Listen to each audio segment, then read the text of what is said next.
Chapter 1252, Lively Town. Void Iron? Shi Feng fell into deep thought as he examined the void bomb design. Thus far, only he knew the secret that void iron veins could produce 7 luminaries crystals. Hence, the current superpowers shouldn't be so desperate to secure the veins yet. Even so, the fact that a void iron vein could produce magic crystals was tempting enough. Void iron was also far more valuable than magic crystals. If a void iron vein were discovered, many of the superpowers would rush into the competition for it. Fortunately, it was not completely impossible for Zero Wing to occupy a void iron vein. There were very few void iron veins in God's domain, and they were all located in very dangerous areas, the lowest of which were above level 60. Among them, one void iron vein could be found in the Storm Empire. If we can occupy a void iron vein with the Candlelight Trading Firm's strength, we'll be capable of mass-producing the void bomb. They'll be very useful against dungeon bosses or in guild wars. Thinking up to this point, Shi Feng's eyes shone with excitement. If even the basic mana pulse bombs could be so beneficial, mass-producing the void bombs would elevate the guild's strength to a whole new level. It would be a huge waste to pass up mass production. If there's an opportunity, we'll have to make a trip to the Eye of the Storm. The Storm Empire's void iron vein was located in the Eye of the Storm, which also happened to be the largest canyon in the Empire. Due to the area's steep terrain, it wasn't a suitable place for humans to build their homes. Hence, foreign races had ruled over the Eye of the Storm for many years, making it a very dangerous place for humans.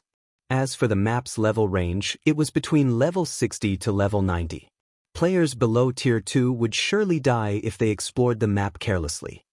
Due to these risks, it's impossible that any current players or guilds had discovered the vein. It was even less likely that anyone had claimed it. Just knowing this gave Shi Feng a huge advantage. Guild leader, you're so unfair. How can you admire the items without me? Fire Dance whined at Shi Feng, who had been grinning silently into the treasure chest. Although she had watched and waited to see what items the treasure chest spawned, she couldn't see how many had appeared. Shi Feng had just opened an inferior legendary treasure chest. Since there were 2 items inside, they must be extraordinary. Here you go. But let's keep this between us, don't tell anyone. Shi Feng finally remembered that Fire Dance was waiting beside him. He then shared the item's statistics with her. Upon seeing the information, Fire Dance was dazed. Both the Nightwalker's cape and the Void Bomb design were astounding items. If they could mass-produce the Void Bombs in particular, they wouldn't have any issues dealing with mythic monsters in the future. However, the fact that Shi Feng could equip the Nightwalker's cape right now was even more shocking than the items themselves. Her 1,000 transformations only had an equipment requirement of 700 strength and 700 agility, yet the Nightwalker's cape required 1,500 strength and 1,200 agility. Even level 50, Tier 2 players would be hard-pressed to meet such high requirements.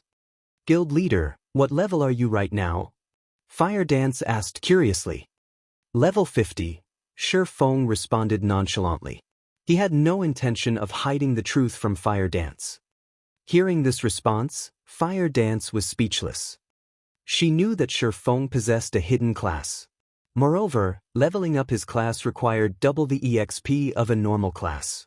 Meanwhile, she had been trying desperately to level up. She had even taken down so many bosses with Shi Feng. Even so, she was only level 48. Although she was only 2 levels away from level 50, with her leveling speed, she would roughly need another 5 or 6 days before hitting that milestone. Alright, snap out of it. I'll send the Void Bomb design back with you, but first, make a few trips to the Sea God's temples, Shi Feng said, chuckling. He needed to synthesize a large quantity of runic crystals. He did not have the free time to travel to and from the Sea God's temple. Meanwhile, Fire Dance was both stealthy and swift. As long as she held the Stormwind emblem, she could convert the runic crystals into Sea God's temple points before converting those into Sea God's blessings. Following which, Shi Feng rapidly synthesized one runic crystal after another. A stack contained 100 individual runic fragments, and each synthesis required 50 fragments. Fortunately, the Philosopher's Stone had a synthesis success rate of 100%. In just a few seconds, Shi Feng finished synthesizing a runic crystal. As Shi Feng synthesized runic crystals and Fire Dance moved the runic fragments from the shop's warehouse to the second floor. Damn it! Why is that bastard still inside the shop? How many does he intend to buy? Scorpion muttered in annoyance as he glared at the grocery store opposite of the open-air bar he watched from. As he did not want to alert Shi Feng of his presence, he did not dare move too close to the swordsman. After all, experts of their standards were extremely sensitive to their environments. If he accidentally leaked the slightest killing intent, Shi Feng was likely to discover him. When stalking targets of Shi Feng's caliber, he maintained a distance of over 200 yards. Stormwind Town's security was much stricter than Blue Jade City's. Although these guards' levels were lower, there wasn't much difference to players of his level. They would die instantly either way. He couldn't afford to strike inside Stormwind Town. It would only be time to make his move after Shi Feng left the town to grind or quest. Time passed quickly. Before Shi Feng realized it, the 1,000 gold he had set up to purchase runic fragments had depleted. In the end, the shop had purchased 20,000 fragment stacks in total. With this, he had bought out nearly every player in Stormwind Town. However, news travels quickly, and players from other cities had discovered that a grocery store in Stormwind Town was purchasing runic fragments. They had rushed in from nearby towns and cities. Even now, a long line of players still waited by the shop's entrance. Crap, why aren't they buying anymore? I just arrived, for God's sake. Are you guys buying fragments tomorrow? I still have 30 stacks here. The players outside of the shop grew flustered, afraid that they had missed their chance to make some money. Dear customers, please rest assured that our store will purchase a large quantity of runic fragments every day. However, as we have already reached our quota for today, please come back tomorrow, one of the female NPCs managing the store formally announced as Shi Feng had requested. Hearing the announcement, everyone outside the shop relaxed. Many reluctant players even decided to spend 2 silver coins to set a stall up beside the store. They intended to wait until the next day to sell off their runic fragments. The business district had grown quite lively. As more time passed, even more players rushed to the area as some set up stalls and others visited bars to chat while they passed the time. In less than half an hour, the crowd had doubled. Guild leader, have these people lost their minds? They're actually willing to wait until tomorrow to sell their runic fragments? Fire Dance was confused as she watched the players crowd the street outside the shop. Rather than waiting here, doing nothing, it would be much more profitable to grind or quest. It isn't that easy to make money in God's domain. These players have particularly larger expenditures, Shi Feng explained, smiling bitterly in response to Fire Dance's question. Fire Dance was a considerably powerful expert. After joining Zero Wing, her strength had even increased by leaps and bounds. Meanwhile, the guild paid for most of her costs, including her repair fees and the cost of her usual consumable items. In addition, she wore a set of top-tier equipment. Her equipment needs were met. Even if they weren't, her weapons and equipment were not easy to obtain for players or guilds. She was oblivious about the suffering independent players faced in God's domain. Most elite players in Seas End only made 10 silver or so each day, and that was if they teamed up. They earned even less if they operated solo. Both land and sea monsters rarely dropped coins. They mainly dropped materials, and NPCs usually purchased these materials for very little, yet selling one stock to payers would require a lot of time. For the majority of these players, quests were their most profitable source of income. Unfortunately, very few players actually got their hands on high-quality quests.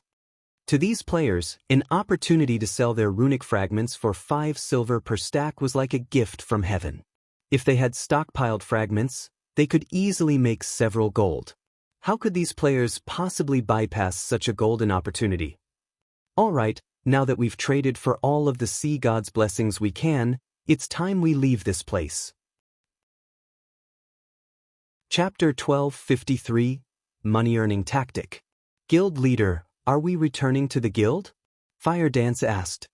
She had already made multiple trips to the Sea God's temple, trading points for a total of 8,000 bottles of Sea God's blessing. She had also seen the potion's effects, and she had to admit that it was a miracle tool for grinding and raiding dungeons. If players could increase their attributes by 10%, dungeons would become at least 10% easier. This way, players could lower the equipment and weapon requirements, and they could dispatch more players to difficult dungeons. The Sea God's blessing also increased players' resistances by 100 points, making it even easier to raid bosses that dealt magical damage. Moreover, the potion had a duration of 12 hours. That was more than enough time for a 50-man team to raid a large-scale team dungeon. If they offered the Sea God's blessing to their guild members in exchange for guild contribution points, their members could level up and upgrade their weapons and equipment much faster. No. We're heading to the Fire Dragon Empire, Shifeng said, shaking his head. The Sea God's blessing was precious. If not for the Philosopher's Stone, it would not have been possible to obtain so many within such a short time. While it was not a bad idea to put it up for trade in the guild, doing so would expose his identity.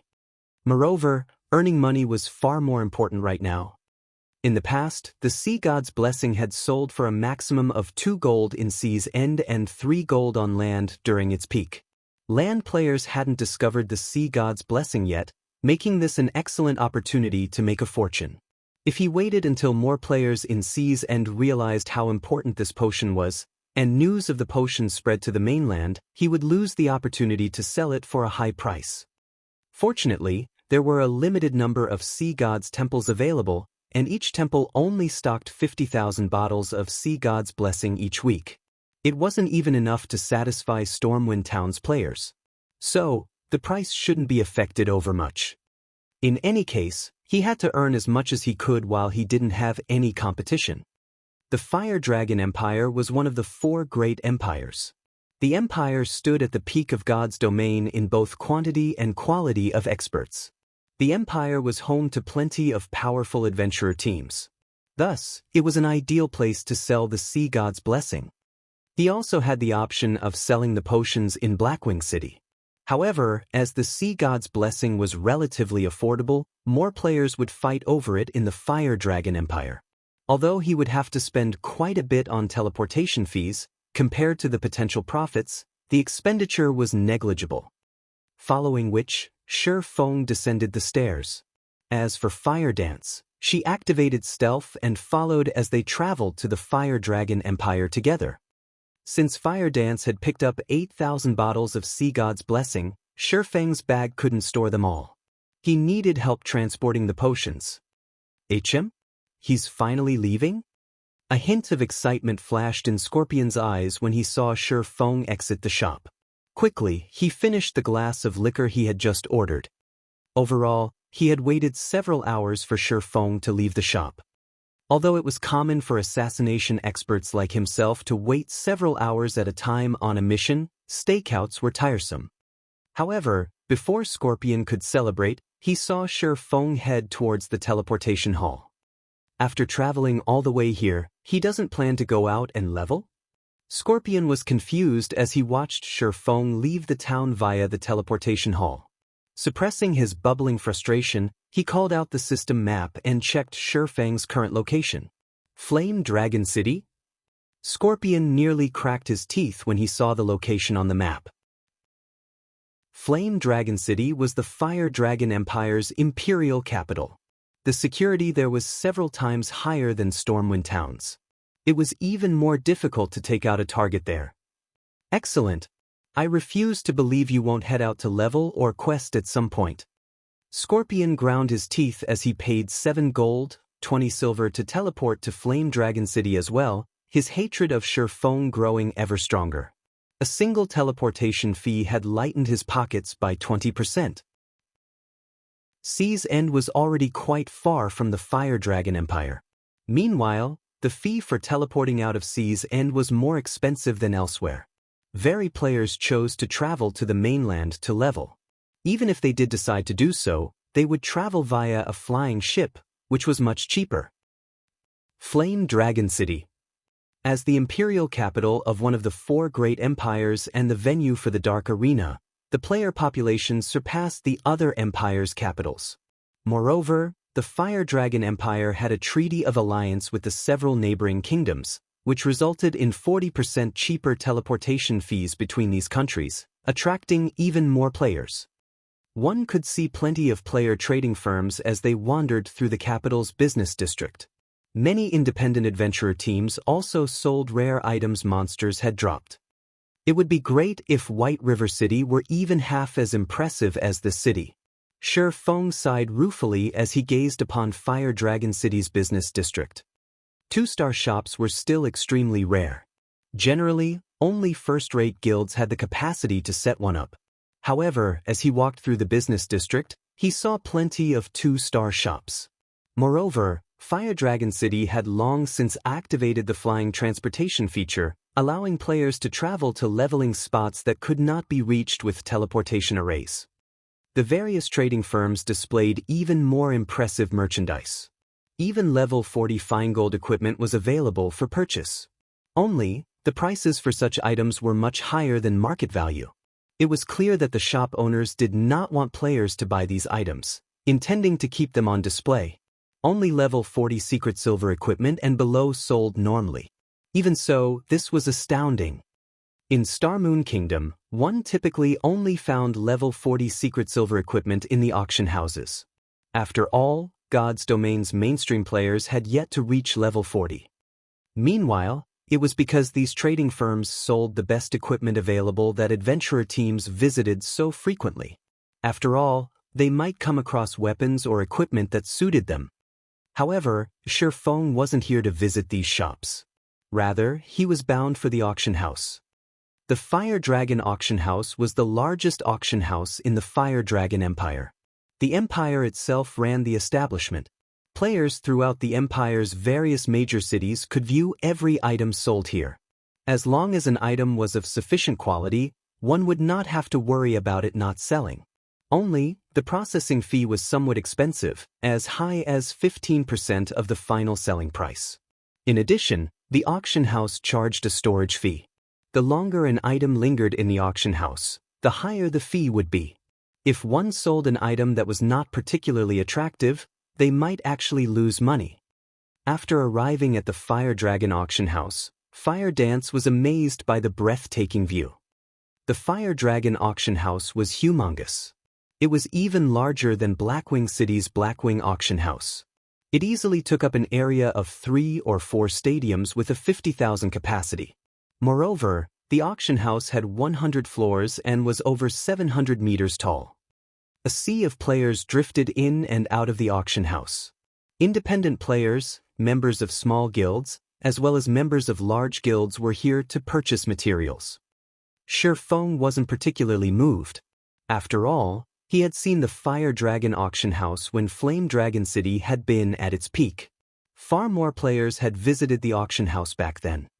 After entering the auction house, one could see a large number of NPC waiters and administrators standing around the main hall. If players were lost, they could simply ask these NPCs for directions. These NPCs would then provide them detailed explanations of the auction house. Once inside the building, Shi Feng approached the item sale area. As there were many players seeking to sell their items, despite so many NPCs, Shi Feng had to wait for some time before his turn. "Sir, may I know what item you wish to sell today?" the female NPC staff member asked, smiling. "I wish to sell this item. Please appraise it," Shi Feng said as he handed a bottle of Sea God's Blessing to the NPC receptionist. The Fire Dragon Auction House operated somewhat differently from the auction houses in other kingdoms and empires. Normal items were not accepted here. Only items of bronze rank or above could be sold here.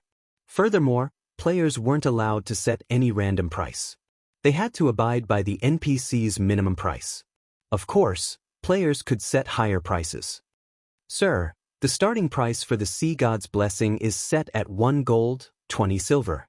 Storage for 24 hours will cost 3 silver, or you can store the item for 48 hours at 6 silver, the NPC receptionist reported once she finished appraising the potion.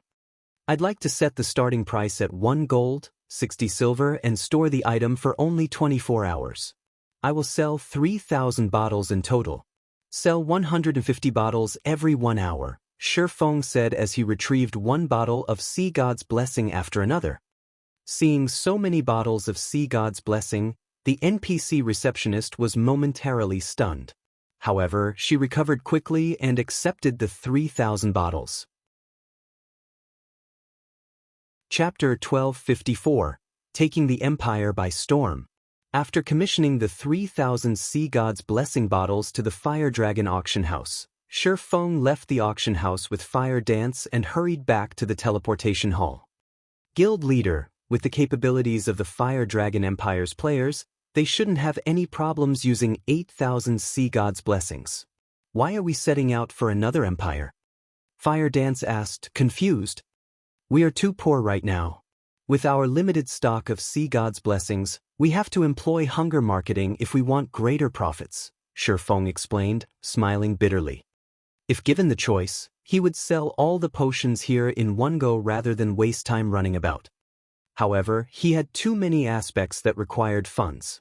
This was especially true for fees to reconstruct the 20 shops he had recently acquired from the secret pavilion as well as the diamond would cost. Naturally, he had to try to earn as much as possible. Although there were a lot of players in the Fire Dragon Empire and plenty of first-rate guilds, he couldn't place all of his eggs into one basket if he wanted the Sea God's Blessing to fetch a high price.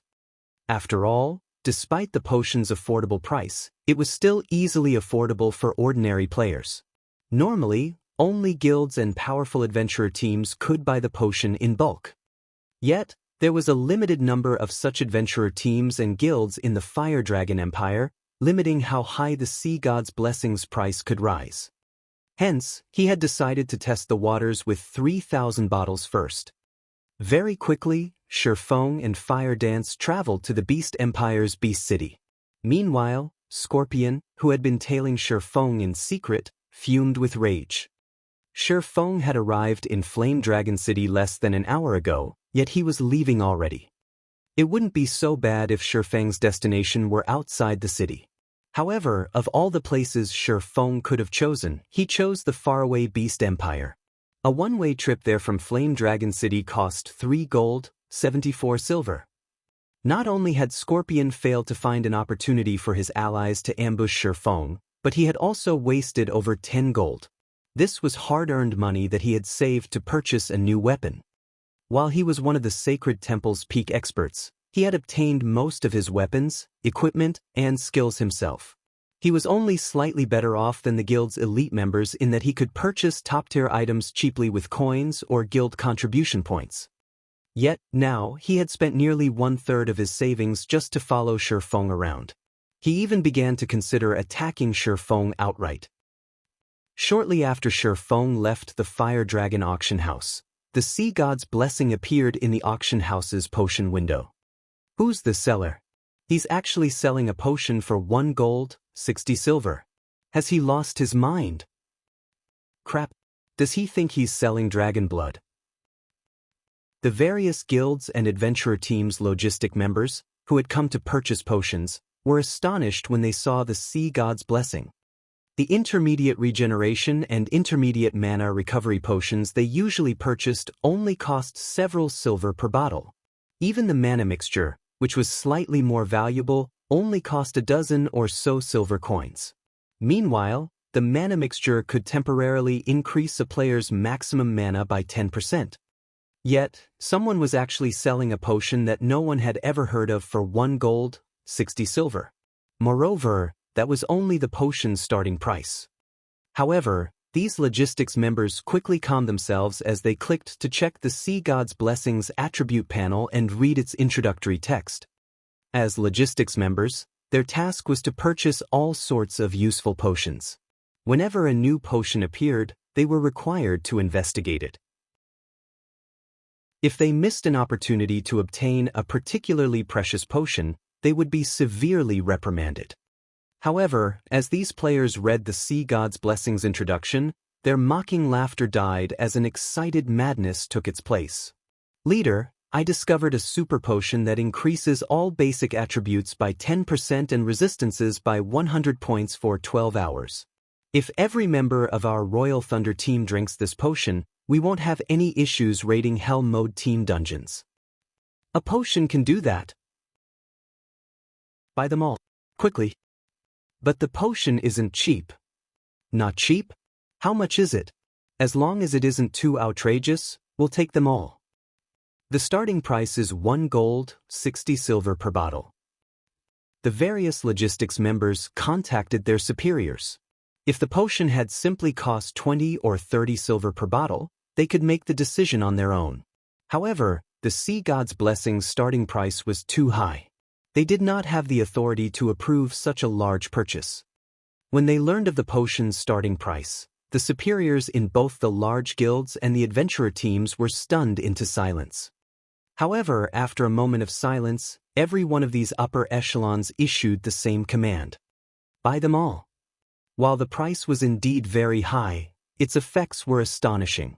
If used properly, it could easily elevate a team's strength to a whole new level. The potion might even enable a team to raid a dungeon of a higher difficulty, allowing access to higher quality weapons and equipment. Immediately, the various logistics members bid on the Sea God's Blessing. From the initial 1 gold, 60 silver, the price quickly rose to 1 gold, 61 silver, before rising again to 1 gold, 62 silver. The potion's price soared. At the same time, news of the Sea God's Blessing shocked many first-rate guilds and superpowers. How can such a potion actually exist? Investigate this potion's origin and the method to obtain it immediately. Unlike ordinary large guilds and adventurer teams, these first-rate guilds and superpowers were more interested in the Sea God's Blessing's origin. Immediately, they began to research the potion. At the same time, they sent their logistics members to purchase every available bottle. At most, the 150 available bottles would cost several hundred gold. Ordinary large guilds might hesitate to make such a large expenditure, but this amount of money was negligible to first-rate guilds and superpowers. As long as they could raid level 45 Hell Mode large-scale team dungeons, obtaining 2 or 3 pieces of level 45 dark gold equipment, they would make up for the loss with money to spare. Have these people lost their minds? It's already at 2 gold, 60 silver per bottle, yet they're still bidding. The first-rate guilds and superpowers' intervention caused the price of the Sea God's Blessing to skyrocket, instantly exceeding the various adventurer teams' budget. Leader, the potion's price has already reached 2 gold, 65 silver. By the looks of it, the price will continue to rise.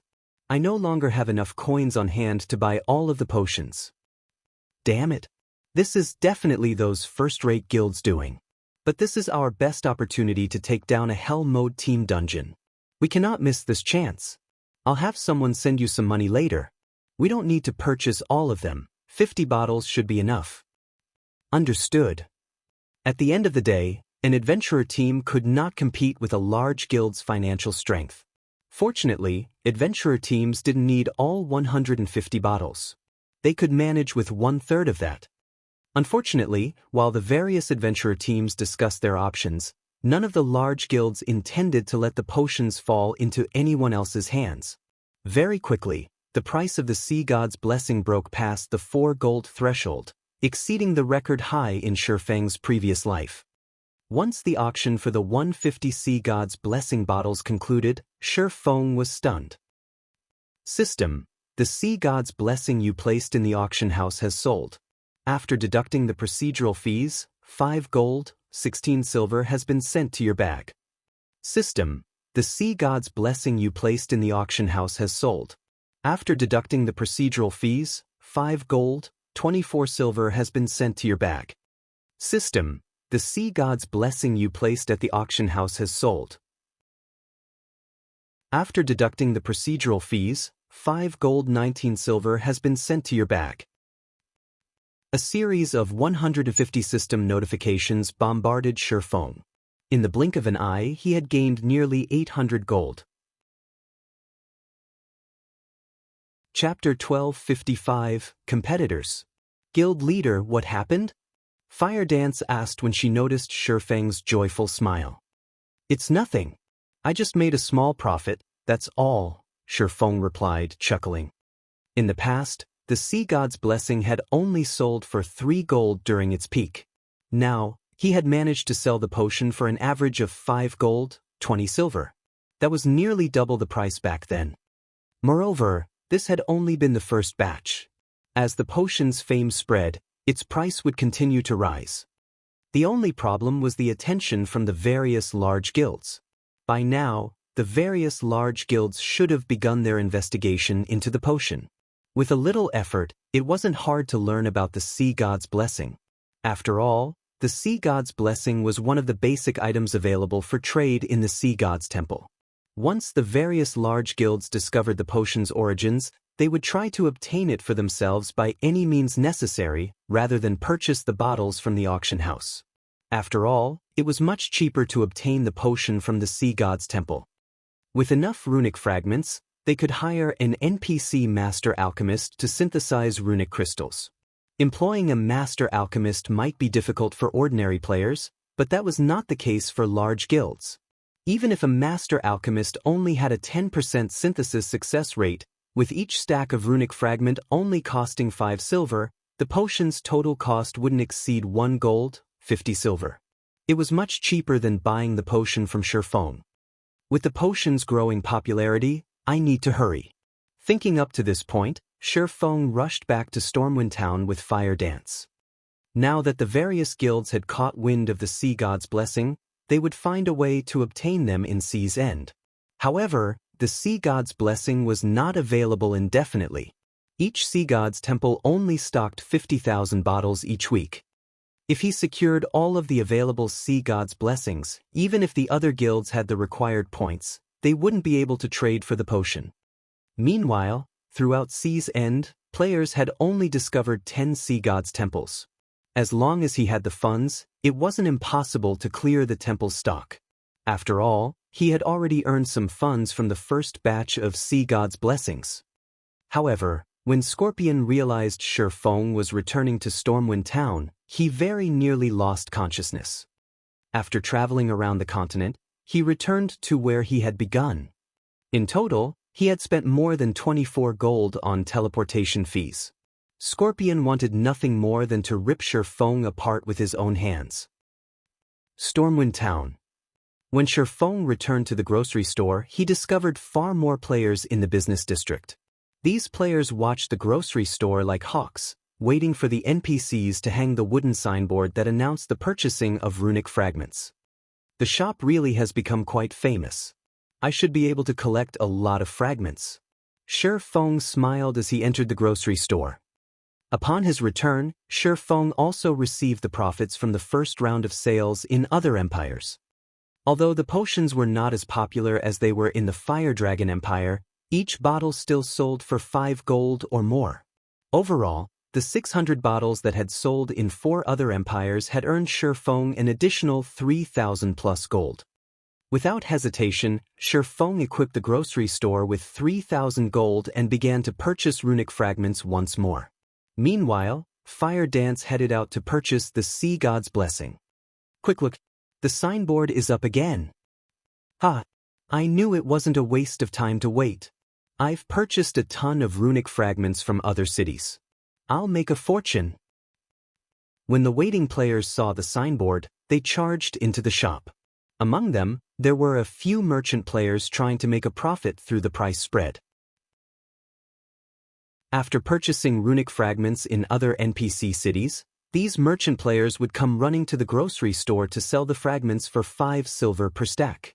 Even if they only earned 1 silver per stack, selling 5 or 600 stacks would earn them 5 or 6 gold. Even experts couldn't earn that much money in a single day. He had offered to purchase each stack of runic fragments for 5 silver precisely to inspire these merchant players to do the dirty work for him, purchasing fragments from other cities and saving him plenty of time. In just 10 minutes, the grocery store had purchased over 6,000 runic fragment stacks. This was far faster than before. Unfortunately, Shifeng's synthesis speed remained constant as the Philosopher's Stone could only synthesize one runic crystal at a time.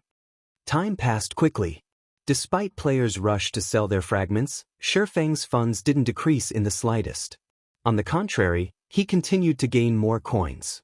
Very quickly, Shifeng had accumulated 20,000 gold. Meanwhile, Fire Dance had purchased the remaining 42,000 bottles of Sea God's Blessing in Stormwind Town's Sea God's Temple and stored them in the grocery store's warehouse.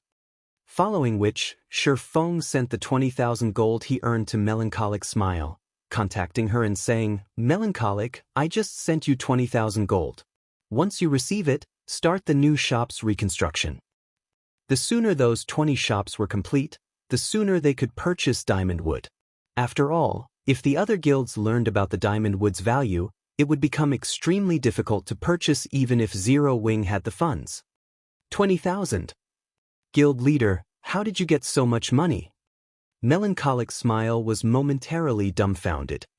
She had been managing both the Candlelight trading firm and Zero Wing's finances all this time, so she was very aware of their financial situation. Both the guild and the trading firm continued to expand. As a result, the cost of the guild's benefits rose each day. They also had to continue purchasing more materials. There was also the fact that Stone Forest Town had recently become an intermediate town, so they had plenty of buildings to construct. Practically all of the guild's funds had already been allocated. The guild simply had no money to spare right now. "I just made some money selling potions. I'll send the money for the diamond wood a little later," Shifeng said, chuckling. His current earnings were only the tip of the iceberg. If he could monopolize the Sea God's Blessing before the other guilds gathered enough points to trade for it, he could easily make several times more than his current profits. It was for this reason that he had sent Fire Dance to visit the other Sea God's temples to exchange their points for Sea God's Blessing. While Fire Dance visited the various Sea God's temples, Shifeng wandered throughout God's domain, selling the Sea God's Blessings. Although he could only carry 4,000 bottles with him at a time, the potions' prices continued to increase. Excluding the Fire Dragon Empire, the Sea God's Blessings' maximum price had risen from 5 gold, 20 silver to 5 gold, 60 silver. The potion was far more popular than Shifeng had expected. However, by the time Shifeng was on his 4th visit to the various empires, the potion's popularity had calmed, the maximum price decreasing to roughly 5 gold. While Shifeng had expected the drop, he was surprised to see others selling the Sea God's Blessing in the various auction houses. He hadn't expected competition this early. Moreover, their starting prices were even lower than his, only 1 gold, 30 silver. Their sales volume was also quite significant. It was also because of this that the potion's prices had fallen so much. Guild leader, the Sea God's Temple I'm in only has a little over half its stock remaining. There are less than 20,000 bottles left. The previous temple I visited had already traded a few thousand bottles as well, Fire Dance reported. Should I purchase what's left of this temple stock? Chapter 1256, Tyrant vs. Lunatic. I've really underestimated them this time. Shifeng smiled bitterly as he shook his head. He had worried about the various empires' guilds, yet he had completely forgotten about the various naval powers in Sea's End. The Sea God's Blessing cost a considerable number of Sea God's Temple points. Regardless of how powerful the empire's guilds were, it was impossible for them to afford so many Sea God's Blessings in 30 hours or so. After all, an NPC Master Alchemist's synthesis success rate was very low. It could take anywhere from 10 to a few dozen attempts to succeed once. Factoring in the time it required to synthesize fragments, any guild would need a miracle to purchase a few hundred bottles within 30 hours, even with half a dozen NPC Master Alchemists. Even if the Empire's powers worked together, it was impossible for them to obtain more than 10,000 bottles. After all, there were only so many NPC Master Alchemists available. The only people capable of obtaining so many Sea God's Temple points were the local superpowers. For Sea's End superpowers, it was not difficult to obtain the temple points. They could obtain the points either through quests or trading items such as runic crystals. Not only could one obtain runic crystals through synthesis, but they could also obtain them by killing boss-grade sea monsters in Sea's End. Guild leader, should we continue to purchase the potion? Fire Dance asked as she watched Shifeng on the screen. They had rushed to purchase the Sea God's Blessing in the first place to avoid competition, limiting others' access to the potion. Now that the Sea God's temple she was in had already traded over 30,000 bottles, this would impact their ability to sell the potion for a high price. Of course, why wouldn't we? At worst, we'll earn a little less profit, Shifeng said, chuckling. Although competition would decrease the price, they could still earn coins at a frightening rate. Moreover, he had the Philosopher's Stone to synthesize runic fragments. Even if the potion sold at its minimum price, he would still make a profit. Furthermore, he had already met his initial goal. The Sea God's Blessing's price had surpassed his expectations. After repeated sales, he had over 60,000 gold on hand. It was enough to deal with matters such as his Tier 2 promotion, purchasing diamond wood, and reconstructing Stone Forest Town. They also had nearly 140,000 bottles in the grocery store's warehouse. Even if he sold the potion for 2 gold per bottle, he would have more than enough money to construct his city. Understood. After giving the matter some thought, Fire Dance understood Shifeng's reasoning. She also felt that she had been a little too greedy. Stormwind Town. After returning to the grocery store, Shifeng discovered that the crowd around the shop had disappeared. Now, there were only a few dozen people around. Every one of these players radiated an imposing aura, their very postures threatening anyone who dared to approach. Just as Shifeng neared the shop, a robust, middle-aged man called out to him, "Friend, are you trying to sell off your runic fragments?" Shifeng nodded, pretending to be just another adventurer trying to make some gold. "I'd advise you to go elsewhere, then. The House of Seas has quarantined this grocery store. Anyone who enters the shop will be declared an enemy of the House of Seas. It isn't worth provoking them for a few dozen silver," the robust man explained. A few players had tried to go in, but the house's members had used a Tier 2 magic scroll and killed them as soon as they left the shop. Not only had the players lost a piece of equipment, but they've also become targets for the House of Seas. The player from the organization that used the scroll is only level 30. He's not worried about the NPC guards killing him or losing a few levels in jail. How tyrannic! Hearing the middle-aged man's warning, Shifeng glanced at the 20-man team standing in front of the shop, and indeed, there were 5 level 30 players among them. These level 30 players, in particular, wore ordinary equipment. As for the other team members, they were either level 42 or level 43 players equipped with level 40 fine gold equipment. A few of them even wore 2 or 3 pieces of level 40 dark gold equipment. It was clear that these expert players were here to scare off ordinary and elite players. If an ordinary expert disregarded the warning, these House of Seas members would finish them off with a Tier 2 magic scroll. With this, the House of Seas had successfully barred Stormwind Town's players from selling their runic fragments to the grocery store. As long as players stopped selling their runic fragments, Shifeng would lose his source of runic crystals. Although he could travel around cities to purchase runic fragments himself, his acquisition rate would be many times slower. The House of Seas has always been tyrannical. There are only a few powers in Sea's End capable of competing with them.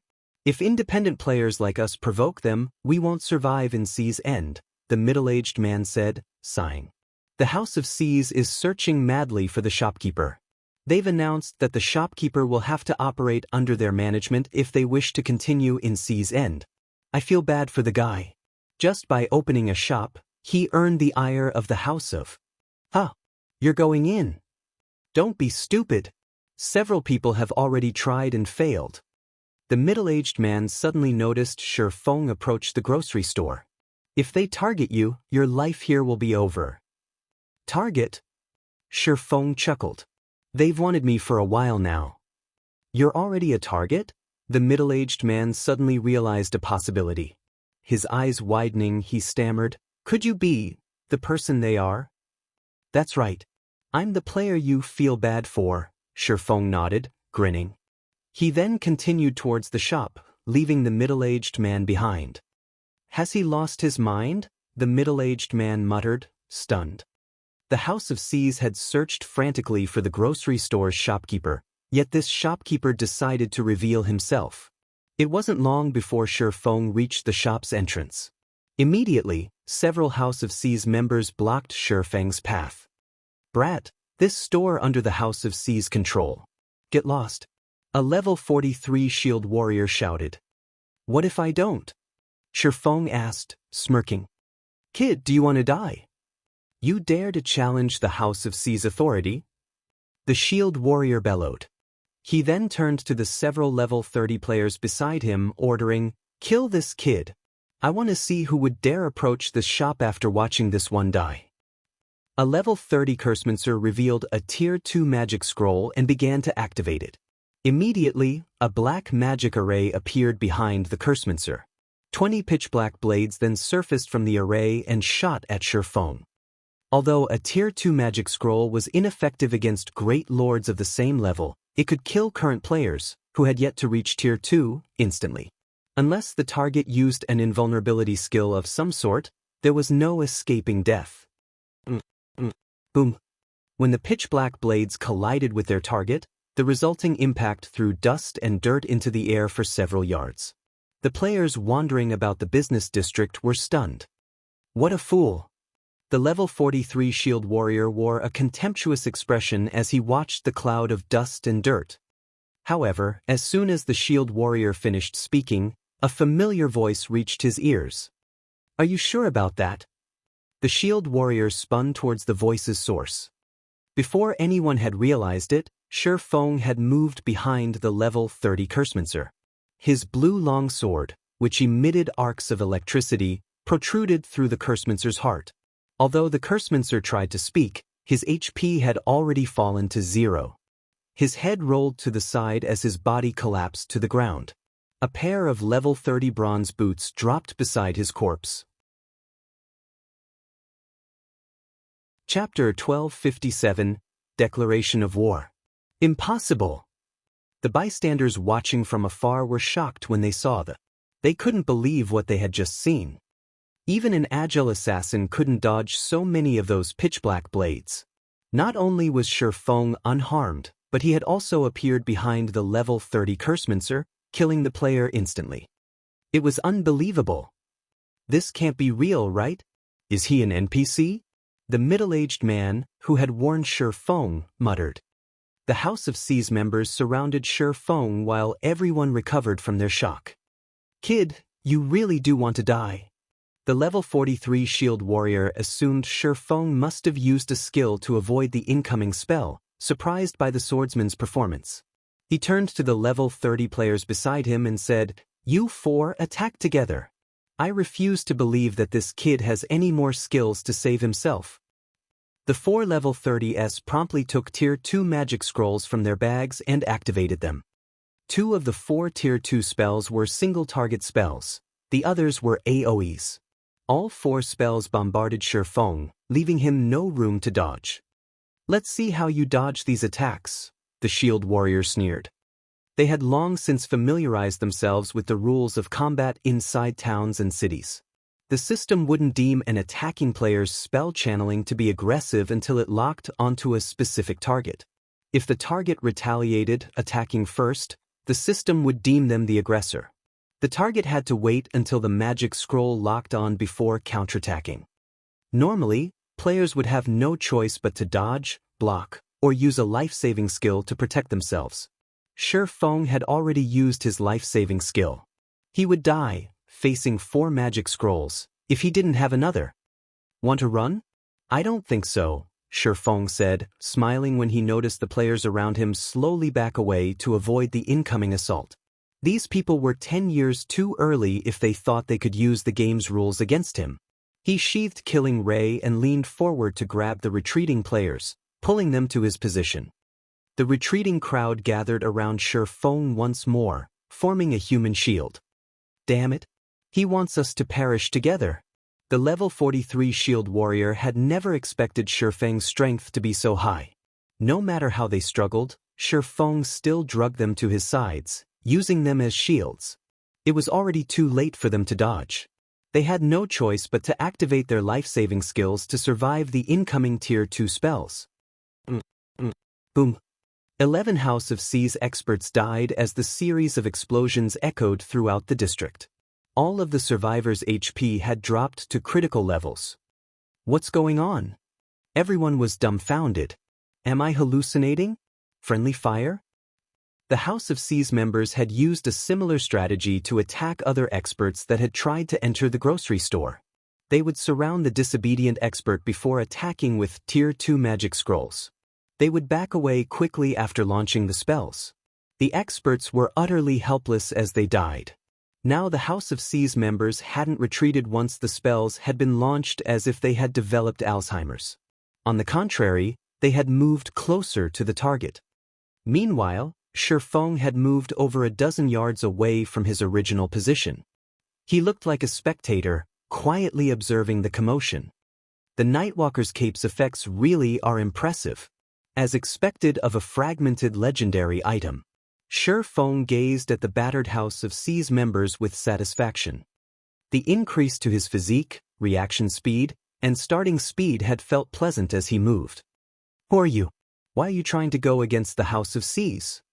The level 43 shield warrior had lost his previous arrogant demeanor. All that was left was solemnity and fear. With a threatening tone, he asked, "Are you not afraid of the House of C's hunting you down?" As an expert, he knew full well what had happened even if the spectators didn't. Shifeng had actually managed to grab every one of them as they attempted to retreat and drug them back to him. He had swiftly retreated a dozen yards away afterward. He had never even heard of this level of skill or reaction speed. He even wondered if it were something players could achieve. "You're asking for my identity even after searching for me for so long?" Shifeng laughed. He had no intention of hiding his ownership of the grocery store. If someone used their brain, they'd know only a player would purchase runic fragments in bulk at a high price. It would hurt his development in Stormwind Town if he did not respond properly now that the House of C's had come all the way to cause trouble. "So, you're the shopkeeper." Realization dawned on the shield warrior. "That makes things easier. Our guild leader has stated that your shop may continue to purchase runic fragments in bulk. However, you must hand over 80% of your profits. Don't even think about running a shop in C's End in the future otherwise. Our House of C's will hunt you to the ends of God's domain." The fear on the shield warrior's face faded when he spoke of the guild leader's command, reverting to the prideful, confident expression he had before. It was as if the guild leader's command was a system rule, and no player could challenge it. None of the C's End players present doubted the validity of those boastful words no matter how laughable they seemed. The House of C's was one of C's End's overlords. It was the #1 ranking overlord. Even the mighty Freedom Alliance, not to mention the other powers at the C's End, had to show respect to the House of C's. The House of C's also possessed a shop in all 12 major cities in C's End. It was obvious just how powerful the guild was. The House of C's could easily stop the players in C's End from entering a particular shop if it wanted to. The players in Stormwind Town proved this point. How was a shop going to buy or sell items if it didn't have any players visiting it? In other words, the shop was useless. Interesting. This is too interesting. Scorpion, who had been watching since the beginning, was ecstatic when he heard the shield warrior's words. The frustration from spending so much money on teleportation fees instantly vanished. Not only will you become the Sacred Temple's target, but you'll also be the House of C's target. I want to see how you're going to survive on your own strength in the future. The House of C's strength wasn't comparable to that of a super first-rate guild, but it was still a veteran first-rate guild. The House of C's current strength was extraordinary because it had focused its development in C's End and had the support of major corporations. Identical Summer had sought cooperation with the House of C's for this same reason. If the House of C's wanted to deal with Shifeng, the Sacred Temple would have a much easier time assassinating him. If he couldn't run a shop in any town or city in C's End, he would have to explore and do quests to procure weapons, equipment, and other resources. they would have plenty of chances to strike. The House of C's really is ruthless to ask for 80% of the profits. Scorpion was curious about how Shifeng was going to respond.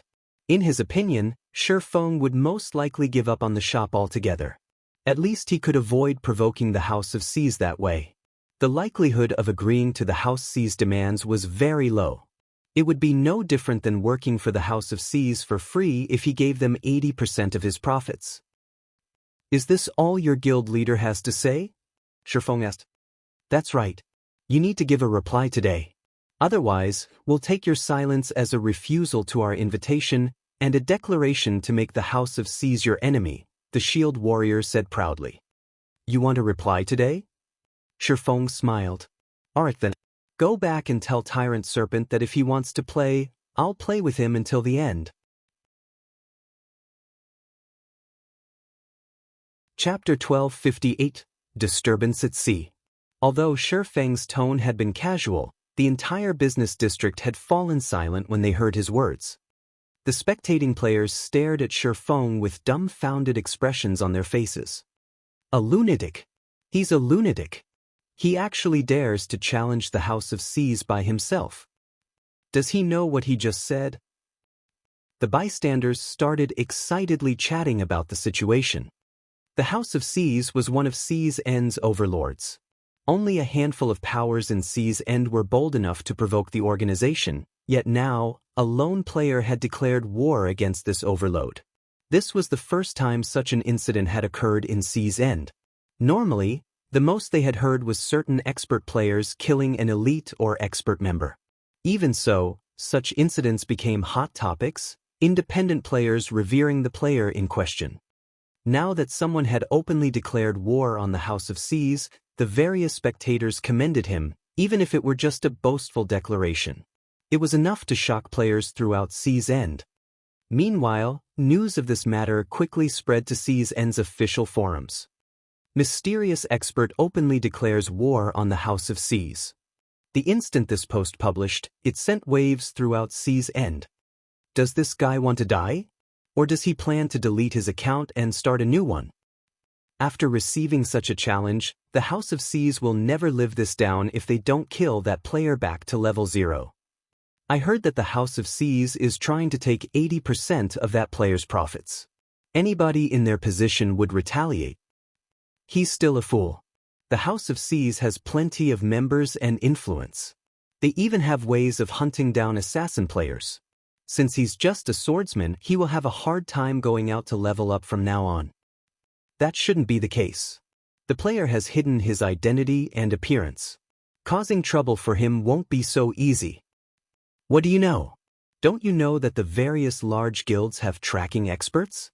There are also a few tracking tools available. Not even wearing a black cloak will help this guy. After all, the black cloak can only hide a person's basic information and appearance. It can't hide a person's figure and class. With how many members the House of C's has, they can easily send a few assassins to keep an eye on him. This guy is simply too amazing. Even if he dies back to level 0, his achievement will be recorded in God's domain's history. None of the players on the official forums had an optimistic view of Shifeng's foolish actions. However, they were happy to see such an incident.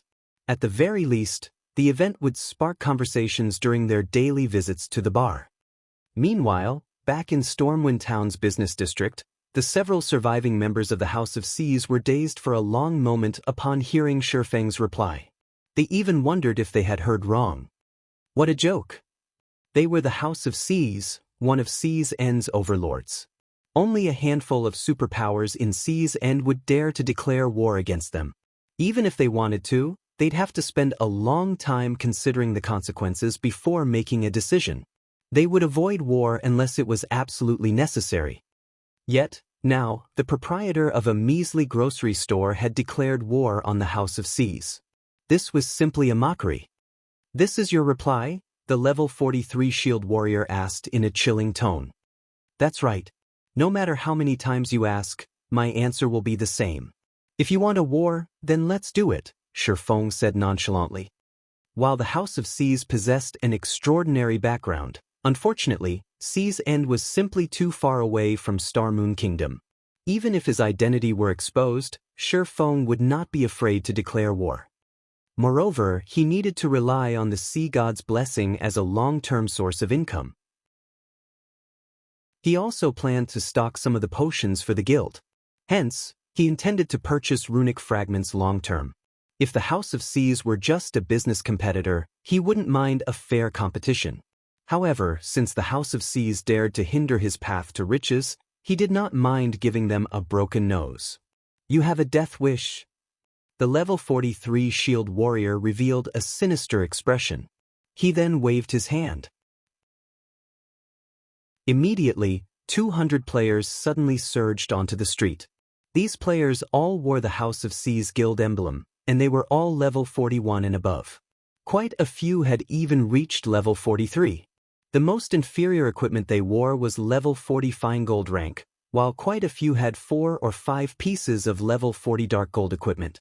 Every one of these players radiated killing intent. They were clearly one of the House of Seas expert teams.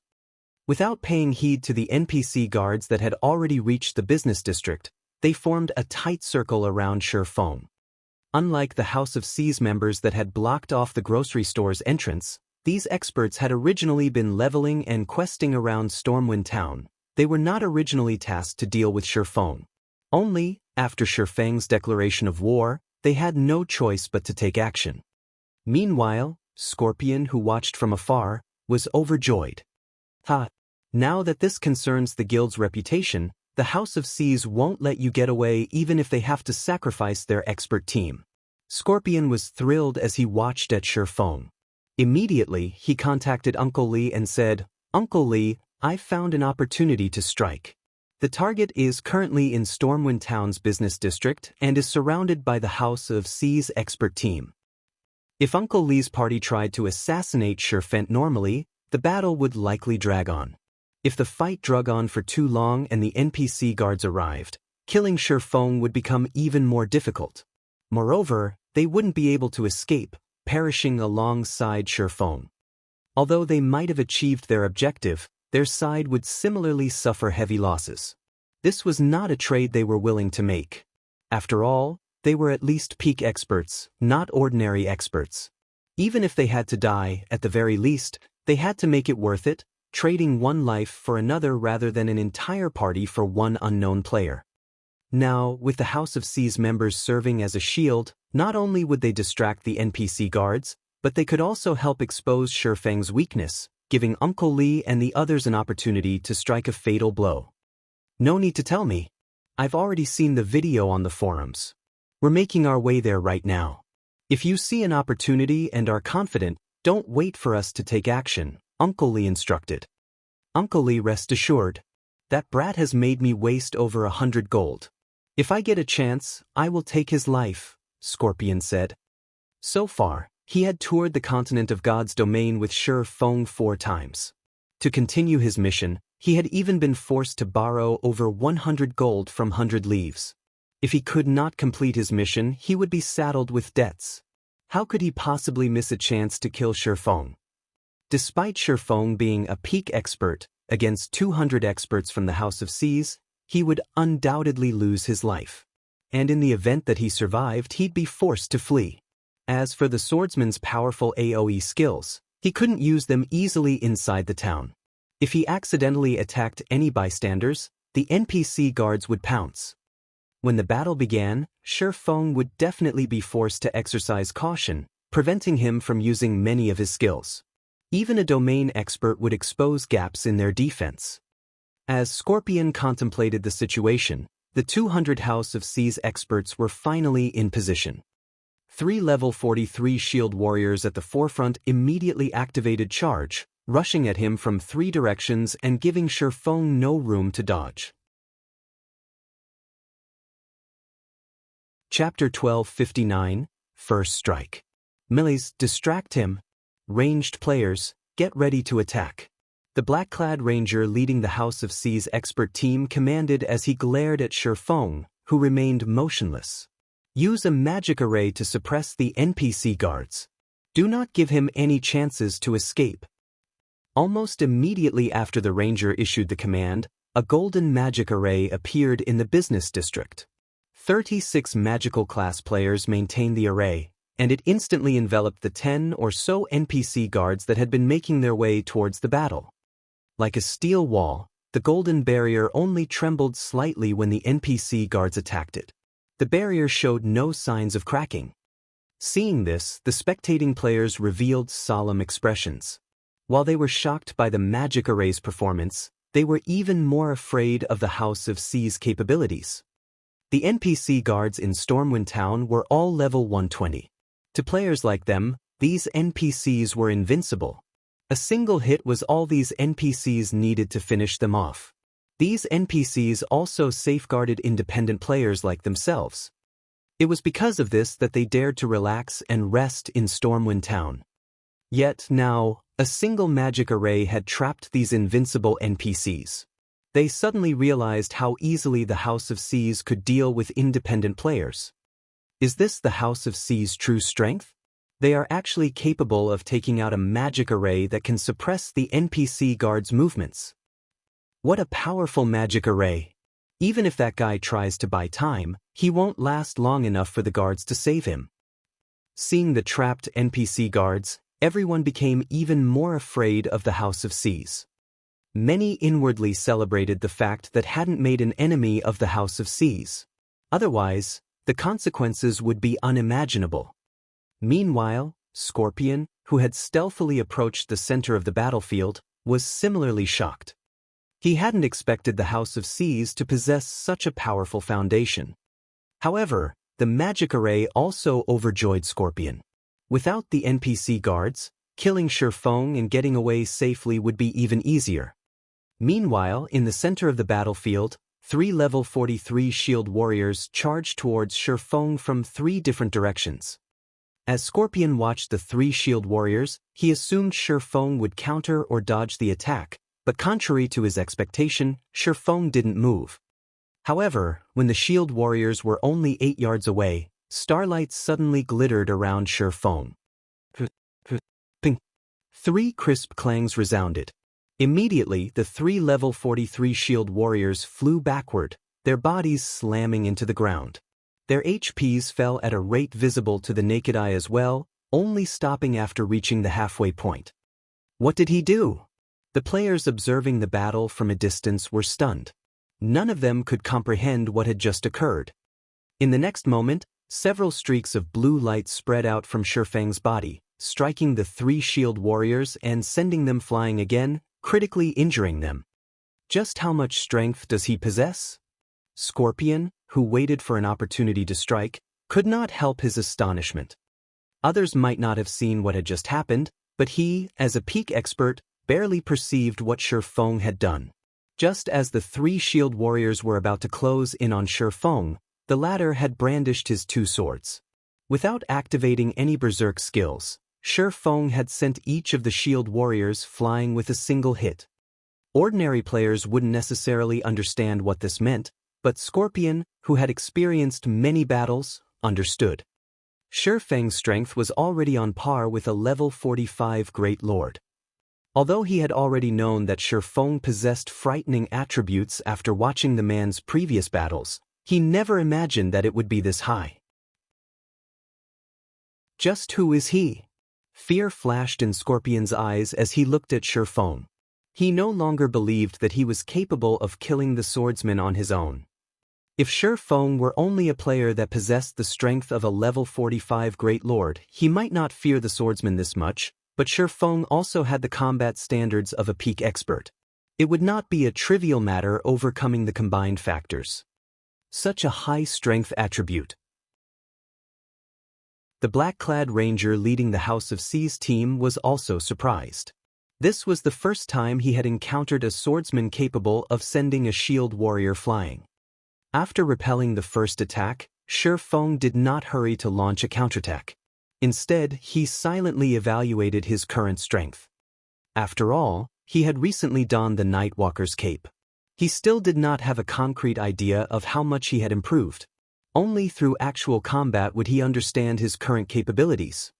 A normal attack is now enough to throw a level 43 shield warrior wearing top-tier equipment 15 yards. My strength should roughly be at the same level as a level 45 Great Lord. In the case of level 50 monsters, I should be at the standard of a High Lord. As expected, the Nightwalker's cape really is frightening. Shi Feng was astonished. He hadn't expected his strength to rise by so much. Before equipping the Nightwalker's cape, his strength had only been on par with a level 50 Lord. Although there was only one rank between a Lord and a High Lord, level 50 was a major turning point for monsters. A level 50 Lord was significantly stronger than a level 49 Lord. Normally, only level 50, Tier 2 Berserkers wearing full sets of level 50 Dark Gold equipment could rival a level 50 Lord's strength. The only reason he achieved a similar result was the Heavenly Dragon's Breath and the numerous epic weapons and equipment he possessed. Hence, it was truly inconceivable that he possessed the strength of a level 50 High Lord without activating a Berserk skill. Fragmented legendary items are truly amazing. Just by equipping 2, I have grown so much stronger. It really makes one wonder how terrifying those fellows with a legendary item and numerous fragmented legendary items were. Shi Feng sighed ruefully as this thought ran through his mind. If his strength is so high, he must have activated a Berserk skill. But why don't I see any signs of one? The black-clad ranger was confused as he stared at Shi Feng.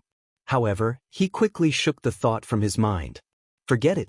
Even if he has ridiculously high strength, at the end of the day, he is still only one player.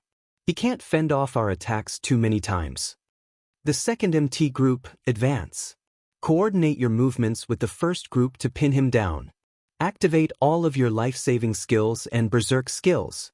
Healers, focus everything you have on them. Ranged players, start attacking. I want to see just how long he can last. Immediately, 3 Guardian Knights stepped forward. Joining the 3 Shield Warriors, all 6 MTs activated their Berserk skills and life-saving skills as they executed a joint attack from multiple directions. Simultaneously, the dozens of ranged players standing in the distance launched their attacks, blotting out the sky with spells and arrows. Now that I've completed my initial evaluation, it's about time to this battle. Shi Feng glanced at the 6 MTs, whose HPs exceeded 50,000, as he activated Heavenly Dragon's power. Immediately, his strength rose by 150%, HP by 500%, and defense by 300%. He then took a step forward and vanished. Where did he go? The black-clad ranger looked around. However, despite his efforts, he failed to find any traces of Shi Feng. The rest of the players wore similarly blank expressions as they wondered how a living, breathing human had disappeared without a trace. As the crowd searched for Shi Feng, the 6 MTs suddenly collapsed, numerous bloody roses blooming across their bodies. How? The black-clad ranger was flabbergasted when he saw Shi Feng reappear and the MTs collapse. His mind failed to process what had just happened. Just what did he do? Chapter 1260 Key to the Abyss. While everyone struggled with their confusion, Shi Feng advanced and dashed for the attacking ranged players. Don't stop attacking him. Absolutely do not let him approach. The black-clad ranger shouted. He then retrieved the longbow from his back and pulled it into a full moon, firing a series of 5 arrows at Shi Feng. The other ranged players continued to fire various spells and arrows. Although they had clustered their attacks, Shi Feng continued forward while executing Sword's Orbit to defend himself. Not only had he avoided every attack, but he had also swiftly arrived before a group of magical class players. Suddenly, a blue flash escaped Shi Feng's right hand. 2 elementalists, each with nearly 20,000 HP, collapsed instantly. Following which, Shi Feng took another step forward and appeared before a Cursemancer. He struck again. In such a way, the House of C's member fell, one after another. Not even one lasted a brief moment against Shi Feng. The swordsman dodged or blocked every attack against him. Despite the enemy's control skills, due to the aura of space, they failed to slow Shi Feng down. At this point, the House of C's looked like a joke. Despite watching one ally collapse after another, the House of C's members were utterly helpless. How can this be possible? The level 43 shield warrior, who led the initial 20-man team, was stunned. He had expected Shi Feng to die, yet, against a single player, the House of C's experts were powerless. The shield warrior even wondered if Shi Feng was, in fact, a player.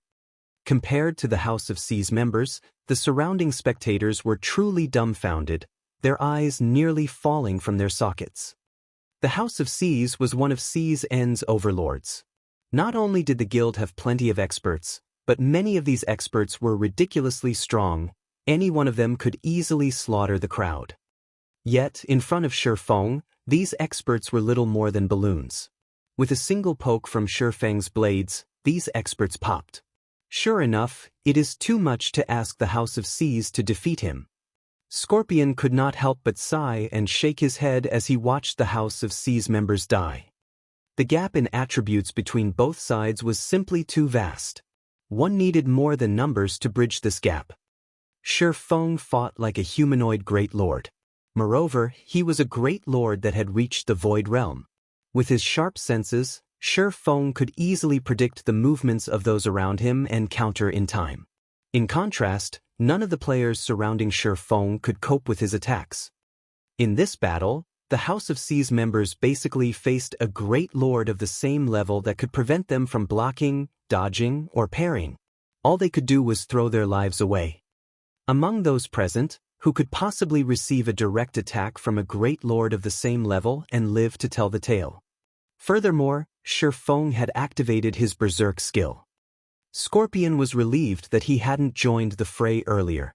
Otherwise, he really would have pointlessly thrown his life away as well. In a short moment, the House of C's expert team had lost over 30 members. Against Shi Feng's relentless momentum, some of the House of C's members had lost their courage, losing strength as they slumped to the ground, paralyzed.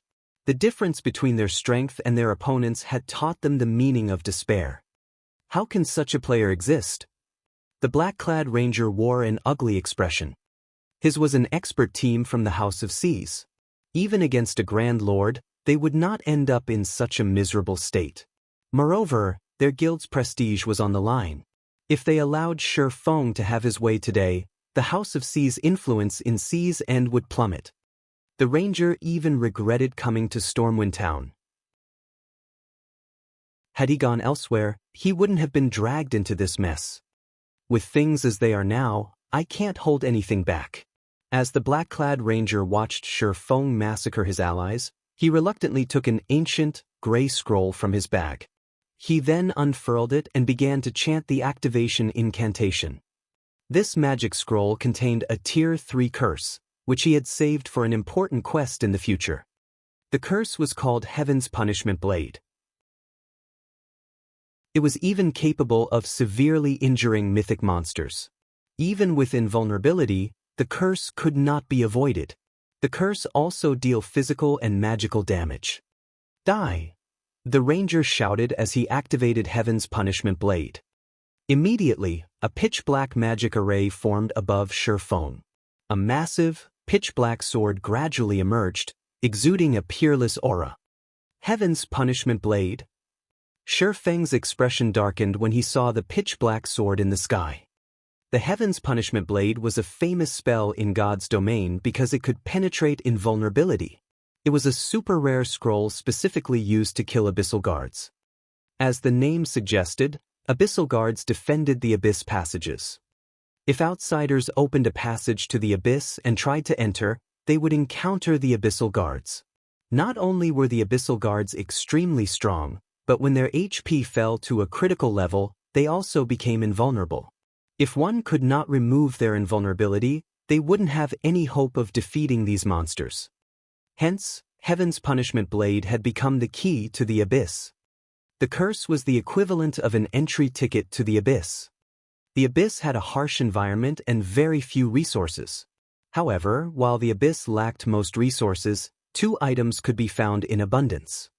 The first was the 7 Luminaries crystal. It was an item that any guild or major corporation that invested in God's domain sought desperately. The second item was the magic crystal. However, due to the violent mana ever present in the abyss, one could not just obtain magic crystals from the abyss. Instead, one had to obtain demonic stones, which were common, and refine them with alchemy. After refining demonic stones, one could obtain magic crystals and other precious byproducts. Countless guilds had tried to enter the abyss because of these two items. Shi Feng had never expected the black-clad ranger to be insane enough to expend such a precious tool just to kill him. Very quickly, the pitch-black sword finished taking form. Without any flare, it descended on Shi Feng, leaving no opportunities to avoid it. Shi Feng could only receive the attack. Without hesitation, Shi Feng activated the Nightwalker's cape's void shield. A protective barrier instantly formed around Shi Feng's body. At the same time, Shi Feng met Heaven's Punishment Blade with a counterattack. Boom! An explosion shook the business district as a deep crater formed under Shi Feng's feet. What kind of spell is that? The impact created such a massive hole in the ground. Even Tier 4 spells shouldn't be that powerful. The House of Seas used a Tier 3 curse on a single player. They are shameless. In the end, it seems that even a monster-like player can't survive against the House of Seas. The crowd involuntarily gasped when they saw the crater in the middle of the business district. Although Shi Feng had lost, he had lost with dignity. After all, he had forced the House of Seas to use such a powerful trump card. If not for the Heaven's Punishment Blade, the House of Seas would have been powerless against Shi Feng. As everyone believed the battle to be over and the House of Seas members released sighs of relief, they suddenly saw a familiar figure standing before the black-clad ranger. How are you still alive?" the black-clad ranger stuttered, blood draining from his face as he gaped at Shi Feng, who looked a little worse for wear. The Heaven's Punishment Blade could even rival a Tier 4 spell. Even mythic monsters would suffer heavy injuries, not to mention a Tier 1 player. Logically, Shi Feng shouldn't have survived. However, what the black-clad ranger did not know was that, due to Heavenly Dragon's power, Shi Feng's maximum HP had risen to over 200,000. Meanwhile, Void Shield created a barrier that had 10 times his maximum HP. Factoring in his defense and magic resistance, Shi Feng survived Heaven's Punishment Blade with a little over 60,000 HP remaining. He had very nearly died. However, Shi Feng did not offer the ranger an explanation as he swung Killing Ray. Although the ranger tried to defend himself with his bow, Shi Feng adjusted Killing Ray's trajectory mid-swing, as if he had expected the ranger to defend himself, avoiding the bow, piercing the ranger's heart, and eliminating the player's HP. When the black-clad ranger, who had commanded the team, died, the House of Seas members' spirits finally broke, and they scattered. Shi Feng didn't bother to chase down these players. After all, the NPC guards would hunt down anyone that had attacked him. If he attacked those that hadn't attacked him, the guards would hunt him instead. Chasing these players down was no longer important. As Shi Feng looked for a place to sit and recover, he discovered that he couldn't remove any items from his bag. He couldn't access any of his skills, either. Suddenly, a silent figure appeared behind Shi Feng. Even with Shi Feng's sharp senses, he failed to detect the figure's arrival. It was as if this figure had melded with the environment. After the figure appeared, a silvery white dagger thrust into the back of Shi Feng's head, moving with incredible speed. "Young lad, you really are something. You are the first person I've found that's so difficult to sneak up on." Chapter 1261, Expert Companion. Although Shi Feng had sensed someone behind him, everything had happened too quickly. He couldn't use any of his skills or tools, and it was too late to turn around and defend himself. Instinctively, Shi Feng bent his knees and leaped forward in an attempt to avoid the swiftly approaching dagger. However, no matter how hard Shi Feng tried to avoid it, the weapon tracked his movements. In the end, he could only watch as the dagger closed in. Why is a domain realm expert here? After attempting to dodge, Shi Feng realized that his attacker was an extraordinary expert. The discovery shocked him. If his opponent were merely a void realm expert like himself, Even without his skills, he could avoid the sneak attack. However, his opponent could predict his movements and force him into a corner. It wasn't the dagger itself that was so fast. Rather, it was his enemy's reaction speed. Shifeng had encountered a similar situation against Ouroboros's Soaring Snake. Due to his innate talent, Soaring Snake's reaction speed was far beyond ordinary people. Meanwhile, Shifeng's current attacker was twice as fast as Soaring Snake. Based on Shifeng's understanding, only mysterious domain realm experts had such fast reaction speed. When the silver dagger struck, Shifeng's vision darkened as he fell into a fainted state. This move was none other than the assassin class's ambush skill. It could force its target into a fainted state for 2 to 4 seconds. Immediately after, another dagger bit into Shifeng's back. Backstab. Minus 10,249. What a tough nut. Uncle Lee was slightly surprised when he saw the damage above Shifeng's head. Both of his daggers were epic weapons. He had already activated his berserk skill as well. Even against a shield warrior or guardian knight with high defense, his backstab could easily deal over minus 20,000 damage, yet this attack had dealt a little over minus 10,000 damage to the swordsman before him. A short distance away, 5 cloaked players watched the fight. No matter how many times I see Uncle Lee's Vanishing Cloud or Agile Thunder God, they both feel so awe-inspiring, the cloaked ranger named Hungry Ghost said, sighing ruefully. That's to be expected. They are Uncle Lee's trademark moves. They might not seem special, but even domain realm experts can't sense Uncle Lee's presence when he uses Stealth and Vanishing Cloud. As for Agile Thunder God, the secret technique is exclusive to Uncle Lee. With that technique, he can launch instinctive attacks without having to process his enemy's actions on a conscious level, resulting in an inhuman reaction speed. How else do you think Uncle Lee became the guild's #1 assassination expert? A petite elementalist explained as she excitedly watched Uncle Lee work. Countless experts dreamed of grasping Agile Thunder God. Unfortunately, even now, Uncle Lee was the only player throughout the sacred temple that had learned the technique. Despite Uncle Lee's vigorous training, none of the guild's geniuses had learned it. The berserker wielding an aqua blue spear said, "Ghost, it's about time to make your move. We don't have much time left." "Relax, Frostbite. That guy won't be able to move for at least 2 seconds. I can kill him twice with that much time." Hungry Ghost nodded, chuckling. Following which, he retrieved 4 black arrows from his bag, aiming for Shifeng and firing. With this, our mission is complete. Yet another explosion shook the district as the black arrows broke the sound barrier. In the blink of an eye, the black arrows crossed the distance of 30 yards and reached their target. Hungry Ghost had aimed for Shifeng's blind spots. Even if the swordsman could move, he couldn't avoid these 4 arrows. "It's finally over," Scorpion, who was in stealth, said, chuckling. Although he was disappointed that he did not get to finish Shifeng off personally, witnessing Uncle Lee's attack made the time he spent tracking Shifeng worthwhile. Uncle Lee retreated to the side and took a silver magic scroll from his bag. This was the rapid teleportation scroll that only peak dark players could obtain. Unlike return scrolls, which had a 10-second activation time, the rapid teleportation scroll only required 2 seconds.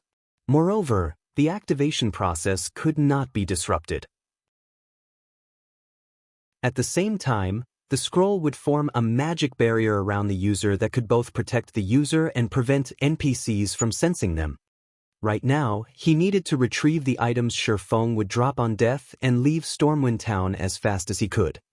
As the 4 black arrows were about to slam into Shifeng, however, a black figure appeared before him. This figure had taken the hits. Surprisingly, the black arrows hadn't killed the figure instantly. Instead, they vanished upon coming into contact with them. This black figure was none other than the cloaked Fire Dance. Even before Shifeng had picked a fight with the House of Seas, he had asked Fire Dance to return to Stormwind Town. He had instructed her to watch from stealth as he tested the Nightwalker's cape's effects. Moreover, he didn't want others to know that anyone else was related to the grocery store unless absolutely necessary. Only, he hadn't been expected to be ambushed by a domain realm expert. What? He has an assassin companion. Scorpion, who was in stealth, could not help his surprise. While the black arrows were frightening, assassins possessed wind steps and vanish. Both skills provided momentary invulnerability. No matter what kind of attacks they faced, they would not receive any damage during the invulnerability period. The assassin had used those two exact skills to protect Shi Feng from the black arrows. Damn that scorpion! What has he been doing all this time? Hungry Ghost cursed. Didn't he say the target has been alone? Now that this assassin had disrupted their plans, it would become significantly harder to assassinate Shi Feng in the future.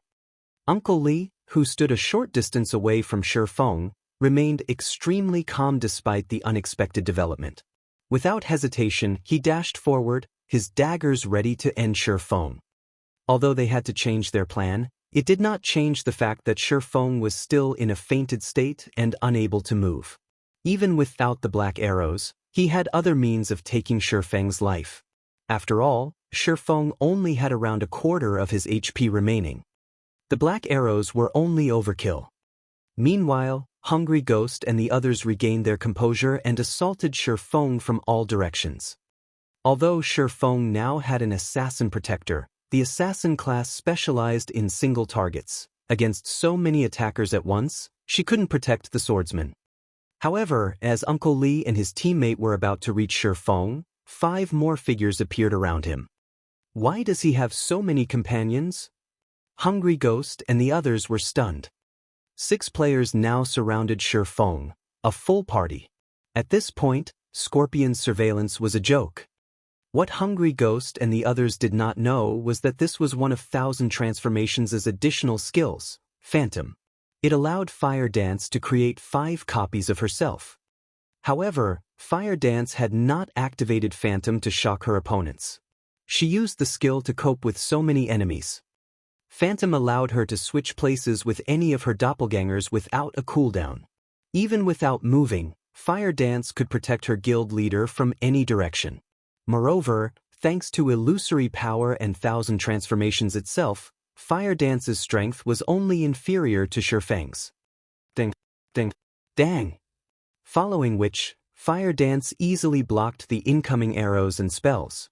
Against Uncle Li's lightning-quick assassinate, Fire Dance countered with her fragmented legendary short sword. Ping! On her own, Fire Dance should not be capable of blocking Uncle Li's assassinate, which he empowered with Agile Thunder God. However, thanks to 1,000 Transformations' hidden effect, she parried the attack in time. Fire Dance had only been forced to retreat by half a step even after receiving the attack. In contrast, Uncle Li had been forced 2 steps back, his HP falling by over 200. Chapter 1262, Fire Dance's Sword.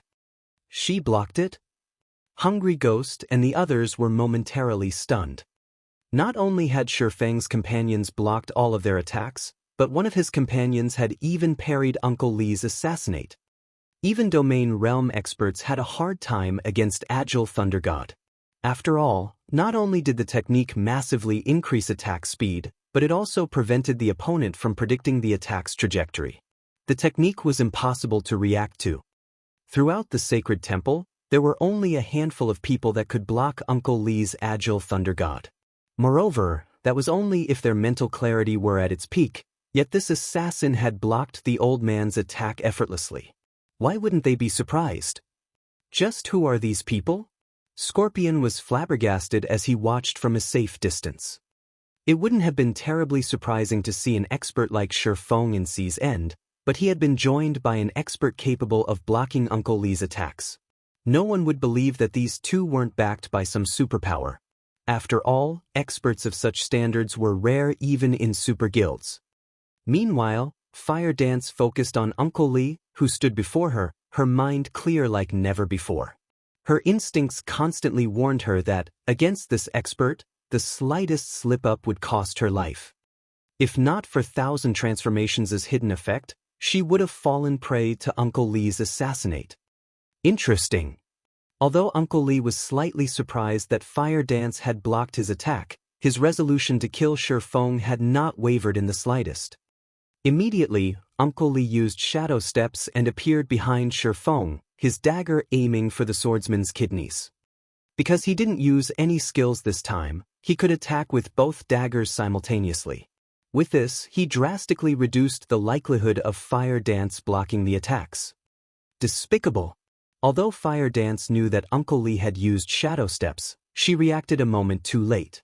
By the time she switched places with one of the doppelgangers and arrived behind Shi Feng, neither her superior attributes nor her speed could help her block the attacks. With no other choice, Fire Dance twirled the dagger in her left hand and slashed downwards, activating one of the Petrified Thorns skill. Petrification Domain. Immediately, all enemies within 50 yards were dealt 500% weapon damage and had their movement speed reduced by 50%. At the same time, Fire Dance's attributes rose based on the number of targets the domain had affected. However, as if Uncle Li had been prepared for this, he used wind steps, becoming momentarily invulnerable and negating Petrification Domain's damage. Meanwhile, his two daggers struck Shi Feng. -2,718. -2,259. To Shi Feng, who still had over 50,000 HP remaining, those two attacks only took around 10% of his HP. Sure enough, normal attacks are not enough to kill him. Uncle Li frowned, frustrated with Shi Feng's defense and HP.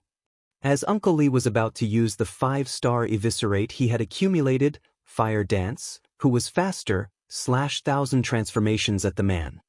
Although Uncle Li sensed the attack coming, he didn't want to waste a skill to block it. Quickly adjusting his footwork, he tilted his body slightly to dodge the incoming short sword. However, Uncle Li's expression changed when Fire Dance swung her blade, multiple afterimages appearing around 1,000 transformations. How? Uncle Li may have been surprised, but he was a domain realm expert. With the help of Agile Thunder God, he defended himself instinctively. Dang! A clang pierced the air when Uncle Li's daggers collided with 1,000 transformations. Meanwhile, Uncle Li was forced to retreat by 3 steps, a damage of over -500 appearing above his head. After landing the first strike, Fire Dance brandished 1,000 transformations once more, giving Uncle Li no time to react. Although Fire Dance's reaction speed was slower than the old man's, she had an absolute advantage when it came to attack speed. Against countless sword lights, even Uncle Li had to be careful. As a result, Fire Dance forced him back farther.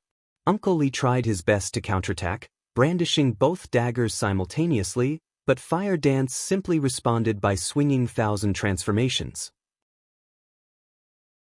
Innumerable sword lights flickered around the combatants, blocking the daggers. Again, the resulting impact forced Uncle Li to retreat. Impossible! Hungry Ghost and the others, who were about to launch another wave of attacks, were stunned. To them, Uncle Li was an unparalleled expert, yet that expert was at a disadvantage against Fire Dance. If news of this reached the sacred temple, it would cause an uproar in the guild. While Fire Dance and Uncle Li clashed, Shi Feng finally recovered from his fainted state. Seeing Shi Feng regain consciousness, Uncle Li knew that it was no longer possible to kill the man. He abruptly retreated to a distance before turning to Fire Dance, saying, "Little Missy, you really are astounding. Despite having not obtained a domain, not only did you block my attacks, but you also suppressed me completely. Among the many non-domain realm experts I've fought thus far, you rank 3rd. Might I ask if you are interested in joining us? If you do, I promise that you'll become one of the best assassins in God's domain. You'll reach heights that you haven't even imagined yet." Fire Dance was taken aback by Uncle Li's sudden offer. She could not figure out what the man before her was thinking. They were currently engaged in a battle, yet the latter had extended a recruitment offer. Hungry Ghost and the others also heard Uncle Li's offer. Their jaws dropped, and they stared at Fire Dance with envy and admiration. Uncle Li was a domain realm expert. He was also the Sacred Temple's #1 expert. His evaluations were harsh. He only ever praised the guild's geniuses for their potential, yet he had just claimed that Fire Dance could become one of the best assassins in the game. Not even the Sacred Temple's top genius had enjoyed such praise. One could see just how much Fire Dance had impressed Uncle Lee. "Forget it. I will never join you." Fire Dance rejected Uncle Lee's offer without hesitation. "I doubt that I'll become God's Domain's #1 assassin by joining your measly guild." Fire Dance's words instantly infuriated and frustrated Hungry Ghost and his companions. They sorely wished they could take the woman's place. They were talking about an offer for exclusive training under Uncle Lee. The Sacred Temple's geniuses hungered for such an opportunity, yet Fire Dance treated the offer as if it were an insult. "Alright, if you change your mind, you can contact me with this. We will welcome you at any time." Uncle Lee could not help but sigh at Fire Dance's reply. He tossed her a communication scroll before turning to leave, vanishing. The communication scroll was a common tool in God's domain. Even if without being friends, they could communicate through the scroll. Only, it needed to be bound to someone first, then the wielder could contact the initial owner at any time. The scroll was mostly intended for players that wished to hide their identities. In Uncle Lee's opinion, Fire Dance was still too young. She had only replied in such a way because she had yet to understand just how powerful the experts at the top of the world were. Only after Fire Dance had fought those experts would she learn how vast this world truly was. At that time, she would seek him out. Meanwhile, upon realizing that Feng had recovered, Hungry Ghost and his team used their rapid teleportation scrolls and left Stormwind Town. Sea's End, Dark City Yasland. After using the rapid teleportation scroll, Hungry Ghost and the others arrived in Yasland, a lawless city. Even if one killed other players inside the city, the NPC guards paid no attention to the crime. The only reason these NPC patrols existed was to defend the city itself from those who sought to harm it. "Uncle Lee, the target is stronger than we expected. Moreover, he has companions following him in secret. Should we ask for the Punishment Legion's help during our next attempt? We'll have a greater chance of eliminating the target," Hungry Ghost asked Uncle Lee, who had just teleported into the city. The Punishment Legion was the Sacred Temple's Assassination Legion. The Legion had specifically been formed to deal with other superpowers' key figures. Although the Legion's members were weaker than their party members individually, they had the advantage of numbers. They also had gear that gave them an advantage against other players. "No need. We're giving up on this mission," Uncle Lee said, shaking his head. "As for the guild leader and 100 Leaves, I'll explain the situation to them personally. You guys can go level up and upgrade your gear for now."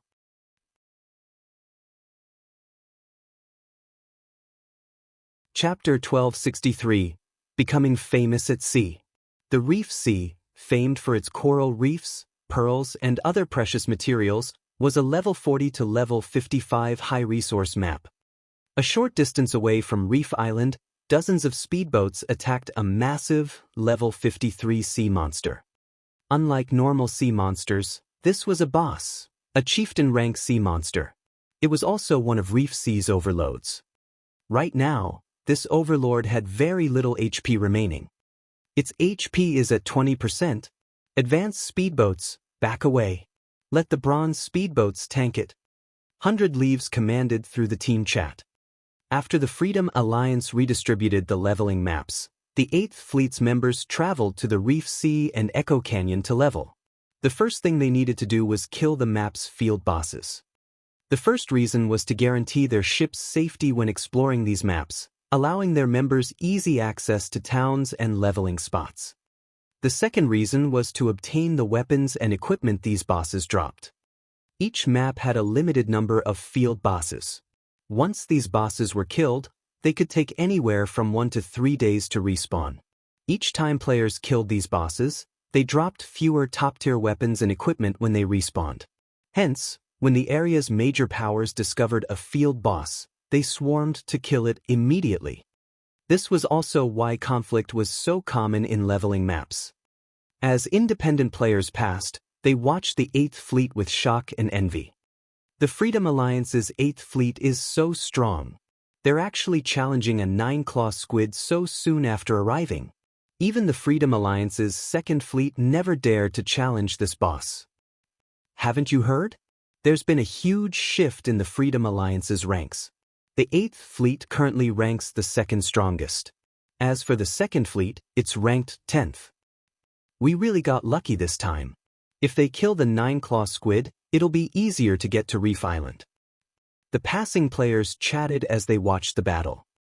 Not only was the 9-claw squid one of Reef Sea's overlords, but it was also Reef Island's gatekeeper. Reef Island was a valuable location due to its ancient ruins. One could obtain plenty of treasures and top-tier items in those ruins. However, players had to get past the 9-claw squid before they could reach Reef Island.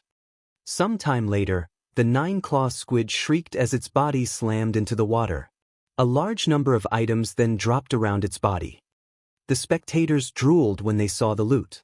As this was the first time the 9-claw squid had been killed, it had dropped plenty of items. They could count at least 50 in total. Moreover, every item was top tier. If put up for auction, the items would easily sell for large sums. Of course, the 8th Fleet had also paid a considerable price for these items. In total, they had lost 3 advanced speedboats and 11 ordinary speedboats. The fleet's bronze speedboats also received varying amounts of damage. The repairs would be costly. Repairing ships was far more expensive than repairing weapons and equipment. Even an ordinary speedboat with half of its durability would cost around 2 or 3 gold to repair. Advanced speedboats could cost anywhere from 10 to 20 gold. Needless to say, bronze speedboats were even more expensive. Moreover, advanced shipwright. Someone collect the loot. Everyone else, rest up. We'll dock on Reef Island soon, 100 Leaves instructed. She then noticed the communication request from Uncle Lee, revealing an excited expression. She accepted the call and asked, "Uncle Lee, have you dealt with the issue?" As far as she was concerned, once she dispatched Uncle Lee's party, Feng had no hope of survival. Uncle Lee must have contacted her to report his success. "No.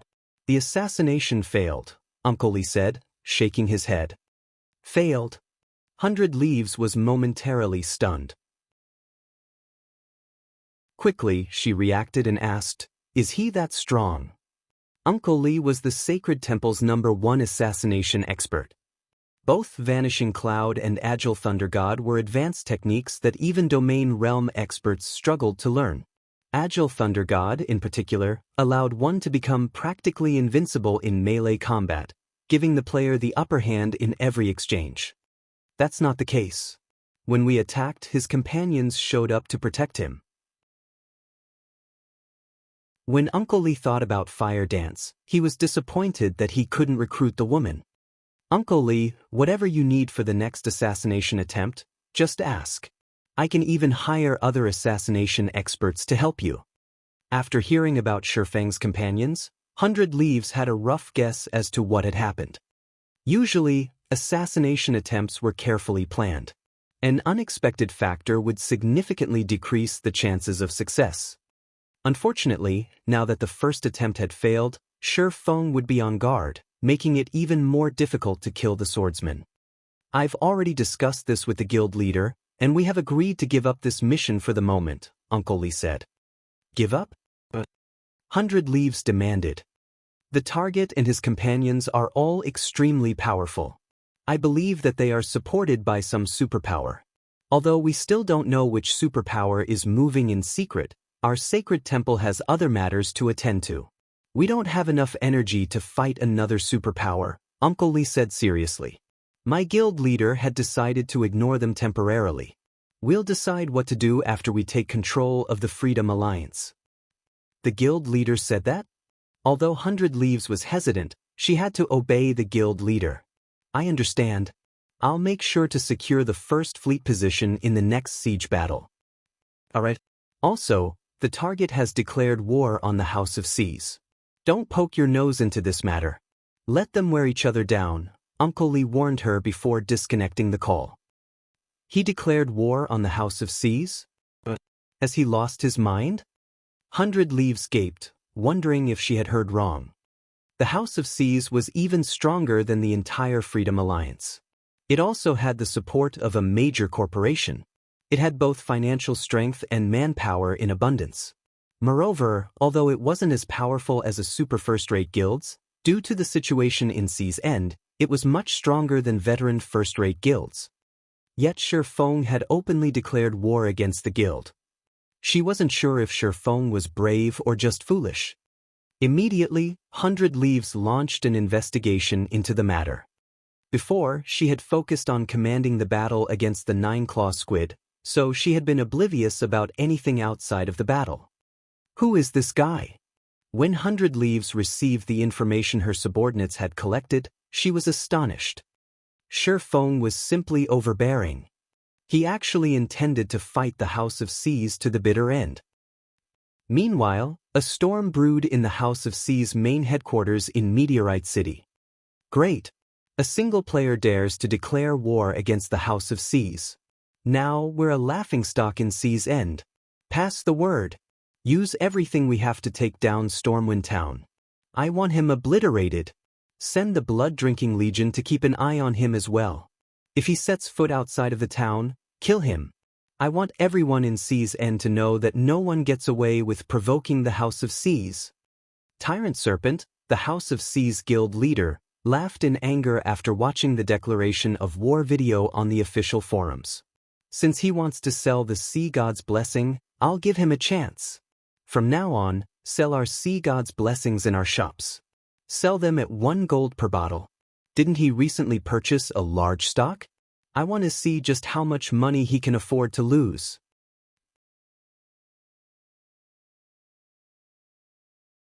Chapter 1264, Number 1 at Sea. Inside the House of Seas meeting room. Tyrant Serpent's orders shocked the guild's upper echelons in the room. This was the first time they had seen their guild leader so enraged, angry enough to make rash decisions. Guild leader, isn't that a little too far? We're already spending 1 gold for each Sea God's Blessing we obtain. If we sell the potion for 1 gold, won't we be working for nothing? Moreover, our stock is limited. If we don't sell enough potions, that player will continue to make a profit, yet if we sell too many, we might not have enough for our members. It could hurt our exploration of Death's Waterfall.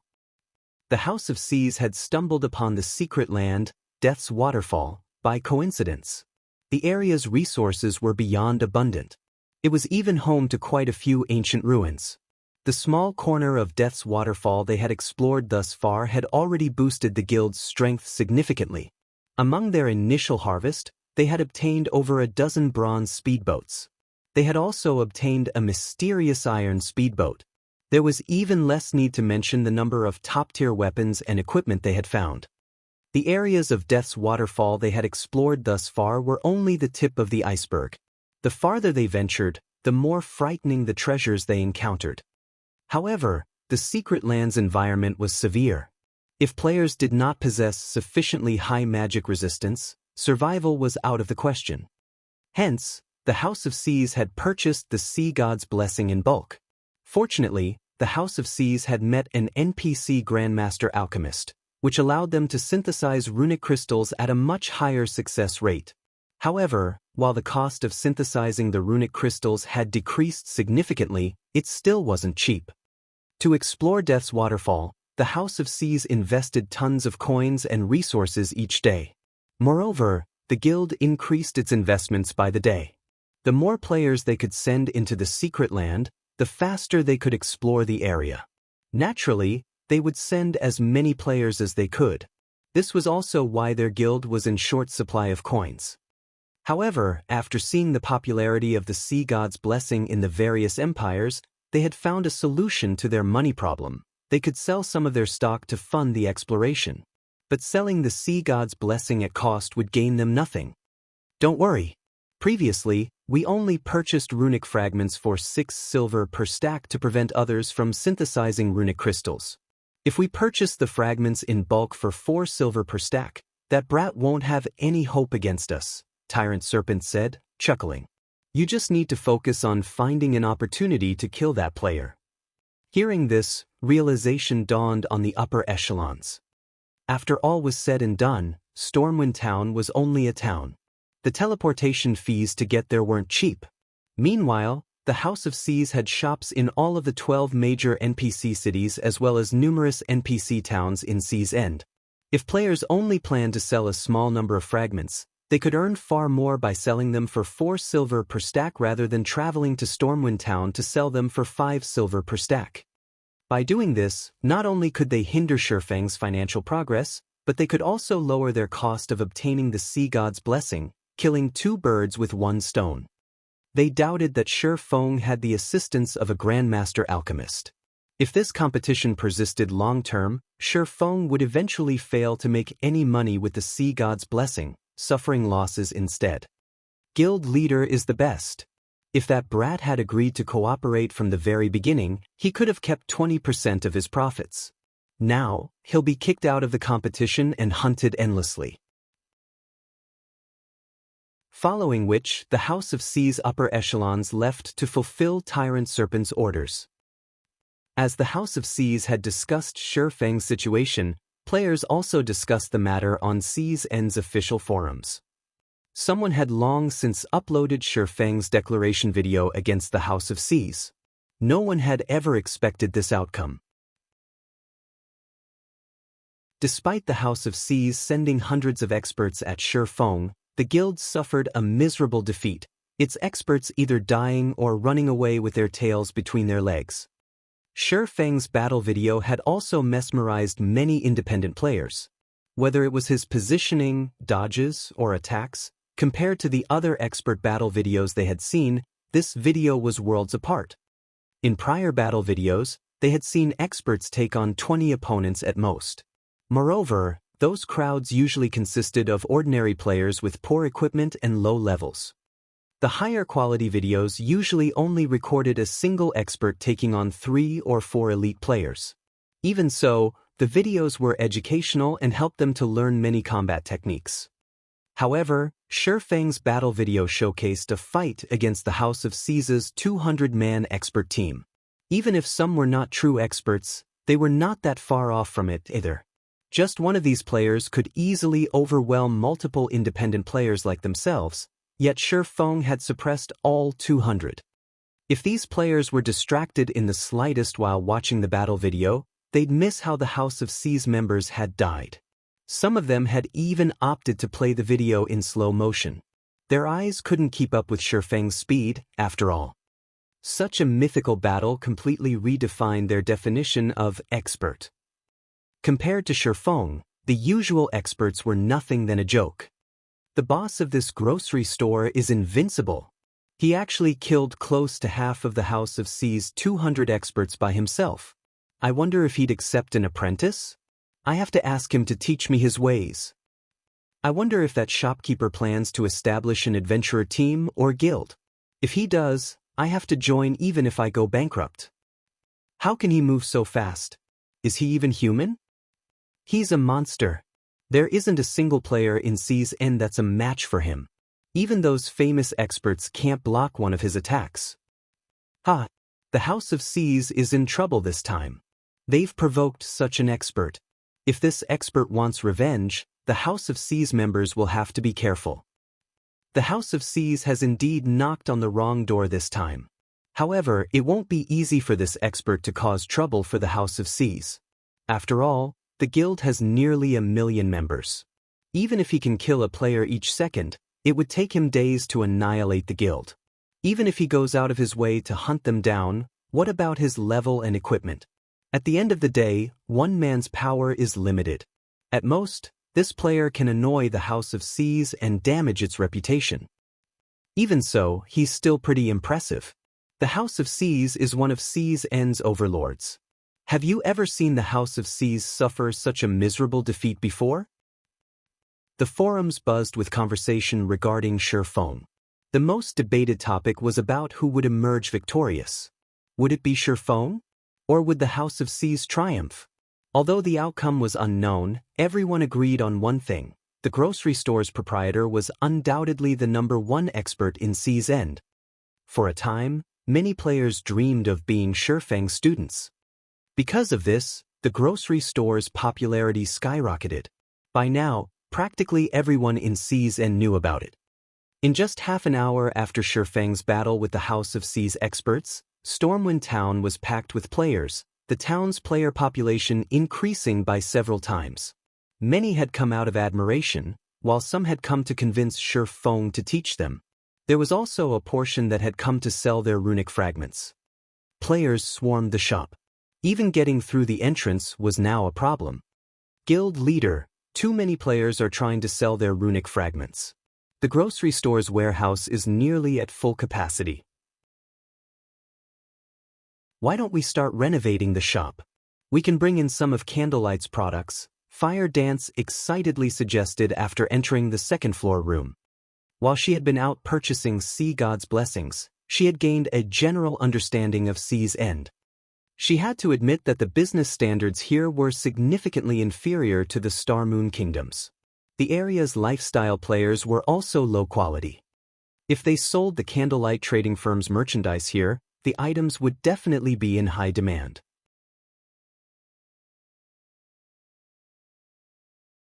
Chapter 1265, Town Manager. Promote Candlelight's merchandise? Fire Dance's sudden suggestion tempted even Shifeng. However, he quickly came to a decision and shook his head, saying, "It's not time for that yet." Why? Fire Dance was confused. The House of Seas can't touch us in Stormwind Town for now. Even if we sell our merchandise here, all they can do is watch. They might not be able to touch us, but that's not the case for everyone, Shifeng said as he glanced out the window. He pointed at the large group of players wearing the House of Seas Guild emblem that had appeared on the street below. Speak of the devil. Fire Dance curiously followed his gaze. Immediately, she noticed 100 House of Seas members outside the grocery store. These players had blocked off the shop's entrance, preventing anyone from getting close. From now on, anybody that enters this grocery store will be an enemy of the House of Seas.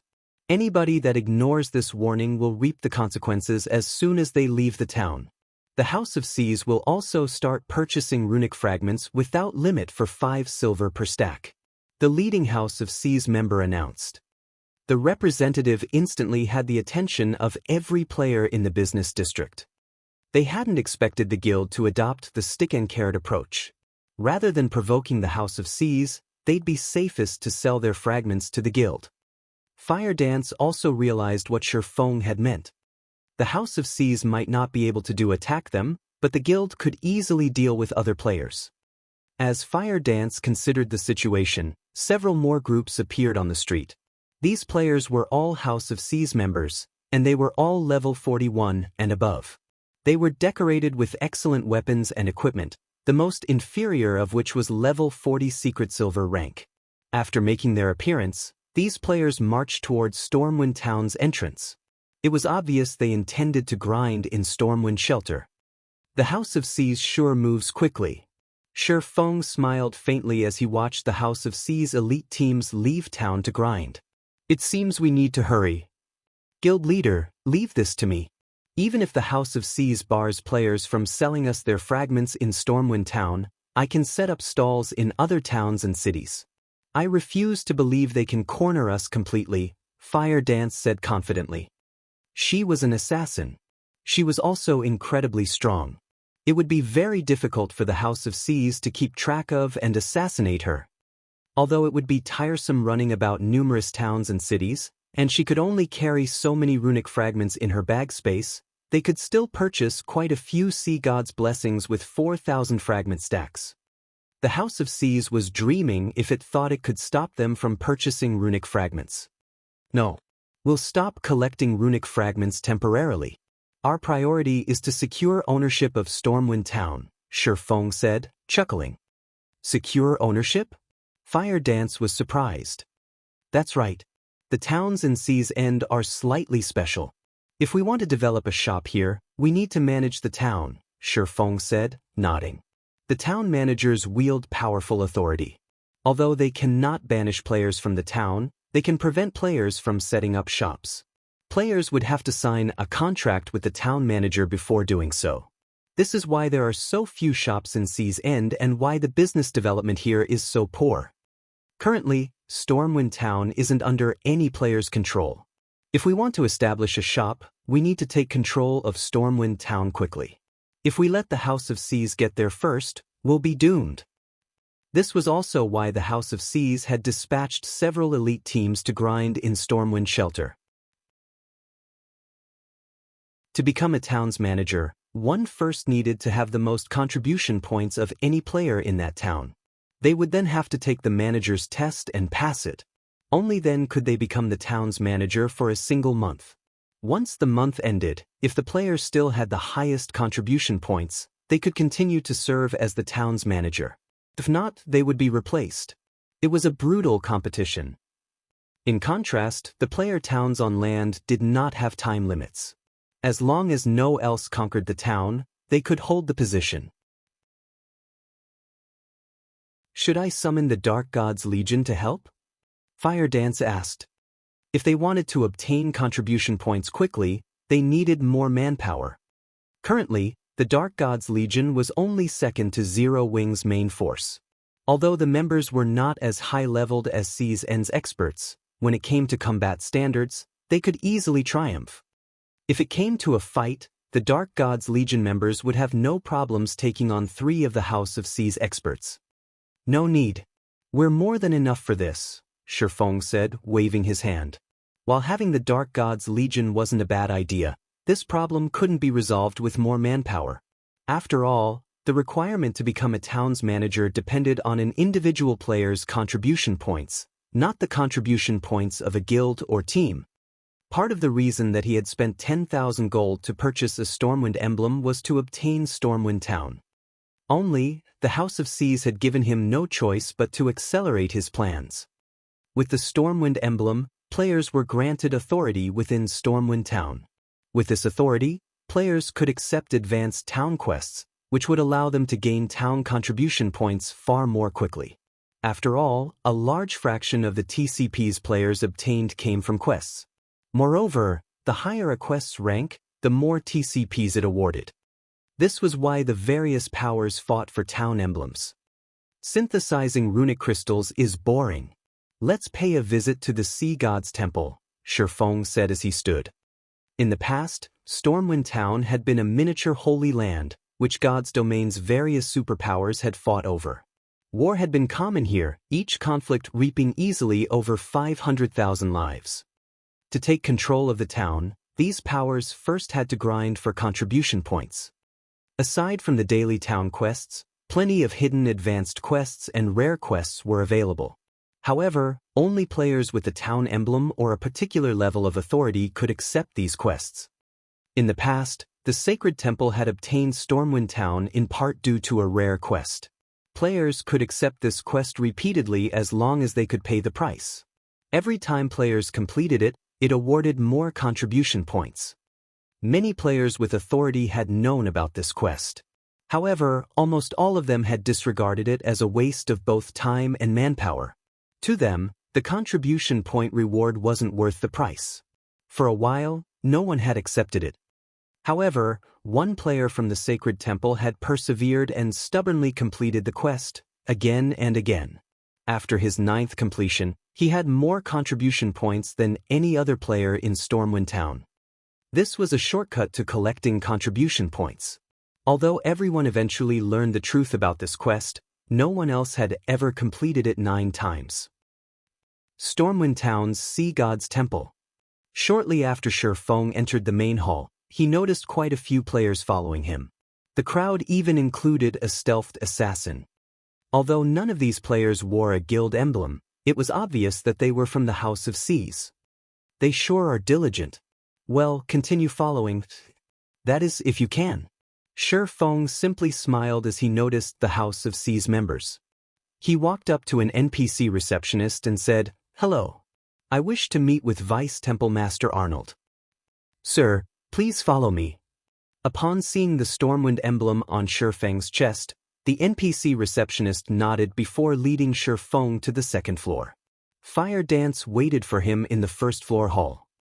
As Shifeng saw to his business in the Sea God's Temple, a sudden discovery shook the various empires on land.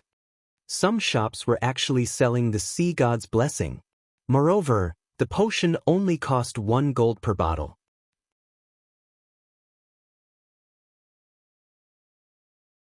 Chapter 1266, Dragon's Blood. Apocalypse Empire, Death Whisper Hill. An army of over 100,000 undead guarded the Death Whisper fortress. A legion of 1,000 players clashed with the constant stream of undead. These undead wore tattered armor and wielded swords and shields. Their movements were organized, and even the weakest among them was a level 42 elite, while the strongest included level 46 lords. If a normal 1,000-man legion faced this army, they would be terrified. However, this 1,000-man legion killed the undead with a militaristic efficiency, acting as if this situation were just a matter of course. Several hundred MTs raised their shields as they held the undead back, none of them even attacking the monsters as they focused on defense. With the limited space, the MTs maneuvered their shields and displayed impressive technique as they prevented the undead from breaking past their line. As for the DPS players behind the shield wall, they launched an unrelenting assault. Occasionally, they used AoE attacks, dealing high amounts of damage to a cluster of monsters. The DPS prioritized chieftain rank and above monsters. Healers, keep an eye on your mana. If it falls below 30%, retreat, switch players with a backup healer, and recover. Phoenix Rain commanded her legion while attacking a Lord-ranked monster. She remained wholly unperturbed despite facing down an undead army led by 100 lords. It seemed as if this battle were completely under her control. As Phoenix Rain was commanding the battle, Blue Phoenix, who wielded a dark blue crystal staff that radiated the epic rank glow and wore a complete level 45 dark gold set equipment for elementalists, walked up to her leader's side. Blue Phoenix then reported quietly, "Big Sis Rain, we just received news that a shop in Chaos Rock City is selling the popular Sea God's Blessing. Moreover, the potion only costs 1 gold per bottle." "What? Why is it so cheap?" When Phoenix Rain heard Blue Phoenix's report, a hint of surprise slipped through her calm exterior. Is the information reliable? Or is that shop just trying to become famous, selling a small number for such a low price? The Sea God's Blessing had become a strategic resource, which God's domain's superpowers competed over. Its effects were wondrous for exploring secret ruins and raiding dungeons. Among the Sea God's Blessings sold in the Apocalypse Empire, Phoenix Rain had only obtained a little over 500 bottles. Miracle and Battle Wolves had snatched the majority of the potions. Meanwhile, she was saving these Sea God's Blessing as a trump card to raid large-scale Hell Mode team dungeons and the competition on Thunder Island. Previously, the cheapest Sea God's Blessings in the Apocalypse Empire's auction house had sold for 6 gold. Even after deducting the processing fees, the players selling the potion would get over 5 gold per bottle, yet someone had decided to sell it for 1 gold. No matter how she looked at it, this felt like fake news. She had long since investigated the Sea God's Blessing. The potion could only be purchased from the Sea God's Temple. The only way to obtain a large quantity in a short time right now was to trade in runic crystals. However, runic crystals were even rarer than magic crystals. Other than defeating boss-grade sea monsters, the only reliable way of obtaining them was to synthesize runic fragments. Unfortunately, the synthesis was expensive. Initial estimates put the cost of 1 bottle of Sea God's Blessing at a minimum of 1 gold, 50 silver. If unlucky, the potion might even cost 2 gold. Although her people had tried that method, the results had been disappointing. After all, they knew very few NPC master alchemists. Moreover, unless they achieved a certain level of favorability with these NPCs, they would not receive any help. Most importantly, each Sea God's Temple had a limited number of Sea God's Blessings. By the time they had amassed a large number of runic crystals, the Sea God's Temple they had visited had run out of stock. I thought the same thing. But according to our reports, the shop has already sold more than 1,000 bottles. Many large guilds have given up on purchasing the potion in the auction house. Only independent teams with flimsy information networks are bidding on the potions, Blue Phoenix explained. This is interesting. Have you found out who runs that shop yet? Phoenix Rain asked, chuckling softly. Yes. The House of Seas owns the shop. It is a warehouse-type shop that the House of Seas operates to collect materials and potions that cannot be found at sea. Blue Phoenix then sent Phoenix Rain the related information. Chaos Rock City ranked in the tens among the many NPC cities in the Apocalypse Empire. It was insignificant compared to the Imperial capital. With enough money early in the game, anyone could obtain land in the NPC cities ranked beyond 10th place. None of the superpowers would pay any attention to these small cities. Taking advantage of this fact, powers such as the House of Seas, that were not based in the Apocalypse Empire, had purchased the lands. One of the reasons for doing so was to set up a foundation for any potential development. They could also set up a shop to serve as their eyes in the Empire while they used it as a warehouse of sorts. Their competitor must be quite strong to force the House of Seas to this, Phoenix Rain chuckled. Since the House of Seas wants to stomp its competition by lowering the potion's price, we'll use this opportunity to buy as many as we can. However, we cannot let the House of Seas' competitor die off too quickly. Have someone contact the competitor and tell them that we wish to have a chat. Understood. Blue Phoenix promptly began to contact her subordinates. While Phoenix Ran and Blue Phoenix had conversed, the other major powers had sent their people to investigate the situation. After all, they all knew that the House of Seas had a very strong backer. They were curious to know who was capable of forcing the House of Seas into this corner. Moreover, whoever was responsible was capable of securing a large quantity of Sea God's blessings. If the other party were strong enough, they could consider forming a partnership. If not, all the better. Stormwind Town, Sea God's Temple's second-floor reception room. After waiting in the reception room for some time, Shifeng watched a stern, gray-robed, old man nearing his 70s enter the room. Although this old man's hair was fully white, he brimmed with spirit. Moreover, the instant this old man appeared, Shifeng felt the space around him radiate an immense pressure. He felt as if he would be turned into meat paste if he made any sudden movements. This old man was none other than Arnold, the Vice-Temple Master of Stormwind Town's Sea God's Temple. On the surface, the NPC's information showed that he was a level 160, Tier 3 Great Mage. In reality, however, he was a Tier 4 Great Wizard. Only, due to his last battle, he had fallen ill, falling a tier as a result. This was the beginning of the rare quest chain. Young adventurer, what business do you have with me? Arnold asked indifferently as he watched Shifeng. As the Sea God's Temple's Vice-Temple Master, his status was extremely high. If not for Shifeng's Stormwind emblem, he would not be worth this NPC's time. Arnold's cold greeting didn't particularly surprise Shifeng. Smiling, he answered, Lord Arnold, I've heard that, to protect this town in the past, you fought a desperate battle against an abyssal monster. In the end, you used a curse to kill the monster. However, you suffered a backlash as a result. I have an advanced healing potion with me. I hope that it can be of some help to your injuries. Saying so, Shifeng took an advanced healing potion from his bag. Thank you, young adventurer, Arnold said, his tone no longer cold and indifferent. He then shook his head and said, however, you are better off saving this advanced healing potion for yourself. I know full well what kind of wound I suffer. It is not that easy to treat. Even the water of life cannot help me. May I know what may help you recover, Lord Arnold? Shifeng asked. Young adventurer, I do not wish to belittle your strength, but curing my wounds is too difficult. If you really wish to help me, you must first collect a drop of dragon's blood, Arnold said, chuckling. He then turned and left the reception room. System, Rare Hidden Quest, Heroes Past, triggered. Do you wish to accept? Shifeng accepted the quest without hesitation. Sure enough, the quest is the same as it was in the past. Shifeng released a sigh of relief. After all, he did not have a deep understanding of Sea's End. Much of his information contained falsehoods. Fortunately, the information regarding this quest had been true. The first item this chain quest required was the super rare herb, Dragon's Blood.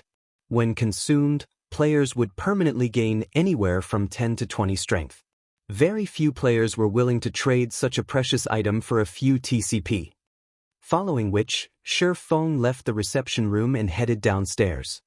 Fire Dance, who was in stealth, approached with an anxious expression and reported, "Guild leader, this isn't good.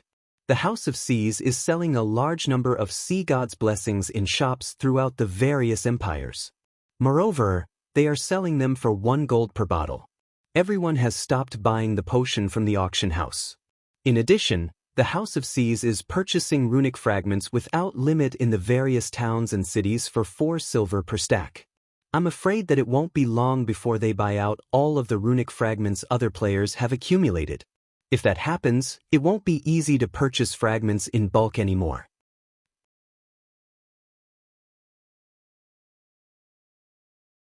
Chapter 1267, Frightening Influence. "The House of Seas is quite bold," Shi Feng muttered, revealing a bitter smile when he read the information Fire Dance had given him. "Aren't they afraid that they'll go bankrupt? Selling the sea god's blessing for 1 gold per bottle was simply foolish. It was the equivalent of harming oneself to damage the enemy. By doing so, neither side would profit. While the House of Seas could recover from the losses if it endured, if it lost the competition, its efforts would go to waste. Unlike the House of Seas, which could sell the potions in its shops through the various empires, Shi Feng was at a disadvantage. He could only sell the sea god's blessing for a minimum of 1 gold, 2 silver in the auction house. In this case, he only sold a very small number of sea god's blessings each day. He would make barely any money. "Guild leader, are we still going to sell the sea god's blessing?" Fire Dance asked. "Of course we are. Since the House of Seas wants to fight to the bitter end, I'd like to see how long they can keep this up," Shi Feng said, smiling nonchalantly. "Get a group of trustworthy assassins from the guild over here and have them sell our sea god's blessings in the various empires. We'll sell the potion for 60 silver per bottle. Limit the sales volume to 3,000 bottles per empire per day. Have them work in 3-man groups and rotate. Instruct a few others to split up and head to Seas End cities to purchase fragments in bulk. Since the House of Seas will buy the fragments at 4 silver per stack, we'll buy the fragments at 5 silver per stack. Keep our prices 1 silver higher than the House of Seas." To any other player, selling the sea god's blessing for 60 silver per bottle would result in a loss. Fortunately, that wasn't the case for Shi Feng. If he purchased runic fragments at 5 silver per stack, it would only cost him 12 silver, 50 copper for each bottle of sea god's blessing. By selling the potions at 60 silver per bottle, he didn't get as much profit. Even so, profit was profit. The House of Seas could only blame itself for picking a fight with the wrong player. "Understood." Fire Dance smiled. Had the House of Seas chosen to challenge them properly, both sides would have made a profit. Now, however, the House of Seas had shot itself in the leg. Following which, Fire Dance contacted the guild's elite assassins and had them hurry to Stormwind Town. Meanwhile, Shi Feng brought 4,000 bottles of Sea God's Blessing back to White River City. He planned to store them in the guild warehouse and let the guild's core members trade GCP for the potions. At the same time, he intended to search for Dragon's Blood. Dragon's Blood was also known as Draconic Herb. It was extremely rare. Even if one scoured Sea's End, they wouldn't find it. Normally, it was a treasure that only bloomed in kingdoms and empires that produced herbs. To obtain the herb, a player needed luck. Even Shi Feng would have a hard time finding the herb. Hence, he would rely on the candlelight trading firm to purchase it for a high price. Otherwise, he'd never move to the next part of the quest chain. White River City's teleportation hall. As soon as Shi Feng returned using the return scroll, he discovered a flood of players teleporting into the city. There were at least twice as many players than before. Among them, there were members of large guilds belonging to other kingdoms and empires. He easily counted members of 14 first-rate guilds in the teleportation hall. There were also a large group of Battle Wolves members. For a moment, Shi Feng wondered if he had mistakenly teleported to the Beast Empire's capital. What's going on? Shi Feng was surprised as he observed the teleportation hall. Before Shi Feng could figure out what was happening, he heard players discussing the candlelight auction. There sure are a lot of people going to the candlelight auction this time. No kidding, Not only will the auction offer slots to enter the holy city of Titan, but they're also selling bronze mounts and personal houses. The popularity of the holy city's slots goes without saying. And every player wants a personal house. Not only can you train in a high mana density environment, but you can also take advantage of the NPC shops selling rare items. It'd be so convenient to travel to and from Stone Forest Town and the nearby leveling maps. That's right. Aside from large guilds, plenty of famous adventurer teams have come to participate in the auction. I have heard that they are all here to get one of Stone Forest Town's personal houses. It's a pity that the starting bid for the houses is 300 gold. I would have tried to buy one for myself if it were cheaper. That's already considerably cheap. Stone Forest Town is the #1 player town throughout Starmoon Kingdom and the neighboring kingdoms. Practically every player in the teleportation hall chatted about the candlelight auction and Stone Forest Town. When they talked about Stone Forest Town, they wore yearning expressions. Has Stone Forest Town become so popular? Feng was slightly surprised. While he acknowledged that Stone Forest Town was a valuable location, he hadn't thought that it would attract so many players from other kingdoms and empires. After all, Stone Forest Town's location was gradually growing less profitable. By the time mainstream players were over level 50, the town would lose its competitive edge.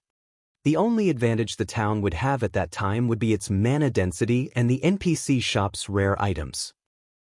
White River City, Candlelight Trading Firm. Players crowded the 7-story tall building's entrance. Originally, only players with 10 gold or more could enter the shop. However, due to the high number of participants, the trading firm had been forced to raise the requirement to 100 gold. Even then, the designated auction venue, which could accommodate 10,000 people, was full to the brim. Even the VIP rooms were not enough.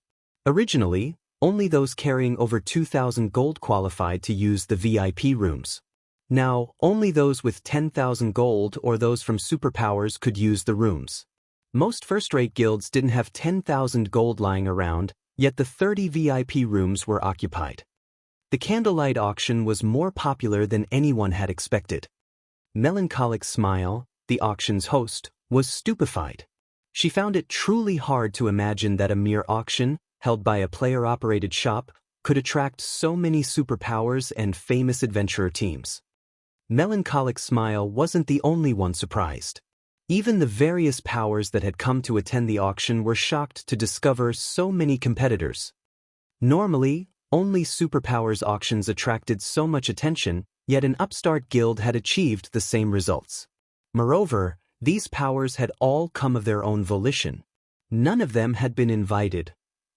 Meanwhile, in a VIP room on the 2nd floor. Guild leader, I've already checked. 7 super guilds and super first-rate guilds are in attendance. Practically every first-rate guild from the neighboring kingdoms and empires are here as well, Purple Eye reported to Galaxy Past. There really is no competing with Zero Wing.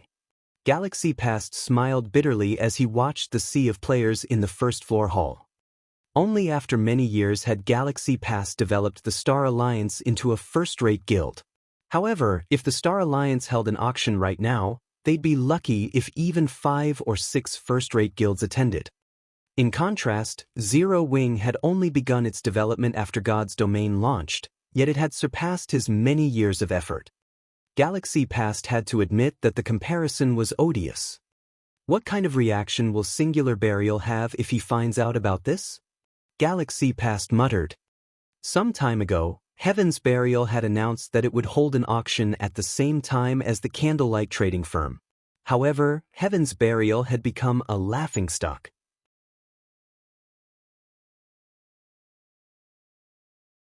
Chapter 1268, Foundation that Exceeds Expectations.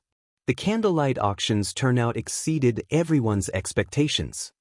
As everyone waited quietly for the auction to begin, a stalwart-looking man seated in a second-floor VIP room and carrying a great sword across his back exclaimed, "Boss Sirius, the candlelight trading firm is awesome. Despite this being its first auction, it can already compete with the dark auction." Indeed.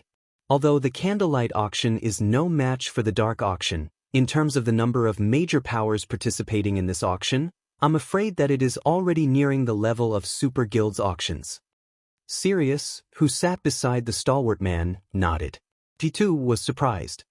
After his defeat against Shi Feng in the Dark Arena, he had investigated Zero Wing thoroughly. However, while he knew that Zero Wing's overall strength could rival that of a first-rate guild, he had never imagined that the guild would be this powerful. From the moment he had set foot in White River City, practically every one of his expectations had been surpassed. Whether it was the business district or the standards of the players in the city, White River City was superior to many kingdoms' capital cities. In God's domain, a guild's capabilities weren't determined by its strength alone. The status of its main city was also important. Oftentimes, the prosperity of a city determined the development of a guild. Currently, White River City's prosperity was not one bit inferior to Star Moon City. If not for the new expansion pack, which caused dark cities to appear near various kingdoms' capitals, White River City would have most likely surpassed Star Moon City by a large margin. If not for the candlelight trading firm's intention of selling the slots to enter Titan City, he really wouldn't have discovered that Zero Wing had already developed to such a degree. Meanwhile, in another room, a handsome man glared, displeased, at the crowded first-floor hall. Pavilion Master, my people have finished the investigation into the situation. So many people are attending this auction to bid for Stone Forest Town's personal housing and the advanced mana armor kits, a dignified young man reported. Although this young man simply stood there, he seemed like the center of the universe. Moreover, he radiated a terrifying aura. Even the man's companions, who were level 42 experts, wouldn't get within 10 yards of him. This young man was none other than the monster of the Dragon Phoenix Pavilion that had grasped a domain at a very young age, Martial Dragon. Zero Wing is actually capable of such a grand auction. No wonder why Rain has such an optimistic view of this guild. It's a pity that, even after attracting so many customers with the Holy City slots, Zero Wing only has such pitiful items to sell. Nine Dragons Emperor sneered when he saw Melancholic Smile walking up to the stage. If this auction were organized properly, it could attract so many more major powers in the future. It would massively boost Zero Wing's development. After all, these major powers had money. Anyone else would only have spare change. Zero Wing would never have attracted the true major powers if not for the Holy City slots. As Nine Dragons Emperor fell silent, the auction officially began. Under the crowd's attentive gaze, Melancholic Smile, who wore a luxurious, blue dress, approached the front of the stage. Ladies and gentlemen, welcome to the Candlelight Auction. This auction will have two phases. During the first phase, we will sell items that have been carefully selected by our own auction house. The second stage will be a bartering session with the auction house as an intermediary. However, to ensure the quality of the items offered for trade, we will collect a processing fee of 10 magic crystals or 3 gold coins for each item. For materials specifically, we will charge 15 magic crystals or 4 gold coins per stack. As Melancholic Smile finished explaining the auction's flow, a commotion swept through the crowd. Crap, this is fraud. Even a first-rate guild's auction wouldn't dare charge 10 magic crystals for every item. That's right. How can you be this greedy? Players in the first-floor hall shouted their indignation. Although many of the major powers present had attended the dark auction before and knew about these bartering sessions, Candlelight's high price was ludicrous. The dark auction only dared to charge a high price because it was the best auction throughout God's domain. Only extraordinary existences were invited. Zero Wing sure is interesting. Nine Dragons Emperor could not help but laugh when he heard Melancholic Smile's explanation. However, this is a good opportunity to earn some money from the major powers. After all, a few of the superpowers here have come to bid for the Holy City slots. Whether it is the adventurer teams, independent players, or guilds, none would miss such a golden opportunity to trade high-value items. Such a shameful behavior would earn the various major powers' ire. Needless to say, the candlelight auction wouldn't happen again. Even Phoenix Rain's reputation in the Dragon Phoenix Pavilion would be soiled for supporting Zero Wing. Just what is Black Flame thinking? Yuan Tiexin stared at Melancholic Smile in confusion. Is he so desperate for money that he's willing to abandon his reputation? The first auction was always the most important. Asking for such an unreasonable price would only incur the wrath of the various major powers. None of these powers would likely visit the auction house in the future. Purple Jade, who sat beside Yuan Tiexin, was also confused. Based on her understanding of Black Flame, he wouldn't make such a newbie mistake. Meanwhile, as Melancholic Smile saw the attendees' reactions, she revealed an expression that seemed to say, as expected. Originally, she had planned to set the processing fees at 1 magic crystal or 30 silver coins per item. This way, they could more or less guarantee the quality of the items while avoiding such a negative reaction. After all, the candlelight auction was relatively small compared to something like the dark auction. Players weren't likely to offer high-quality items for trade. The candlelight auction had only attracted so many superpowers and first-rate guilds due to the Holy City slots. Yet, Shi Feng had insisted on increasing the price. It was obvious he was treating the various attendees like fools. However, now that things had already developed to this point, Melancholic Smile could only endure the complaints while starting the auction. We will now begin the auction. The first item we are offering is a magic whale skin. Melancholic Smile said as she gestured to the semi-transparent screen above the stage.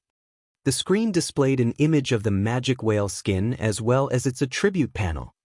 Suddenly, the venue fell silent. What? Everyone was stunned after reading the item's introduction. The various major powers, particularly the superpowers, had already begun to develop their naval forces.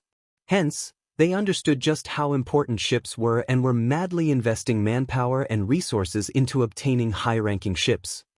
These major powers wanted to upgrade their high-ranking ships to ease the fights against sea monsters. These organizations were even purchasing bronze rank strengthening items at astronomical prices. However, such strengthening items were extremely rare, no less than the high-ranking ships themselves. Even if one obtained such an item, they'd refuse to sell it. After all, if one could strengthen their own ships, their power at sea would increase by a large margin. Yet, the candlelight trading firm was actually auctioning off a dark gold ranked strengthening item.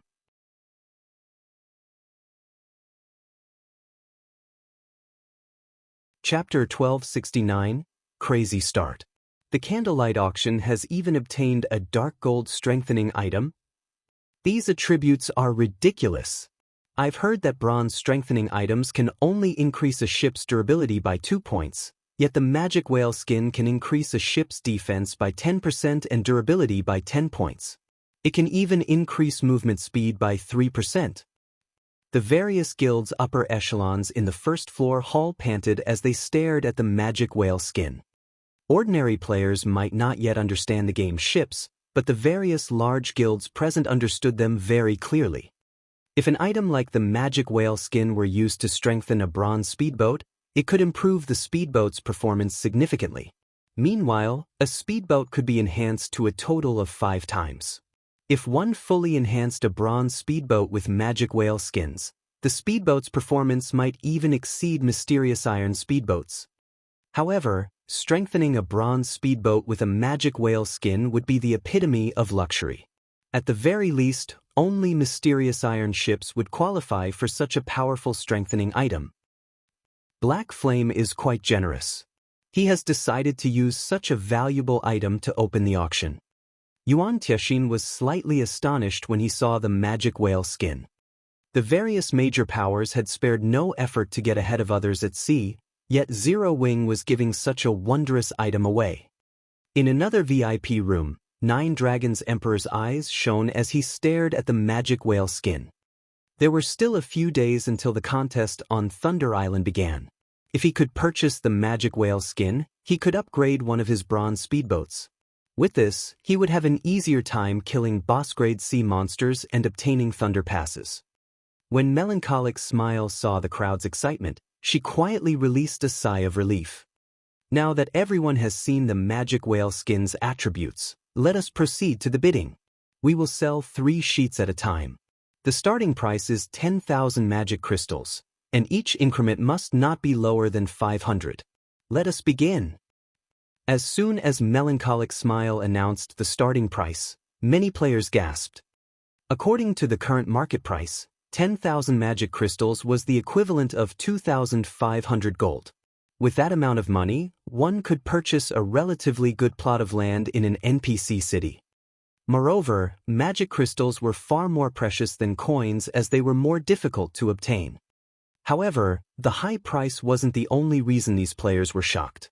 What surprised them more was Candlelight's ability to offer 3 magic whale skin sheets at a time. After all, a single sheet could not qualitatively transform a ship.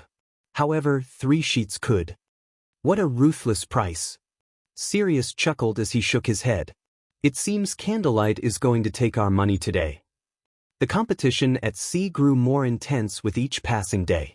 If his guild could increase a high-ranking ship's performance by a rank, it would raise the guild's naval strength to new heights.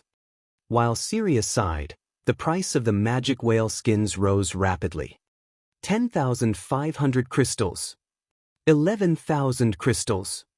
12,000 crystals. In just 10 seconds, the price had soared to 15,000 magic crystals. One could purchase epic equipment with that kind of money. Big Sis Rain, what should we do? We have already lent our magic crystals to Zero Wing. We have less than 5,000 crystals on hand, Blue Phoenix asked anxiously as she watched the price of the magic whale skin continuously increase. She also felt that Zero Wing was too insincere. Rather than offering such a valuable item to them, Zero Wing had chosen to auction it.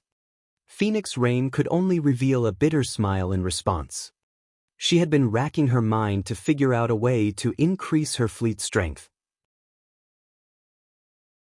She had even led a team of experts to the Death Whisper Fortress personally to obtain ship-strengthening items. Only after many sacrifices had she gotten her hands on a mysterious iron-strengthening item. On the other hand, without anybody noticing, Zero Wing had dark gold strengthening items. Immediately, Phoenix Rain called up her friends list and contacted Shi Feng.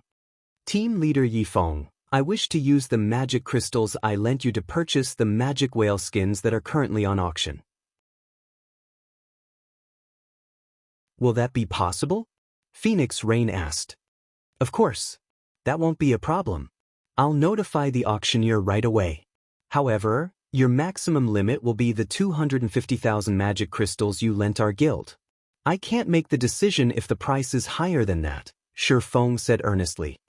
One of the reasons that he had generously offered the magic whale skins for auction was to show everyone Zero Wing's foundations. In any case, he had 8 sheets in total. He only needed 5 to strengthen the Hurricane sailboat. Using the remaining 3 on speedboats or common small sailboats would be a waste. It would be more beneficial to sell them. The second reason was to pay back his debt. After all, he had yet to return the 250,000 magic crystals he had borrowed from Phoenix Rain. If he tried to offer her the top-tier dark gold weapons or equipment that he had obtained from the Dark Arena, it was unlikely that Phoenix Rain would be interested.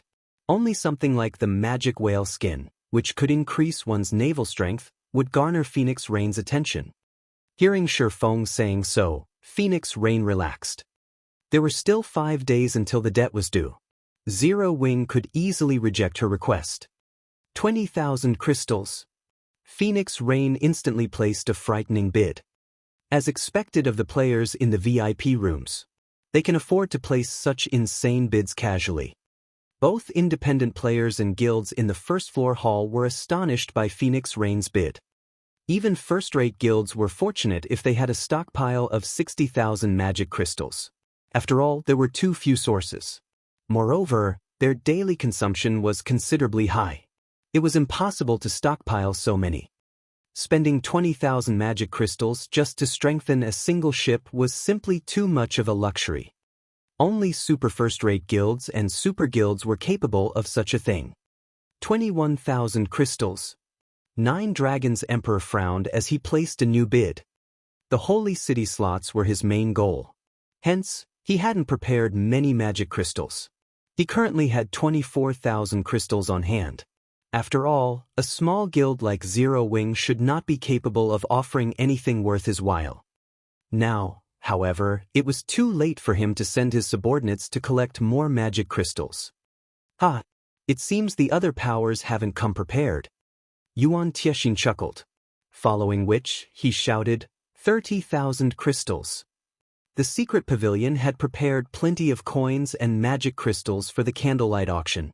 After all, the secret pavilion had done business with Zero Wing many times before, so they knew that Zero Wing possessed strong foundations and had many items that could even tempt the secret pavilion. However, Yuan Tiexin had never expected to find such an opportunity. 31,000 crystals. Phoenix Rain placed a new bid, but she didn't raise it by much. While the magic whale skin was valuable, its price was already high. Any higher and one could afford a bronze speedboat. 35,000 crystals. Yuan Tiexin said without hesitation. 36,000 crystals. Phoenix Rain frowned as she glanced at Yuan Tiexin's room a short distance away. This was the highest she was willing to go. Although she had plenty of magic crystals, she could not waste them. The other audience members were stupefied. The cost of 3 magic whale skins could already rival half of a first-rate guild's magic crystals. It seems that they have reached their limit. Yuan Tiexin smiled. 40,000 crystals. The other superpowers might only want the magic whale skin to fortify a bronze speedboat. However, the secret pavilion was in possession of a mysterious iron speedboat. 3 magic whale skins could almost put their ship on par with a secret silver speedboat. A secret silver speedboat. He wouldn't even blink at spending 100,000 magic crystals on such a ship, much less 40,000. The instant he placed his 40,000 crystal bid, the venue fell silent. After Melancholic Smile knocked the gavel 3 times and confirmed the sale, a gasp echoed throughout the auction house. The major powers that had scolded the candlelight trading firm for fraud had run out of comments. The first auction item had sold for 40,000 magic crystals. They had to admit that the candlelight auction was high quality. Only, they still thought that the processing fees for the bartering session were somewhat expensive.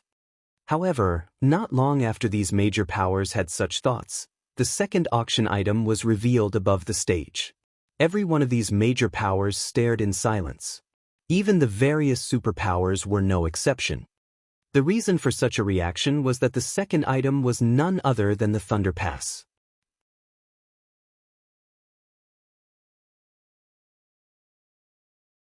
Chapter 1270, The Cost of Arrogance. Thunder Island was no longer a secret among the various major powers. Even some second-rate guilds with powerful information networks knew about the island. Various superpowers were frantically collecting Thunder Passes, but these weren't easily obtainable, requiring a lot of manpower and resources. Each additional Thunder Pass would allow them to bring 10 more experts to Thunder Island. When the contest for Thunder Island's authority began, the superpower with the most Thunder Passes would have a greater advantage. Hence, the various superpowers constantly offered to purchase Thunder Passes at a high price, attracting plenty of adventurer teams to sail the Sea of Death and kill sea monsters. Only, there had been no news of any adventurer team obtaining passes even now. Nevertheless, the candlelight trading firm was selling a Thunder Pass. It was truly hard to imagine that an upstart guild's auction could consecutively offer 2 treasures that could tempt the various superpowers. Moreover, they had already announced the final item, the Holy City slots. How could these major powers not be shocked?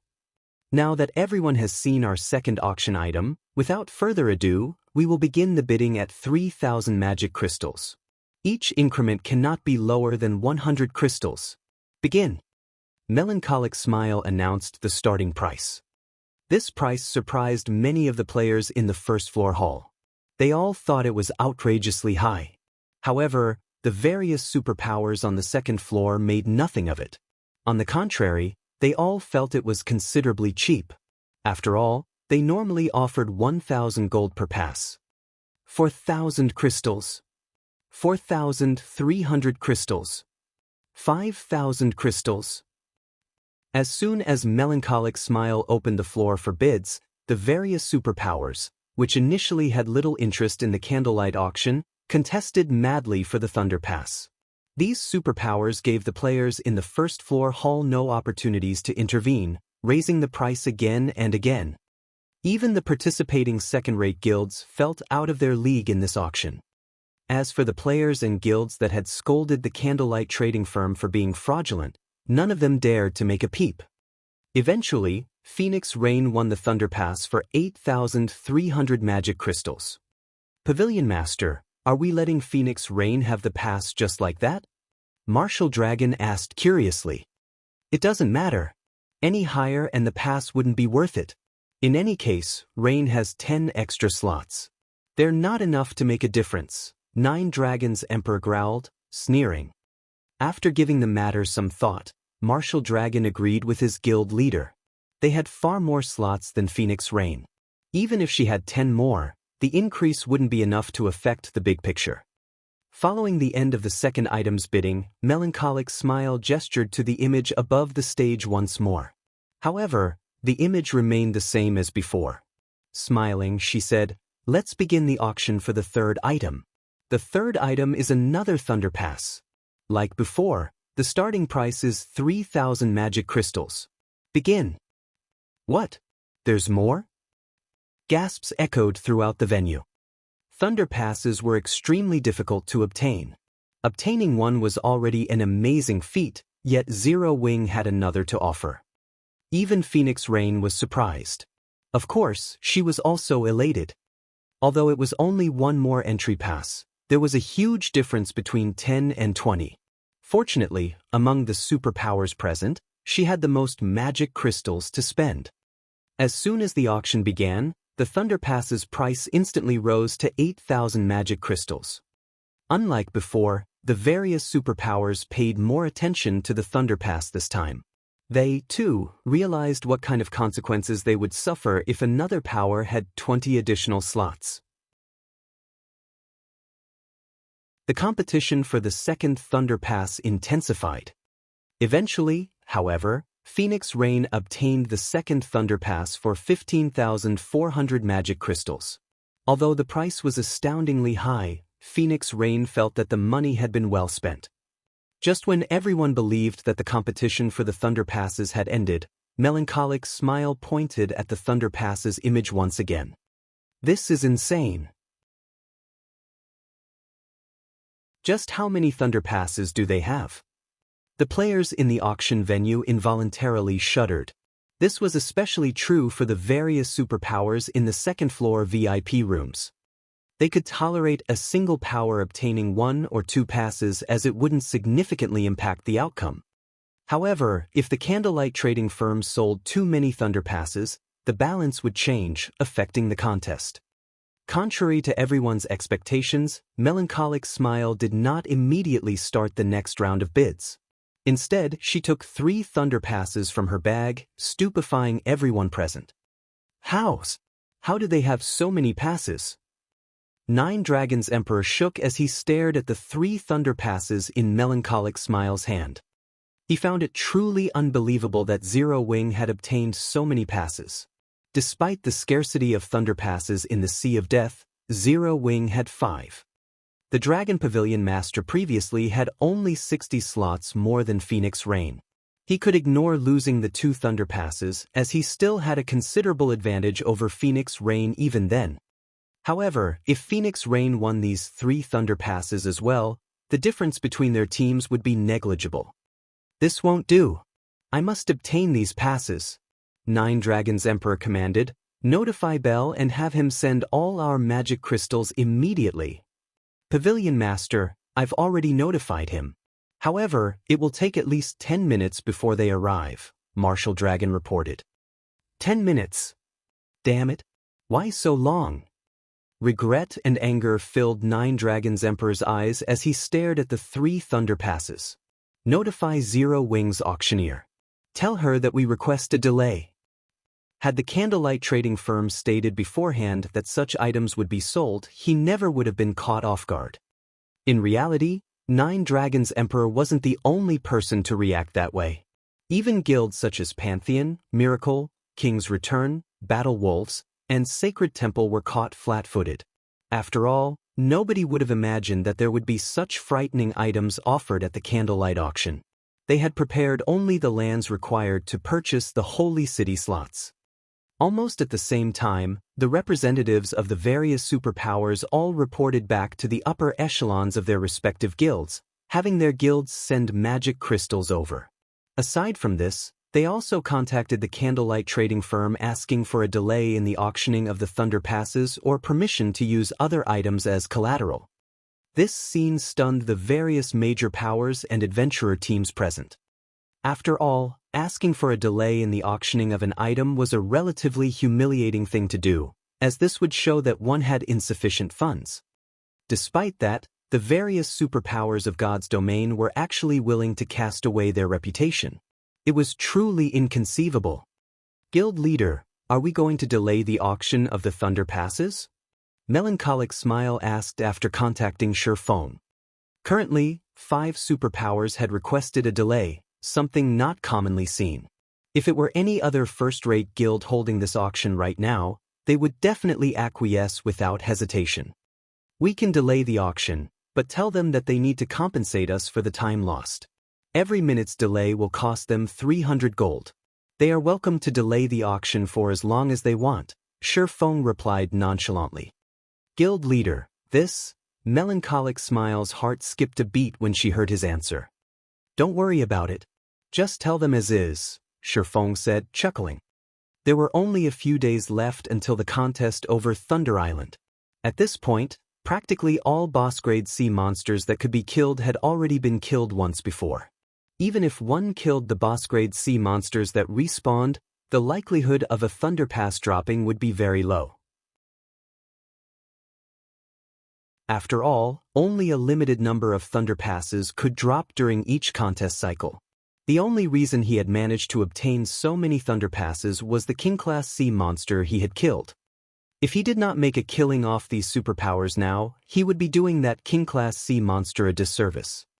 Melancholic Smile fell speechless at Sherfang's words. Her guild leader was a little too good at earning money.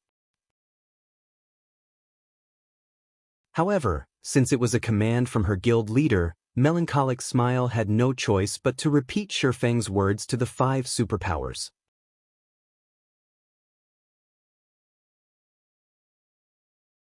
Chapter 1271, Frantic Struggle. Pavilion Master, Candlelight is clearly trying to extort us. Martial Dragon's expression darkened when he heard Melancholic Smile's reply. They would have to pay 3,000 gold if they wanted to delay the auction of the Thunder Passes for 10 minutes. Such a sum was enough to purchase a considerably good plot of land in an ordinary NPC city. Although 3,000 gold was nothing to the Heavenly Dragon Pavilion, they would be fools to accept this offer. At this moment, Nine Dragons Emperor also had an ugly expression on his face. This damnable Zero Wing. Nine Dragons Emperor pounded his fist on the armrest of his chair. In a chilling tone he said, "Let them have it. Isn't it just 3,000 gold? I'll have Phoenix Rain and Zero Wing pay it back 100-fold in the future." If he did not stop Phoenix Rain from obtaining the remaining 3 Thunder Passes, the struggle on Thunder Island would undoubtedly become more troublesome.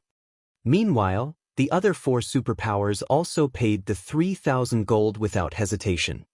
After all, acquiring the 3 Thunder Passes would greatly bolster the forces they could send to Thunder Island. In just a brief moment, Sherfong earned 15,000 gold, enough money for him to buy a golden land in a major NPC city. While the bidding for the Thunder Passes was on hold, Melancholic Smile continued auctioning one item after another. Meanwhile, every one of these items was highly contested by the players in the first-floor hall. Some of these items were on commission from other players, while some were dark gold weapons and equipment from Zero Wing's warehouse. The fine gold rank magic light set equipment that was auctioned managed to garner the attention of those on the second floor. The various major powers knew full well how difficult it was to obtain such high-level set equipment. Despite all their efforts in challenging level 50-plus monsters, they had yet to get even a piece of level 50 fine gold equipment, much less fine gold set equipment. In the end, the secret pavilion bought the magic light set equipment for 4,000 gold. Meanwhile, each one of the 100 advanced mana armor kits offered sold for roughly 150 gold. After the auction of the advanced mana armor kits came to an end, the sale of the bronze engineering locomotives began. Nowadays, the various major powers in God's domain were frantically collecting high-ranking mounts as well as equipping their elite members with common mounts. They all understood that the era of mounts had already arrived. If they did not quickly equip their guild members with mounts, they would end up trailing the other guilds before long. After all, once players had mounts, they could save up on plenty of travel time. High-ranking mounts even possessed combat capabilities. Now that the candlelight trading firm was selling bronze mounts, the various major powers naturally wouldn't let this opportunity get away. I believe everyone has seen the bronze engineering locomotives attributes already. The starting price will be 150 gold, and each increment must not be lower than 10 gold. Begin. The moment Melancholic Smile announced the start of the auction, whether it was the various large guilds or adventurer teams, they all began placing bids fervently. 160 gold. 170 gold. 180 gold. In the blink of an eye, the price of the bronze engineering locomotive reached 350 gold. Just as everyone believed that the price of the mount would stop at 400 gold, a new bid came from one of the second-floor rooms. 600 gold. Yuan Tiexin declared. It's just a bronze mount, yet the guy in that room is actually offering 600 gold? He might as well use the money to buy a top-tier dark gold weapon. Everyone was astonished by Yuan Tiexin's bid. While they understood that bronze mounts were extremely rare, they were definitely unwilling to spend 600 gold to obtain one. Uncle Yuan, we could have gotten the mount for just 500 gold. Why did you offer 600? Purple Jade asked curiously. After the price reached 400 gold, the representatives of first-rate guilds no longer showed much interest. It would have even been possible to obtain the engineering locomotive for just 460 or 470 gold, yet Yuan Tiexin had offered 600 gold. Even if the secret pavilion was rich, they should not be wasting their money in such a way. This is an order from the guild leader. He has tasked us with purchasing every engineering locomotive that comes up. If I only bid 500 gold this time, other people will still harbor some hope of purchasing it later on. If I offer 600 gold at once, they will give up on trying for the mounts that come up later on in the auction, Yuan Tiexin explained, chuckling. What? Didn't we already obtain plenty of engineering locomotives from Zero Wing before? Moreover, many of our experts frequently raid ancient ruins to collect high-ranking mounts. We shouldn't be lacking in bronze mounts, right? Purple Jade asked, confused. It is precisely because we have obtained so many engineering locomotives from Zero Wing that we have even more reason to purchase every one of them that appears today, Yuan Tiexin replied, smiling. Originally, I also thought that there was nothing special about the bronze engineering locomotives. Their base attributes are even weaker than those of other bronze mounts. However, when 50 engineering locomotives are gathered within a certain range, they will gain a buff called Mechanical Heart. The buff increases the mount's movement speed by 15% and both the rider's and mount's defense by 20%. This buff will greatly assist teams in both travel and battle. They actually have such an effect? Purple Jade was shocked. She immediately understood why the guild leader wanted to purchase all of the bronze engineering locomotives. Large guilds often conducted team operations. If they could fully equip a 50-man team with bronze engineering locomotives, the team's efficiency would increase considerably. Following which, the secret pavilion instantly purchased every bronze engineering locomotive that went up on auction. Although some first-rate guilds tried to compete for the mount, the secret pavilion shut them down with a significantly higher bid. None of them got any chance whatsoever. In the end, the secret pavilion purchased all 10 mounts that were offered. Consequently, people also started recognizing the standard of the candlelight auction. At the same time, The atmosphere in the auction venue grew increasingly heated. When Melancholic Smile revealed the 3 Thunder Passes before everyone once again, the entire hall went into an uproar. The reason for such a reaction was everyone's desire to see the various superpowers going all out in bidding for the passes. Let us begin bidding for the next auction item. The starting price for these 3 Thunder Passes will be 10,000 magic crystals. Each increment may not be lower than 1,000 crystals. Begin. As soon as Melancholic Smile finished speaking, the struggle between the various superpowers present began. Only, before the crowd on the first floor could enjoy the pleasure of watching this auction, they heard a bid that made even the various first-rate guilds present shudder involuntarily. 50,000 crystals. 9 Dragons Emperor shouted. With the bid rising to 50,000 crystals right off the bat, the first-rate guilds present that were entertaining thoughts of competing for the Thunder Passes were immediately disqualified. Meanwhile, everyone present was also shocked by 9 Dragons Emperor's wealth. Just to obtain 3 entry passes, 9 Dragons Emperor had bid the equivalent of a first-rate guild's entire stockpile of magic crystals. 53,000 crystals. 55,000 crystals. 60,000 crystals. Phoenix Rain called out a new price. Now, just 1 Thunder Pass costs 20,000 magic crystals. Have these superpowers lost their minds?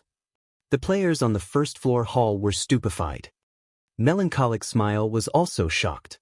She could not comprehend why the various superpowers were going so crazy over a few entry passes. However, Melancholic Smile and the others did not realize Shifang's intent in selling 3 Thunder Passes at once. The difference in the number of Thunder Island slots each superpower currently possessed was not particularly large. At this point, the number of slots each superpower wielded also wouldn't undergo any massive changes. The addition of these 30 slots might very well become the straw that broke the camel's back. Hence, the various superpowers naturally wouldn't give up on competing for them so close to the contest for Thunder Island's authority. Otherwise, wouldn't all their previous efforts in obtaining Thunder Passes go to waste?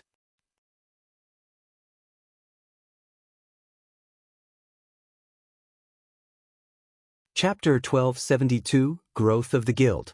Just as everyone was feeling shocked at the wealth of the various superpowers, a new bid appeared once again. 70,000 crystals. Are magic crystals rocks? The players in the first floor hall felt their minds going numb when they heard this price. The bids were actually rising in increments of 10,000 magic crystals. In the past, they only knew that the superpowers of the virtual gaming world were existences that should not be provoked, as the disparity was simply too big. Now, however, it would seem that the gap between both sides was far larger than they imagined it to be. 80,000 crystals. Sirius shouted without hesitation. Too much profit was at stake on Thunder Island. At this crucial moment, the Battle Wolves naturally could not afford to fall behind. Hence, the guild had mailed 300,000 magic crystals to Sirius in order to obtain the last 3 Thunder Passes. In reality, though, obtaining the additional 30 slots was only secondary to the Battle Wolves Guild. The crucial point was that these 30 slots must not fall into the hands of another power. Shortly after Sirius placed his bid, the representative from Miracle raised the price by another 10,000 crystals. In less than a minute, the price for the 3 Thunder Passes had already reached an astronomical sum of 250,000 magic crystals. They sure are desperate. Shifang was greatly surprised when he heard this figure. Although he had long since known that the Thunder Passes would fetch a high price, he had never imagined that they would be this valuable. Just 3 Thunder Passes would already allow him to settle his debt with Phoenix Rain. Big Sis Rain, what should we do? We don't have that many magic crystals left anymore, Blue Phoenix said anxiously. The person who placed the 250,000 crystal bid was 9 Dragons Emperor. If 9 Dragons Emperor obtained the 3 passes, he would definitely suppress their side during the contest on Thunder Island. Phoenix Rain also frowned at this scene. She never thought that the situation would develop in this manner. If it were the other powers that obtained the passes, she wouldn't have minded it that much. However, if 9 Dragons Emperor got the passes, she would lose her chance to become the Great Pavilion Master. After a moment of silence, Phoenix Rain's lips curled up into a bright smile. However, her smile also carried a hint of bitterness. She immediately contacted Shi Feng once again. Team leader Yi Feng, I wish to borrow 300,000 magic crystals from Zero Wing, Phoenix Rain said, smiling. Of course, I won't be borrowing it for nothing. I will use 2 golden shops in 2 of the Apocalypse Empire's top 3 NPC cities as collateral. If I cannot return 400,000 magic crystals in 7 days, those 2 golden shops will become the Candlelight Trading Firm's possession. Big Sis Rain. Blue Phoenix jumped up in fright when she heard Phoenix Rain's words. Those 2 golden shops are the foundations of the Phoenix Pavilion. Although the Apocalypse Empire was very large with a high player population, it had only 8 NPC cities that had a player population of over 5 million. Meanwhile, the 2 golden shops Phoenix Rain mentioned were located in 2 of the 7 other major NPC cities, aside from the imperial capital. Currently, the value of these 2 golden shops was not one bit inferior to the Candlelight Trading Firm in White River City. How could they possibly use such important assets as collateral? I understand what I'm doing, Phoenix Rain said determinedly. Hearing this response, Blue Phoenix fell speechless. With the Phoenix Pavilion's current state, how could they possibly collect 400,000 magic crystals in just 7 days? As expected of the Demon Queen, the actions she takes are truly flawless. Shi Feng was inwardly surprised by Phoenix Rain's offer. Although using the 2 golden shops as collateral might seem greatly disadvantageous to Phoenix Rain, in reality, that wasn't entirely the case. After all, whether Phoenix Rain managed to repay her debt or not, she would not make a loss. If she succeeded in redeeming her debt, she could simply retrieve her shops. Even if she failed, the shops would become the Candlelight Trading Firm's possessions, not Zero Wing's. There was a huge difference between the shops falling into the Candlelight Trading Firm's hands and Zero Wing's. After all, Phoenix Rain owned 20% of the Candlelight Trading Firm's shares. If the Candlelight Trading Firm grew stronger through the addition of those 2 shops, the profits Phoenix Rain received from her shares would increase as well. Moreover, if converted to coins, 300,000 magic crystals would be equivalent to 75,000 gold, a sum that already exceeded the startup costs of those 2 shops. While this might seem like a risky deal for Phoenix Rain, in reality, the loss she would make would be minimal. Team leader Yi Feng, what is your decision? Phoenix Rain asked, smiling. When Shi Feng looked at Phoenix Rain in the screen, he suddenly felt as if he was the one borrowing money from her. From beginning to end, it was as if the initiative in this trade was in her hands, not his. Alright, you have a deal. However, the magic crystals will be left with the Candlelight Trading Firm for now. Once the auction is over, I'll hand over the remainder to you. Shi Feng nodded. Phoenix Rain's conditions were indeed difficult to refuse. If the Candlelight Trading Firm could branch out to 2 cities with populations rivaling that of White River City, the potential profits were simply frightening, particularly now that the various large guilds were placing more focus towards exploring ancient ruins. He had even more need for the golden shops of the Apocalypse Empire's major NPC cities to sell the lunar potion. Following which, Shi Feng and Phoenix Rain signed a contract through the system. When Blue Phoenix watched Phoenix Rain signing the contract, she suddenly realized an extremely important matter. Despite its extreme importance, her mind had in fact automatically forgotten about this matter every time it occurred, treating it as if it was only natural. Before coming into contact with Zero Wing, the latter had been only a small guild that received help from them secretly. Yet, after some time, the guild was now a source of significant income. Zero Wing had even become a guild that could actually be of help to them. When Blue Phoenix thought of Zero Wing's growth speed, she could not help but have goosebumps. Even a guild supported by a major corporation could not compete with Zero Wing in development speed. Meanwhile, during this time, the price for the 3 Thunder Passes had already reached 280,000 magic crystals. This price caused many superpowers to give up on bidding. Of course, if powers like Miracle, Sacred Temple, King's Return, and Battle Wolves wanted to, they could still compete for the Thunder Passes. However, letting Nine Dragons Emperor obtain the 3 Thunder Passes would not have any effect on their performance on Thunder Island. Hence, rather than waste a ton of magic crystals, these superpowers came to a silent agreement not to increase the bid any further. Pavilion Master, with this, we will definitely have a huge lead over Phoenix Rain on Thunder Island. Not only will we be able to send more men to harass her group, but we can also dispatch more men to carry out our original plans. Hearing Melancholic Smiles gavel land for the second time, Marshal Dragon sneered as he looked towards Phoenix Rain's room. Although I've spent quite a lot this time, as long as I can surpass Phoenix Rain on Thunder Island, all of this will be worth it. A smile appeared on Nine Dragons Emperor's face. Although he had prepared quite a lot, he only had a total of 330,000 magic crystals on hand. If the other powers continued contesting for the Thunder Passes, he would not be able to put up a struggle.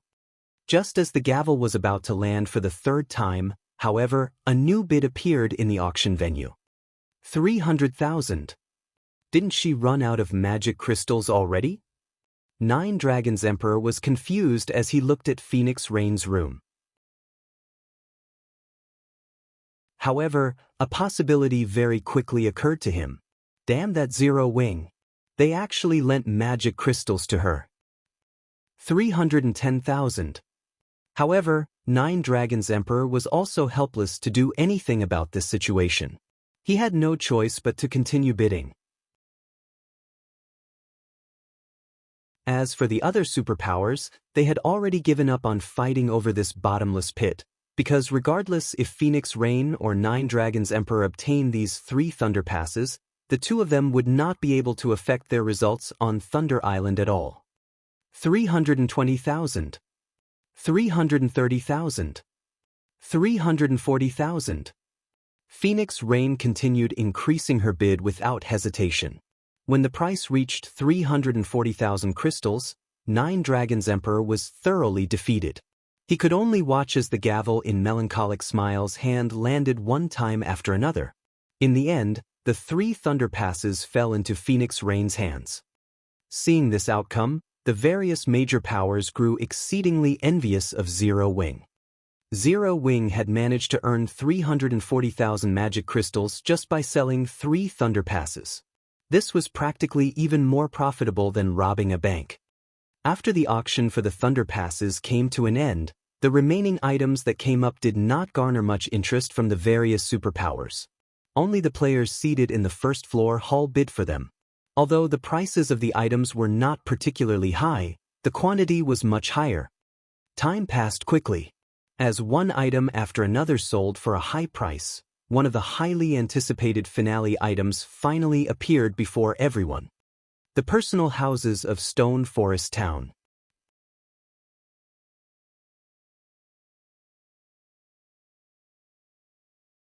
Chapter 1273, Enviable Zero Wing.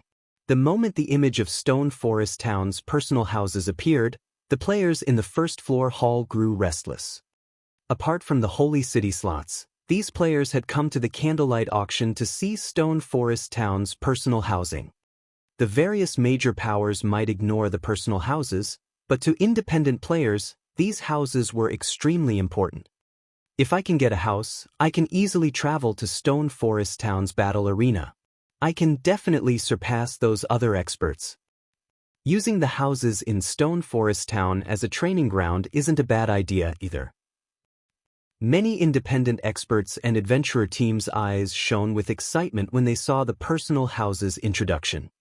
Stone Forest Town had undergone a qualitative transformation since the last war. Not only was the town's mana density much higher, but the number of wandering merchant NPCs visiting the town continued to increase. Most importantly, more expert players had been attracted to the town. Every day, Stone Forest Town hosted hundreds of duels between experts, and anyone was free to watch. One could also participate in the Battle Arenas tournaments, fighting for the chance to learn the rumored combat techniques and enjoy more benefits in the establishment. However, Traveling to and from Stone Forest Town was somewhat inconvenient as the town didn't have any teleportation arrays for public use. If they could purchase a personal house, traveling to and from Stone Forest Town would be a lot easier. Now that everyone has seen the personal houses, the starting price is 300 gold per unit, and each increment must not be lower than 10 gold. Begin. As Melancholic Smile finished speaking, the first floor's players shouted one bid after another. 310 gold. 320 gold. 500 gold. The price's rise was simply staggering. With 500 gold, one could purchase a considerably good house in an NPC town. However, it was obvious that the price had yet to reach its limit. Only after the price reached 610 gold did it finally stop. After watching the first house sell, the various major powers grew envious. Constructing a house in a player town was extremely cheap, with the cheapest only costing 20 gold and the pricey houses costing up to 100 gold. However, the more expensive a house was, the more space it occupied. Needless to say, to maximize their land use, Zero Wing would have constructed the 20 gold houses rather than the 100 gold houses. Now, every one of these 20 gold houses sold for more than 600 gold. The candlelight auctions sold a total of 50 houses, but it was nothing compared to the number of adventurer teams and independent players present. The following houses sold for much higher prices than the first.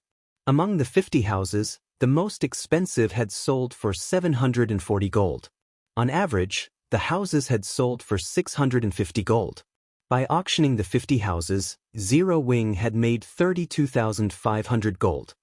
Although this was spare change to superpowers, to first-rate guilds, it was a massive sum of money. It was enough to equip many of their elite members with common mounts. Guild leader, this is a rare opportunity. Why don't we sell a few more units? Melancholic Smile contacted Feng and suggested after seeing the players' disappointment. It was clear that the number of houses they had offered was far from enough to satisfy the demand. No. We'll stick with our original plan. We want them to learn about the benefit of Stone Forest Town's houses first. In the future, we'll be able to sell the houses for a higher price. Feng instantly rejected the proposal. Although Stone Forest Town could accommodate many more houses, he had other plans for the town, Stone Forest Town's migration plan in particular. By the time that plan came to fruition, they would attack far more players, and the houses would fetch a much higher price. He had simply offered these 50 units to introduce everyone to the benefits of owning a house in Stone Forest Town.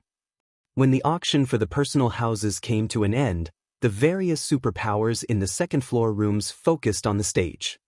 The next auction item was the reason they had come to the candlelight auction. The slots to enter the holy city of Titan. To ordinary guilds, these slots were not of much use. However, it was a different story for superpowers like themselves. The slots could help some of their famous lifestyle players become true masters. A master lifestyle player had the power to transform their trading firms.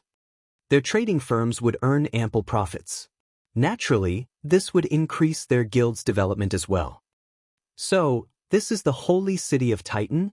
A white-bearded, old man muttered, his eyes glowing as he read Titan City's introduction. Sirius, you must get me a slot to the holy city as per our agreement. The screen above the stage did not explain the holy city slots. Rather, it displayed information about the holy city itself.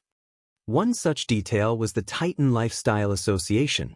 The information revealed that the establishment's workshops, which players could rent, had a mana density far greater than the basic meditation rooms.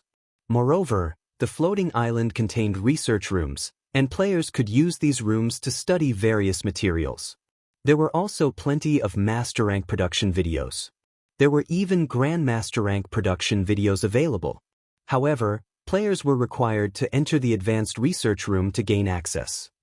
Only, entering these research rooms was very costly. The basic research room alone cost 200 gold per day, the intermediate versions costing 500 gold per day, and the advanced versions costing 1,200 gold per day. The various superpowers gasped when they saw these prices. Moreover, both the intermediate and advanced versions required a certain amount of reputation in Titan City to rent. Master Fire, rest assured, the Battle Wolves always stick to our word. We will definitely obtain a slot for you, Sirius responded respectfully. At the same time, the other powers' fighting spirit roared to life as they swore to obtain slots for themselves. Now that everyone has seen the Holy City slots, the starting price is 500 gold, and each increment must be no lower than 100 gold. If you don't have enough money, you may offer cities lands as collateral. However, we will only evaluate the lands at market price. Begin. After Melancholic Smile announced the next round's rules, the venue's atmosphere reached its boiling point. 500 gold. 600 gold. 800 gold. In the blink of an eye, the price had reached 3,000 gold, shocking every player present. The first-rate guilds soon gave up on the Holy City slots. They could already purchase a relatively good plot of land in an ordinary NPC city with that kind of money. The only players remaining in the competition were the second-floor superpowers. The Holy City slots were similar to the Thunder Passes. To those who needed them, they were worth a ton of money. To those who didn't, however, they were utterly worthless.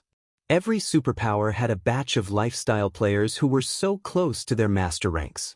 Unfortunately, these lifestyle players weren't familiar enough with God's domain's materials and production techniques, unable to cross that final hurdle.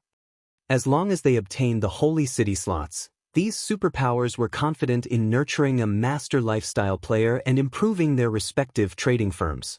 They would easily rake in far more than this investment. 5,000 gold. Sirius instantly increased the price by 2,000 gold. That Lunatic. It seems he's hellbent on getting this slot. The other superpowers shook their heads and gave when they heard this price. While they could afford it, it had exceeded their initial expectations. Although they were rich, their money did not grow on trees. Moreover, the various superpowers were preparing for the contest on Thunder Island. They did not have that much money to waste. Hence, they decided to let Sirius have the first slot. In any case, there were 10 slots up for grabs. Even if split equally among their 7 superpowers, they could each obtain at least one slot. They didn't have to rush. They could watch the Battle Wolves whittle away their funds and wait until they dropped out of the competition. Following which, the bidding for the second slot began. 5,000 gold. Sirius shouted once more.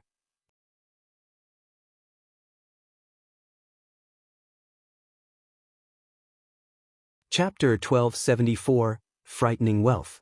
Sirius's bid silenced the venue. Is that guy nuts? Wasting 5,000 gold once isn't enough for him? Sirius's generosity stunned the players in the first-floor hall. With 5,000 gold, one could purchase considerably high-quality epic equipment. Meanwhile, Melancholic Smile, who stood above the stage, revealed an excited smile. She had never expected the Holy City slots to sell for such a high price. Although she wouldn't receive a single coin from the sales, Zero Wing could earn so more money. They would have enough for the guild's development, reconstructing Stone Forest Town, and purchasing Diamond Wood. Like the first round of bidding for the Holy City slots, none of the superpowers contested for the second. Following which, Melancholic Smile started the bidding for the third slot. 5,000 gold. Sirius shouted yet again. Have the Battle Wolves gone mad? 9 Dragons Emperor frowned. Do they really think we won't challenge them? This time, the superpowers refused to let Sirius have his way. 5,100 gold. 5,300 gold. 5,500 gold. Both 9 Dragons Emperor and Phoenix Rain raised the price again and again. In the end, however, Sirius still won the third Holy City slot for 6,500 gold. As another purchased the first 3 slots, the various superpowers began to grow anxious, bidding even more fervently.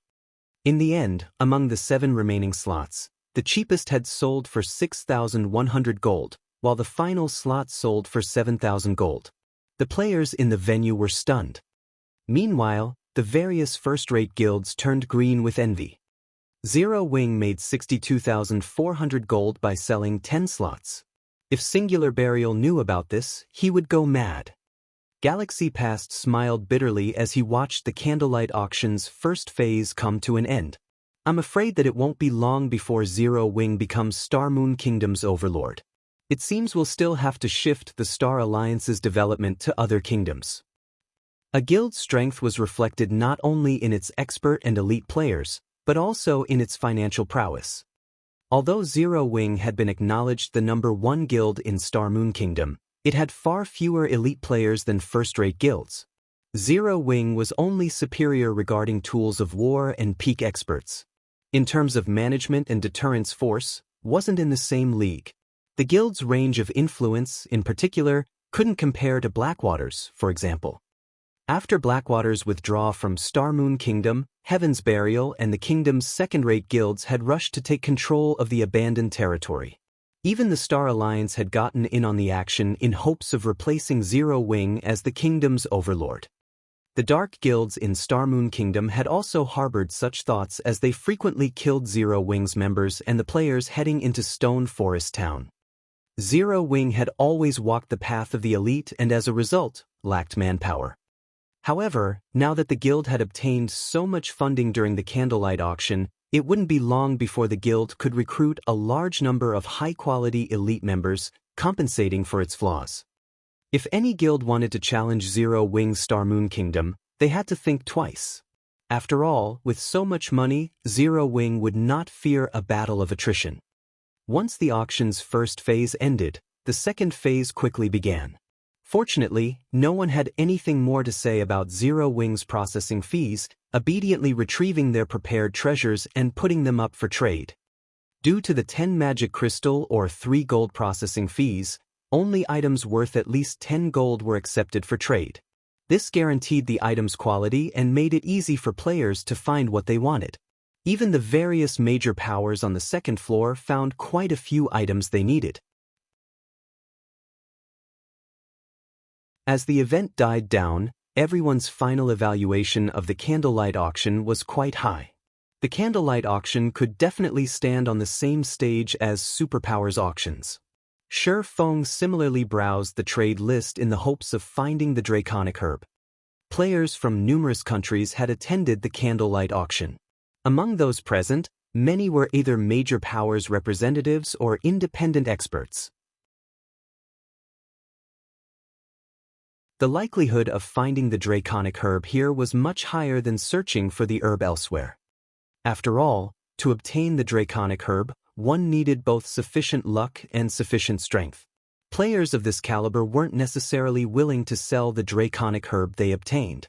Instead, they usually traded such super rare herbs for items that could benefit their development. What? Is this for real? Shi Feng suddenly discovered a very familiar item as he read through the list. The Heroes Chapter.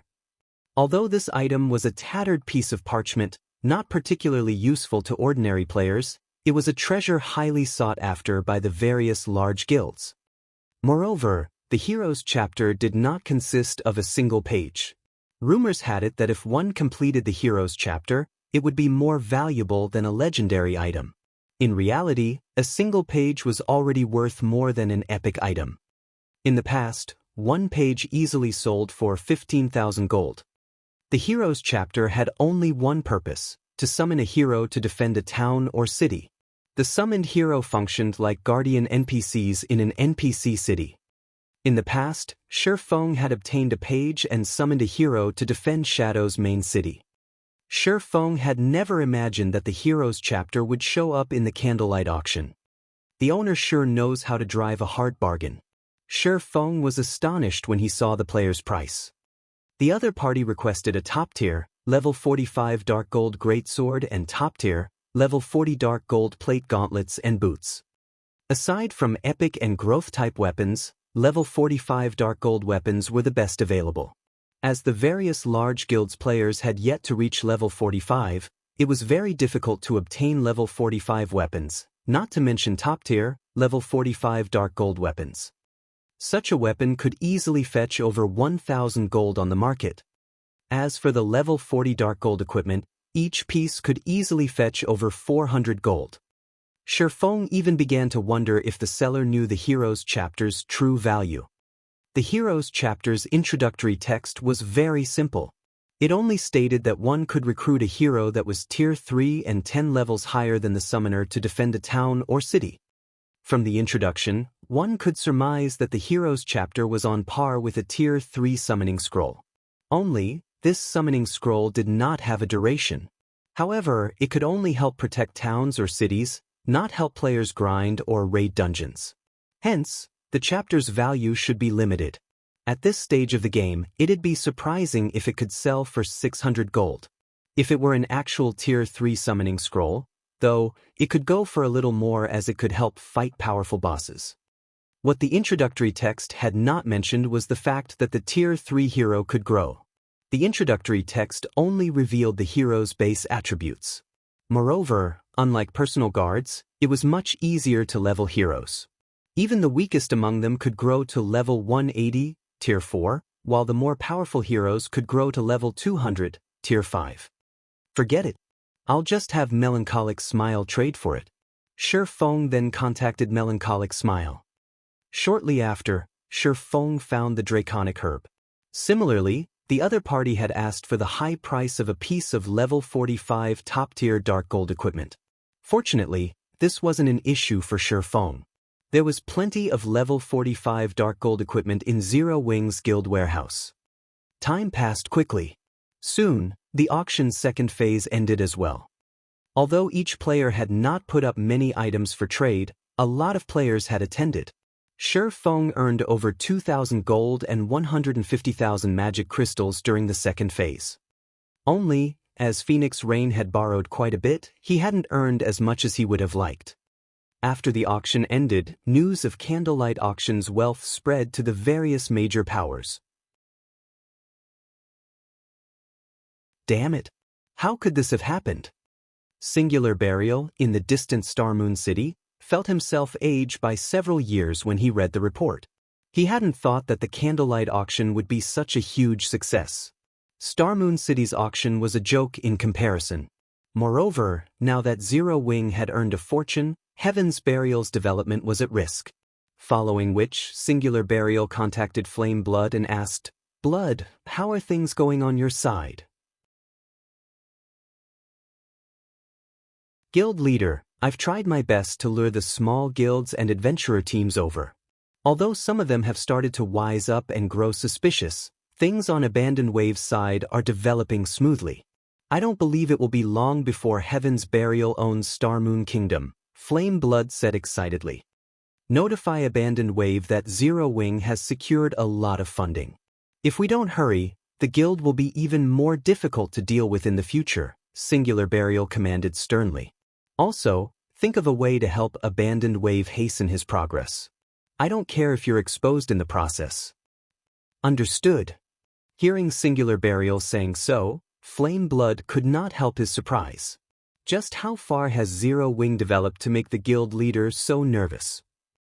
Meanwhile, Shifeng had stealthily reached White River City's City Hall. "Sir, how may I be of service to you today?" the female receptionist asked as she approached Shifeng. "I'd like to construct a city," Shifeng responded.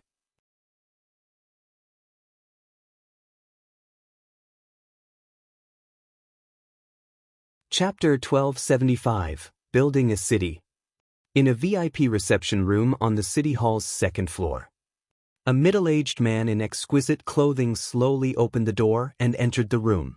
A high-ranking identification skill would tell someone that this butler-like man was actually a level 180, tier 3 NPC named Jarvis. "Lord Protector, I hear that you'd like to build a city. May I see your city-building order?" Jarvis asked.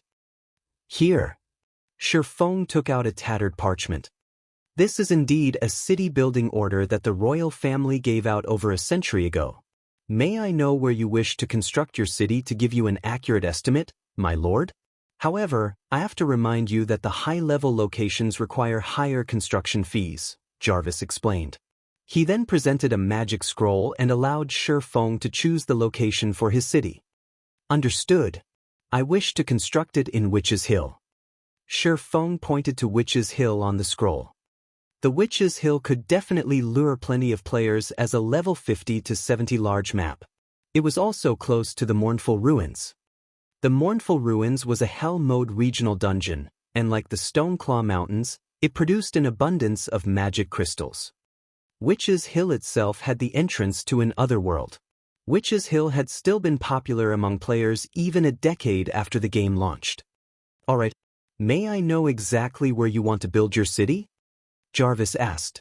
He tapped on the magic scroll, and a miniature 3D model of Witch's Hill appeared before him.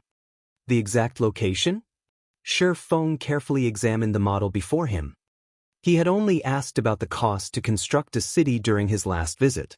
Even if he had decided to construct his city then, his map choices had been limited due to his status. The system would have randomly decided the city's exact location. Now that he had the City Protector title, not only did Jarvis, the third most powerful NPC in the city hall, serve him, but he could also choose his city's exact location. This privilege also had its own downsides.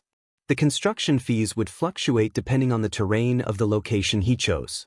If the system decided the location, however, ease of construction was generally prioritized over surrounding scenery. I'll pick this location. Shi Feng pointed to the top of a mountain that was near a large waterfall. Sightseeing players would enjoy the wonderful scenery, and the terrain made the city difficult to attack. The only inconvenience one would face was ascending and descending the mountain. Level 50 players and above, however, generally had their own mounts, so traveling the distance would not be a problem. Lord Protector, you've chosen a location with complicated terrain. The manpower and resources required will cost at least 60% more to build here. It will also take longer to construct. Are you sure you wish to build here? Jarvis asked. Build it there? Shi Feng nodded. He would save a lot of money by building the city on a flat plain, but it would be a lot harder to defend as enemies could attack from all sides. He couldn't afford to be stingy. Alright, I'll calculate the total cost. Please wait a moment. After Jarvis confirmed that there were no issues, he calculated the construction costs. A short moment later, he handed Shi Feng a list and said, "Initial estimates put the price at 152,000 gold. We will charge additional fees if the city is attacked. You'll also need to pay an additional 30,000 gold registration fee. As a second-generation city, a monthly 30,000 gold management fee will also be required. Do you wish to dispatch additional guards? You can ensure the city's security after it's constructed. You may hire guards to defend your city for up to 21 days. Every group of 100 Tier 1 guards will cost 100 gold per 3 days, while each group of 10 Tier 2 guards will cost 100 gold per 3 days. Sure enough, building a city is quite expensive. Shi Feng was astonished as he read the quote. He had only received a general price during his previous visit. Now that he was constructing his city, including the guards, the final price was over 190,000 gold. This excluded the fees that he would incur when monsters attacked the city. Originally, he had planned to build the city after he finished collecting the required 7 Luminaries crystals to construct the 4 Towers of Elements. Now that he had the Heroes chapter, he could repel possible invaders even without the 4 Towers of Elements. Naturally, he had to construct the city as soon as possible. I wish to hire 1,000 Tier 1 guards and 100 Tier 2 guards for 21 days, Shi Feng said. Alright, your total bill comes to 192,000 gold. Jarvis excitedly announced. This was his first large transaction. It will take roughly 6 to 10 days to construct the city depending on the local situation. Shi Feng handed over 196,000 gold. He had earned quite a bit with the Sea God's blessings, but he had only decided to take 30,000 gold with him. He had left the remaining funds with Fire Dance for purchasing runic fragments and teleportation fees. Meanwhile, Shi Feng made a fortune during the candlelight auction. After deducting the various costs, he had earned over 210,000 gold. The major powers in Star Moon Kingdom felt as if a noose had been placed around their necks. Even a first-rate guild couldn't compete with Zero Wing with such abundant funds. Trying to fight Zero Wing would be a death wish. Lord Protector, here is the deed to your land. From now on, you are one of Star Moon Kingdom's lords and will enjoy the status of Count, Jarvis said respectfully. System, congratulations. You are the first player to become a lord in Star Moon Kingdom. Rewarding 30,000 guild popularity, 1 city teleportation magic array design, and Star Moon Kingdom's Count title. The position of Star Moon Kingdom's Count was completely different from a city's Count. The difference was like the difference between heaven and earth, as one could possess land of their own, while the other could not. With this, I'm broke again. Shi Feng sighed as he looked at the deed in his hands. He only had a little over 40,000 gold on hand now. He would barely have enough to purchase diamond wood and reconstruct Stone Forest Town after deducting the funds for his promotion quest. He had nothing left for the guild's development right now. However, Shi Feng didn't mind. At the moment, it was far more important to obtain a city than to focus on Zero Wing's development. Earning enough money wouldn't be a concern if Zero Wing had a city. The city could provide far more profits than Stone Forest Town. The rewards are astounding. There's actually a city teleportation magic array design. Shi Feng was shocked as he looked at the design in his bag. The city teleportation magic array was far more advanced than the teleportation magic array he possessed. It could accommodate more people at a time with a significantly lower operating cost. Its only flaw was that it only allowed one to teleport between guild towns and cities. It wasn't possible to teleport to NPC cities. Even so, the city teleportation magic array design was a treasure worth tens of thousands of gold. Normally, one could only obtain the design from super large-scale Hell Mode team dungeons. However, the drop rate was only 2%. Moreover, the design only dropped from the dungeon's final boss. Getting the design now saved him a lot of trouble. He could link the city directly to Stone Forest Town once it was constructed. This would drastically increase the value of both the town and city. Now that I've dealt with everything, it's about time to challenge my promotion quest, Shi Feng thought as he gazed at the soul orb in his bag. It was practically a ticking time bomb. He needed to deal with it as soon as possible.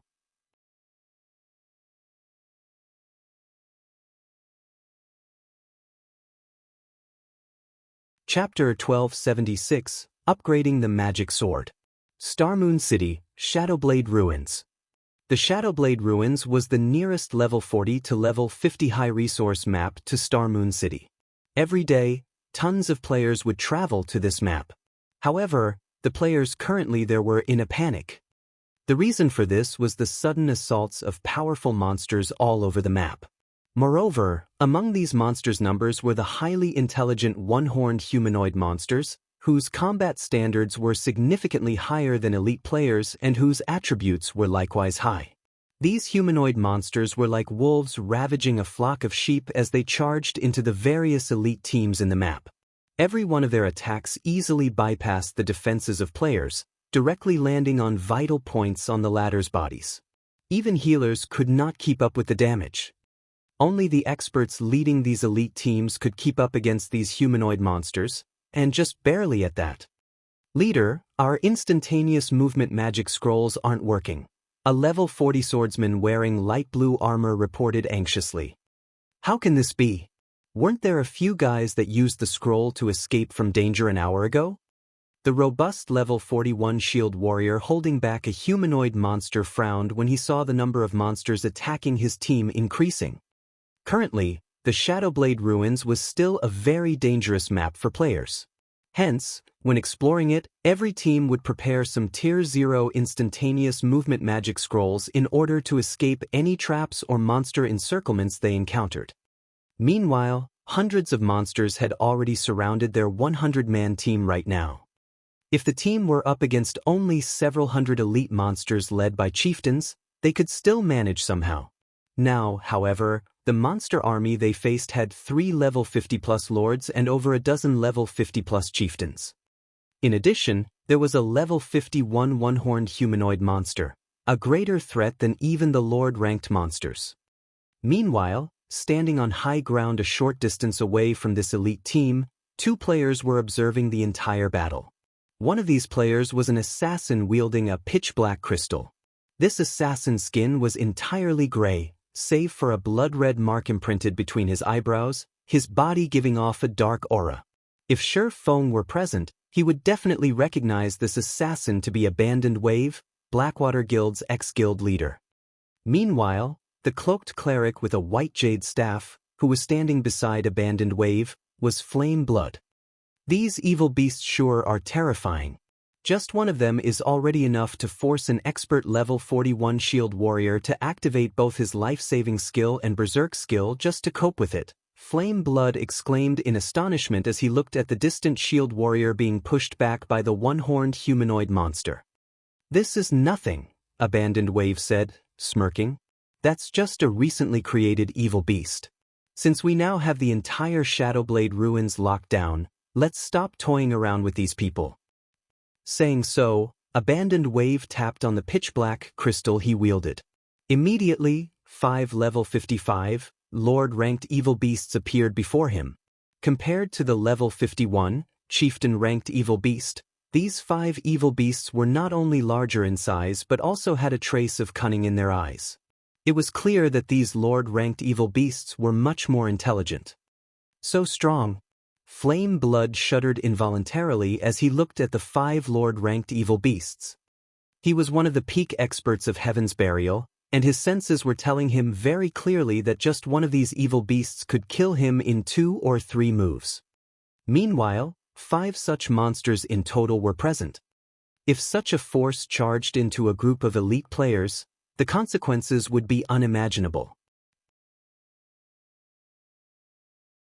"Get rid of them all," Abandoned Wave commanded as he pointed towards the 100-man elite team ahead. In the blink of an eye, all 5 evil beasts disappeared before Abandoned Wave as they charged at the elite team currently locked in bitter combat. When the 5 evil beasts entered the battlefield, the leading level 41 shield warrior gasped. "We're doomed," the shield warrior despaired when he saw one of the Lord-ranked evil beasts killing a teammate with one blow. After just a short moment, the 100-man elite team led by an expert was annihilated. Not a single player managed to escape alive. Abandoned Wave walked over to the battlefield and began a ritual. Suddenly, the corpses of these elite players started transforming into monsters one after another. The expert shield warrior's corpse became a thinly built special elite-ranked evil beast. Aside from this expert shield warrior, 2 other players' corpses turned into one-horned evil beasts. Only, they were elite-ranked evil beasts. Ha! Guild elite teams really are great. I managed to obtain 3 evil beasts from annihilating a team. Zero Wing, just you wait. It won't be long before I make you all taste despair. Abandoned Wave laughed in satisfaction as he looked at the 3 newly created evil beasts. "Alright, let's head to the next location. The battle there should be ending soon as well." The difference between killing an adventurer team and a guild elite team was simply massive. Previously he had managed to create only 1 evil beast, despite killing 3 adventurer teams. Now, however, 1 guild elite team had given him 3 new evil beasts. Among them, one was even an evil beast with high potential. After a few more days at this rate, not to mention flattening Stone Forest Town, even raiding an NPC town would be a piece of cake for him. Elsewhere, after Shi Feng finished dealing with the construction of his city, he contacted Melancholic Smile and had her find 5 trustworthy advanced enchanters to become the Candlelight Trading Firm's core enchanters as well as have them sign a strict contract. His Tier 2 promotion quest was extraordinary and would definitely take a long time to complete. Hence, Shi Feng wanted to deal with all guild and trading firm-related matters first. Only then would he be able to focus on his quest. At this point, the Candlelight Trading Firm was already the publicly acknowledged #1 trading firm in Starmoon Kingdom. It also possessed a 3-star shop. As a result, plenty of lifestyle players were applying to join the trading firm every day. Even basic and intermediate lifestyle players did not have much of an advantage when they sought to join the trading firm. they could only become reserve members after passing the trading firm's test. Only advanced lifestyle players got to become official members immediately upon passing the test. Despite such strict requirements, a flood of applicants would still come to the trading firm. Hence, while it might be difficult to find advanced enchanters in other trading firms, the Candlelight trading firm boasted quite a few. Whichever one of you is willing to become a core enchanter of the Candlelight trading firm, come register with me. Melancholic Smile shouted in the lounge for advanced lifestyle players. Immediately, the various advanced lifestyle players inside the lounge perked up their ears in interest. However, when they heard that the offer was only for enchanters, many of the lifestyle players present turned to look at the enchanters among them with envy. Huh, it's actually enchanters this time. I wonder when it will be us forgers' turn? An advanced forger said, sighing dejectedly.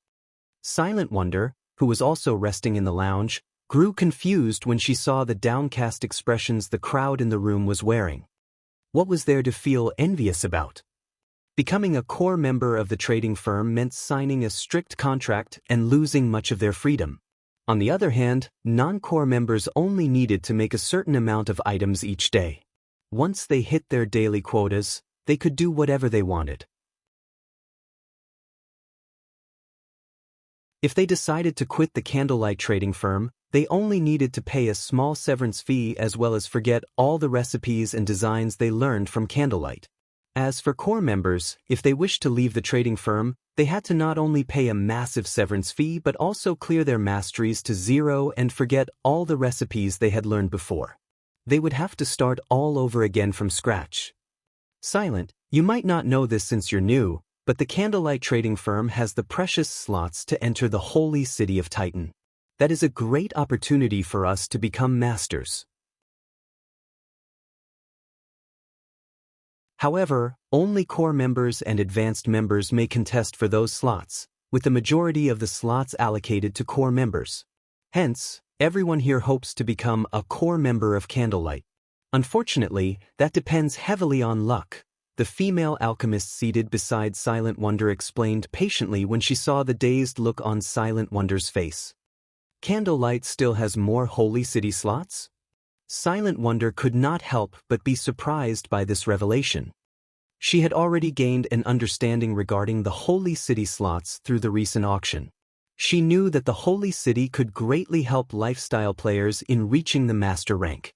However, she had thought that Candlelight had already sold all of the Holy City slots it had during the previous auction. This revelation tempted Silent Wonder. However, when she remembered the words Shifeng had said to her before, she quickly dismissed the notion from her mind. She had very nearly reacted the way Shifeng had said she would. Inwardly she thought to herself, with my abilities, I refuse to believe that I won't be able to earn a Holy City slot myself. Just you wait. You will definitely be the one begging me to stay in Candlelight later on. Inside a special forging room on the Candlelight trading firm's 6th floor. 5 advanced alchemists followed Melancholic Smile into the room and immediately grew nervous. Seated before them was a legendary existence who was both the guild leader of Starmoon Kingdom's #1 guild as well as the kingdom's #1 expert. I've asked you to come here for a very simple reason. Learn this basic enchantment design. Afterwards, focus on making basic runestones. Don't worry about the materials. In addition, the one who manages to make the most runestones within a certain period will have a Holy City slot with their name on it. Shifeng then placed the basic enchantment design he obtained from the Sea God's temple on the table. The basic runestone was something none of the current major powers possessed. However, it was a common consumable in God's domain. Not only was it cheap, but its effects were prominent as well. As long as the Candlelight trading firm could produce it, there would be no need to fear a lack of demand for it. Currently, he had already spent most of the income from the Candlelight auction. Meanwhile, he needed a lot more money to develop his future city. Hence, he needed to plan for the future right away. Now that the Candlelight trading firm had obtained the 20 shops from the secret pavilion as well as the 2 golden shops mortgaged by Phoenix Rain, he definitely had a good opportunity to sell the basic runestones and increase Candlelight's fame in God's domain. Upon hearing Shifeng's words, The 5 advanced enchanters immediately grew excited at the opportunity to learn the design for such a precious item as well as the chance to visit Titan City. Without hesitation, the 5 players clicked to learn the design and promptly left the special forging room to research the production method of the basic runestone in the hopes of increasing their success rate. Meanwhile, after Melancholic Smile and the others left the room, Shifeng took out 30 level 45 fine gold weapons and 10 level 45 dark gold weapons. The Tier 2 promotion quest was already a tough challenge in the first place, all the more the promotion quest for one of the 10 great saint legacies.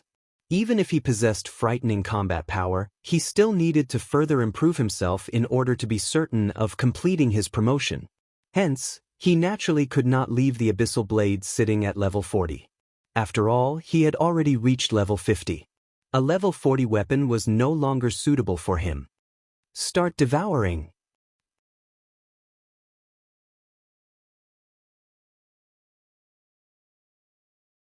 Chapter 1277, Swords to Dust. Inside the quiet forging room, the entire space started trembling as soon as Shifeng had the Abyssal Blade devour the weapons on the table. His heart ached as he watched the top-tier weapons turn into dust one after another. Currently, level 45 weapons were extremely rare in God's domain. With many expert players only at level 41 or level 42, level 45 weapons were worth a lot of money. A level 45 fine gold weapon could easily sell for over 400 gold at the moment, just slightly cheaper than a level 40 dark gold weapon. As for level 45 dark gold weapons, even one with average attributes could sell for more than 1,000 gold. However, even at such a price, nobody was willing to sell these weapons. Yet, now, Shifeng had sacrificed 30 fine gold weapons and 10 dark gold weapons. Their total value easily exceeded 20,000 gold. Even the upper echelons of super guilds would not dare to carry out such an extravagant upgrade. They would definitely choose to do so only after mainstream players had passed level 45. However, Shifeng could not care less right now. His Tier 2 promotion was of utmost importance. Just challenging the promotion quest once would already cost him 188 mana stones and 10,000 gold. With the funds Zero Wing currently had, he could not afford to fail. When the Abyssal Blade was done devouring the essence of the weapons, Shifeng felt an unprecedented pressure descend on him, preventing him from moving at all. Meanwhile, the space around the newly transformed Abyssal Blade also began to crack as if the surrounding space couldn't support the Abyssal Blade's existence. Roar! A dragon's roar resounded throughout the room. Immediately, the space inside the room disappeared into the void as darkness enveloped Shifeng's surroundings. Shortly after, streams of pitch-black smoke started flowing out from the dark void and into the Abyssal Blade.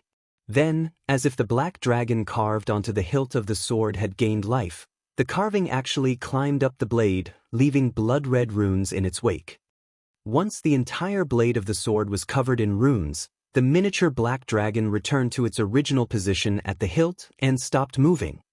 Although the surrounding space had also calmed down, the Abyssal Blade, which was hovering before Shifeng, had an extraordinarily evil presence. The entire sword emitted a faint, black fog.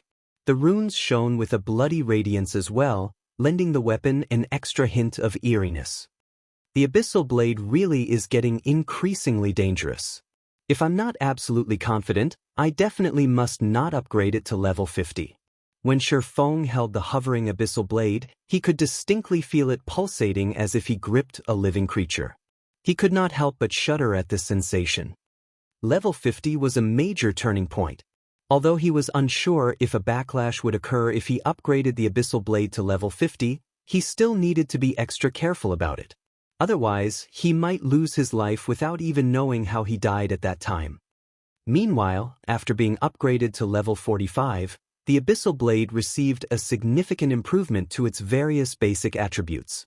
Upon seeing the magic weapon's attributes, Shifeng felt even more confident in tackling his promotion quest. Abyssal Blade, one-handed sword, magic weapon. Attack power plus 1510. All attributes plus 105. Attack speed plus 22. Ignore levels plus 15. Attacks have 65% chance to cause 200% damage. 35% chance to cause 300% damage. Every attack increases damage by 2% to a maximum of 20%. If wielder belongs to a swordsman-related class, all skill levels +4. Increase free ability points received for every increase in level by 2 points. Equipment level 45. Can be upgraded, devour 50 level 50 fine gold weapons and 20 level 50 dark gold weapons to upgrade to level 45. Equipment Tier 1. Can be evolved, devour 10 mana crystals to evolve to Tier 2. Additional active skill 1, Phantom Kill, Tier 1. Instantly creates a doppelganger under the wielder's control. Doppelganger has 80% of the wielder's attributes and all skills. The wielder can swap positions with the doppelganger at any time. Duration, 1 minute, 10 seconds. Cooldown, 5 minutes. Additional active skill 2, Abyssal Bind, Tier 1. Binds enemies and prevents movement, reducing defense by 100%. Duration, 4 seconds. Cooldown, 50 seconds. Additional active skill 3, 9 Dragon Slash, Tier 1. Instantly creates 12 phantoms of the Abyssal Blade for wielder's use. Each phantom sword deals up to 60% damage. Duration, 30 seconds. Cooldown, 5 minutes. Additional active skill 4, Abyssal Curse, Tier 1. Prevents all targets within a radius of 30 yards from moving or attacking for 6 seconds and reduces their attributes by 20% for 10 minutes. Effect doubles if there is only one target within range. Cooldown, 30 minutes. Additional passive skill, Abyssal Will. Improves wielder's physique, depending on the surrounding mana density. The higher the surrounding mana density, the greater the improvement provided. Additional Profound Inheritance, Black Emperor, Tier 1.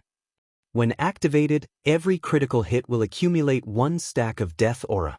Each stack can be used to increase all attributes by 2% and attack speed and movement speed by 1% for 10 seconds or to reduce the cooldown of a skill by 3 seconds.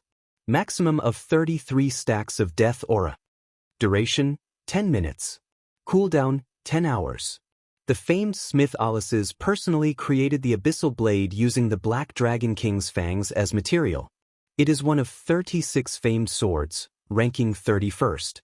However, the Black Dragon King himself has cursed this sword. Beyond the immense strength the blade offers, the wielder must face a backlash after a certain amount of time. However, after Jack had remodeled the Abyssal Blade with a star crystal, the strength of the backlash has been reduced greatly. If the wielder is unable to suppress the backlash, the wielder will receive the Black Dragon King's curse, permanently reducing all attributes by 50%. Unable to be dropped. Unable to be traded. Unable to be destroyed. Its basic attributes sure have increased significantly. Just its attack power can already rival that of an epic two-handed weapon. Its heavy weight is also amazing. Shi Feng was inwardly astonished as he casually swung the Abyssal Blade a few times. Compared to a lightweight one-handed sword like Killing Ray, Shi Feng personally preferred one-handed swords that were heavy. In his previous battles, due to his constantly rising level, he had gradually relied more on Killing Ray, which dealt more damage. As a result, he had mostly kept the Abyssal Blade, which had a higher compatibility with him, on reserve. Now that the Abyssal Blade had risen to level 45, he could now use it as his main weapon again. Following which, Shi Feng went to his warehouse and stored some items that he would not need for the promotion quest, clearing out the clutter in his bag. At the same time, he also retrieved some magic scrolls and necessary potions from the guild warehouse. After that, he hurried to the library. On his way to the library, Shi Feng suddenly received a call from Aqua Rose. Guild leader, quickly take a look at the official forums. Something big has happened over at Star Moon City. Aqua Rose said urgently. Just a while ago, the Shadowblade ruins got sealed, and none of the players that entered the map managed to escape. They can't even be contacted. Many guilds have already sent out their own teams to investigate this incident. Moreover, aside from the Shadowblade ruins, a few level 30+ high-resource maps were also sealed. A field map was sealed? And even communications have been blocked? Shifeng grew a little confused. He then opened Starmoon Kingdom's official forums. Normally, sealing a map only prevented players from using teleportation-type scrolls. Meanwhile, such large-scale sealings were only possible with a guild war order. However, if the seal was capable of blocking even communication methods, it was definitely something extraordinary. Based on Shifeng's knowledge, there were only 3 ways to carry out this kind of seal. After opening the official forums, he found that discussions regarding the sealed field maps dominated the entire forum. Shadowblade ruins sealed. Over 100,000 players cannot be contacted. Large groups of chieftains and lords suddenly appearing in Bloodmaw camp. Unable to teleport to Red Ridge Town. Every post was about the sealed field maps or missing players.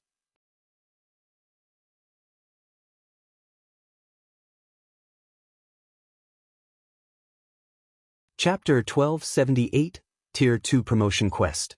This seems like a good opportunity. Shifeng's lips hooked up after he finished reading through the related posts on the forum. An opportunity? Aqua Rose looked at Shifeng in the screen in confusion. Currently, the entire Starmoon City had already fallen into turmoil with many large guilds wrestling with this matter. After all, nobody was sure whether this weird phenomenon would spread to the surrounding areas. If it did, Stone Forest Town might even get dragged into the mess. That's right. This is a good opportunity, an opportunity to upgrade White River City, Shifeng said, smiling. NPC cities did not remain static. They could similarly be upgraded. However, this depended on the population and standard of the players residing in the city. Starmoon Kingdom had only so many players. Meanwhile, Starmoon City was generally a player's first choice when choosing a city to develop themselves in. Hence, despite White River City's various advantages, it just barely surpassed Starmoon City to become the most populous NPC city in the kingdom. As for the other NPC cities within the kingdom, the player population there would mostly remain constant for the foreseeable future. It would be very difficult to attract players from other cities and countries to migrate to White River City. After all, everyone had long since familiarized themselves with the towns and cities they started in. Now that a problem had occurred at Starmoon City, if this problem continued festering, many players would no doubt consider developing elsewhere. If they could lure these players to White River City, they might be able to upgrade White River City. Upgrading an NPC city brought with it many benefits. One such example was the flying transportation feature, which enabled players to gain additional leveling spots. In White River City's case, the additional leveling spot was the Eclipse Gate.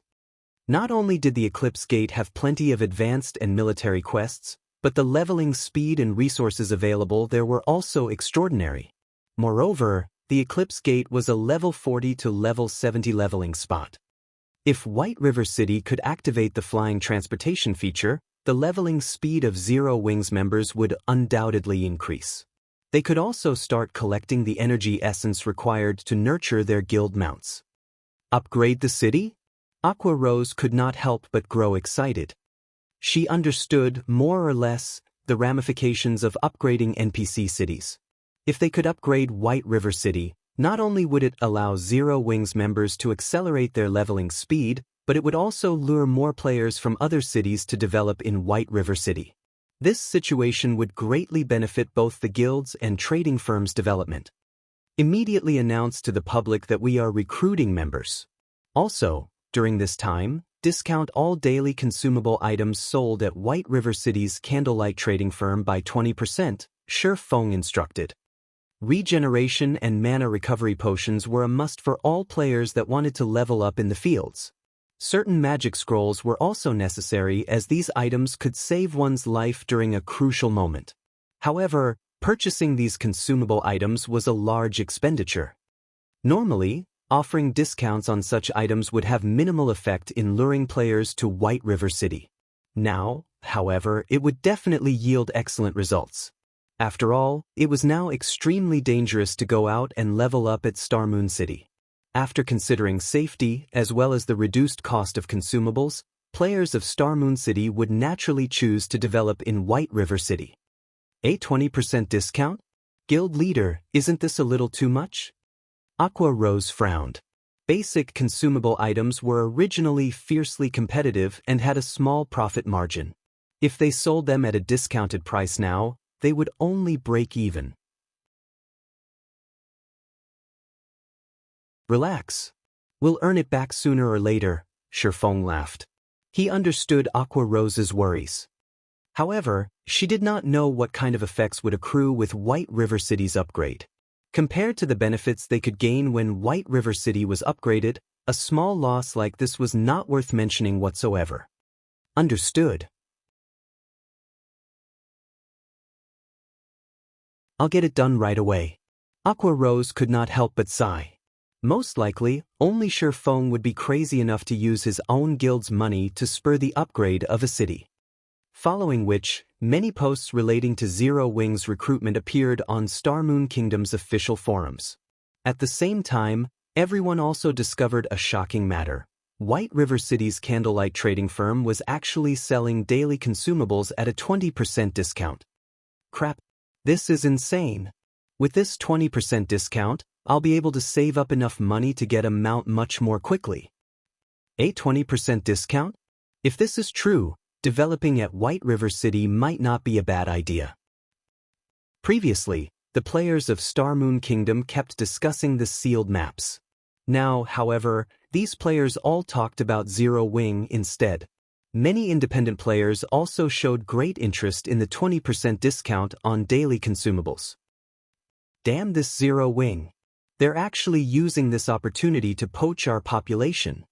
Singular Burial gnashed his teeth in anger when he browsed the various discussion threads on the official forums. However, he very quickly calmed down. Sneering, he said, I'll let you all feel joyful for now. When the time comes, both Stone Forest Town and White River City will become mine. Currently, the various large guilds still did not know that Abandoned Wave was slaughtering the players inside the sealed maps.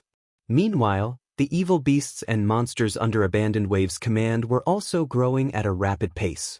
As long as they managed to wipe out the players inside these maps and were further trained for a certain period, Stone Forest Town would eventually change ownership. Guild leader, are we just going to let them continue poaching the players here? Daybreak Fog asked. Of course not. Chuckling, Singular Burial said, since everyone feels that Star Moon City is in chaos, we can't let White River City remain peaceful either. Immediately notify all the dark guilds. Tell them to stop killing players around Stone Forest Town and shift to White River City. Instead, they can kill however many players they want. Just make sure to make a mess over at White River City. I want to see just how long Zero Wing can continue poaching players. Understood. Daybreak Fog then bowed and left the room. White River City's library. As soon as Shifeng stepped into the Star Moon Hall, he immediately felt as if he had stepped into a muddy swamp, his movements becoming extremely sluggish. You've come. Charlene's gaze shifted from her book to Shifeng. Smiling, she said, it seems you've made quite a lot of preparations. Have you decided to challenge your promotion? Shifeng then took out 188 mana stones and 10,000 gold from his bag. Seeing this, Charlene waved her hand. By the time Shifeng reacted, the mana stones and the bag of 10,000 gold in his hands had already disappeared, reappearing in Charlene's hands instead. Meanwhile, the sound of a system notification also entered Shifeng's ears. System, congratulations, you have accepted the Blade Saint class's Tier 2 promotion quest. Alright, since you've already decided to take the challenge, I'll tell you some of the risks, Charlene said as she jiggled the bag of money in her hand a few times. Smiling, she continued, your promotion is somewhat special. If you fail, it won't be as simple as dying once. You also won't be able to challenge it again for another 20 days. Most importantly, I can only send you there. I cannot guarantee whether you can return or not. Charlene's words rendered Shifeng speechless. Something like this should have been explained before he accepted the quest, yet Charlene actually did so only now, after he had accepted. I'm helpless about this as well. After all, the location you are heading to is the former residence of a god. Due to the disturbance caused by the magic arrays there, return scrolls also cannot be used. This could also be considered a very normal situation. Charlene rolled her eyes at Shifeng when she noticed the ugly look on his face. She then smiled and continued, "Right, I forgot to ask which place you wish to go. You have 3 options, each of which has its own difficulties: Hell, Azura, and God. Which one do you plan on choosing?" Upon hearing Charlene's words, Shifeng was momentarily stunned. From what he remembered of the past, the difficulty options for promotion quests for Tier 2 and above were only normal, hard, and Hell modes. There were no Azura and God modes. This was the same even for peak classes. As long as one was an expert player, they had a high chance of clearing a normal mode Tier 2 promotion quest as long as they had made sufficient preparations. However, even expert players would have trouble clearing hard mode. Needless to say, Hell mode was even more difficult. Shifeng had never heard of anyone in Starmoon Kingdom successfully conquering a Hell mode Tier 2 promotion. Moreover, this was only in the case of ordinary classes. The promotion quests for hidden classes were far more challenging. Yet now, even the lowest grade was Hell mode.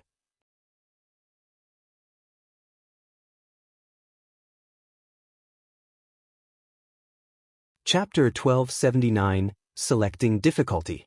Sure enough, the Blade Saint class's promotion quest is quite extraordinary.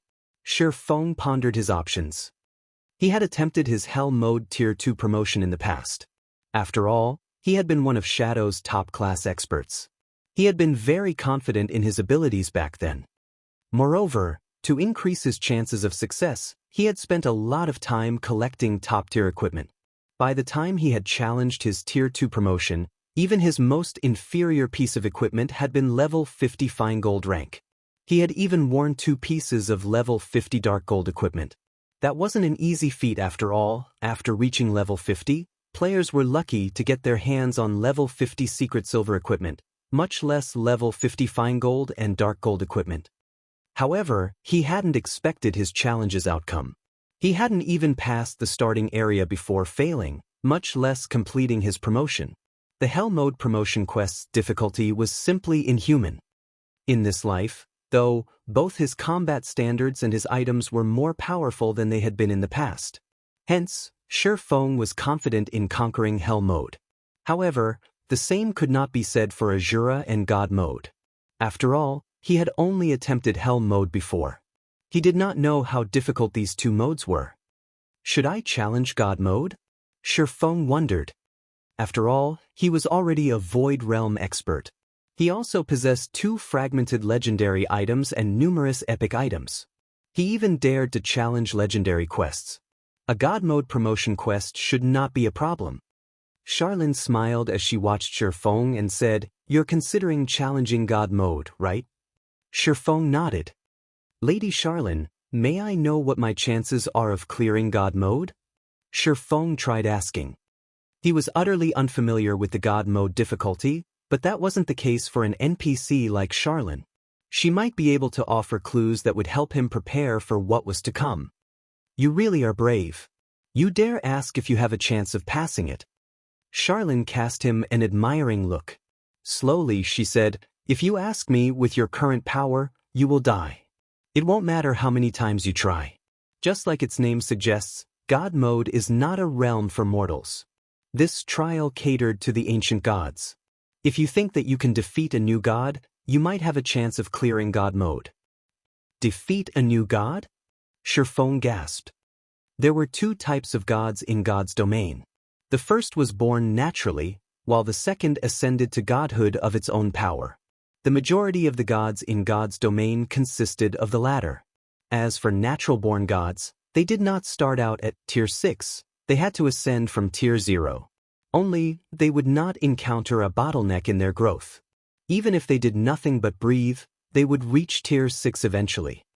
Moreover, even at Tier 0, natural-born gods had extraordinary combat power. In terms of life rating, natural-born gods were even superior to dragons. Not even a domain realm expert could stand against such an immensely powerful being, even if both had the same level, tier, and attributes. Fighting any Tier 6 god required at least a full party of Tier 6 players. Then what about Azura mode?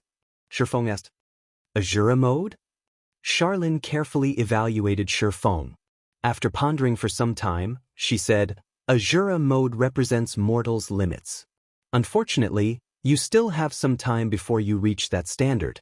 However, you might have a fighting chance with such high-quality weapons and equipment. Unfortunately, that chance isn't very high.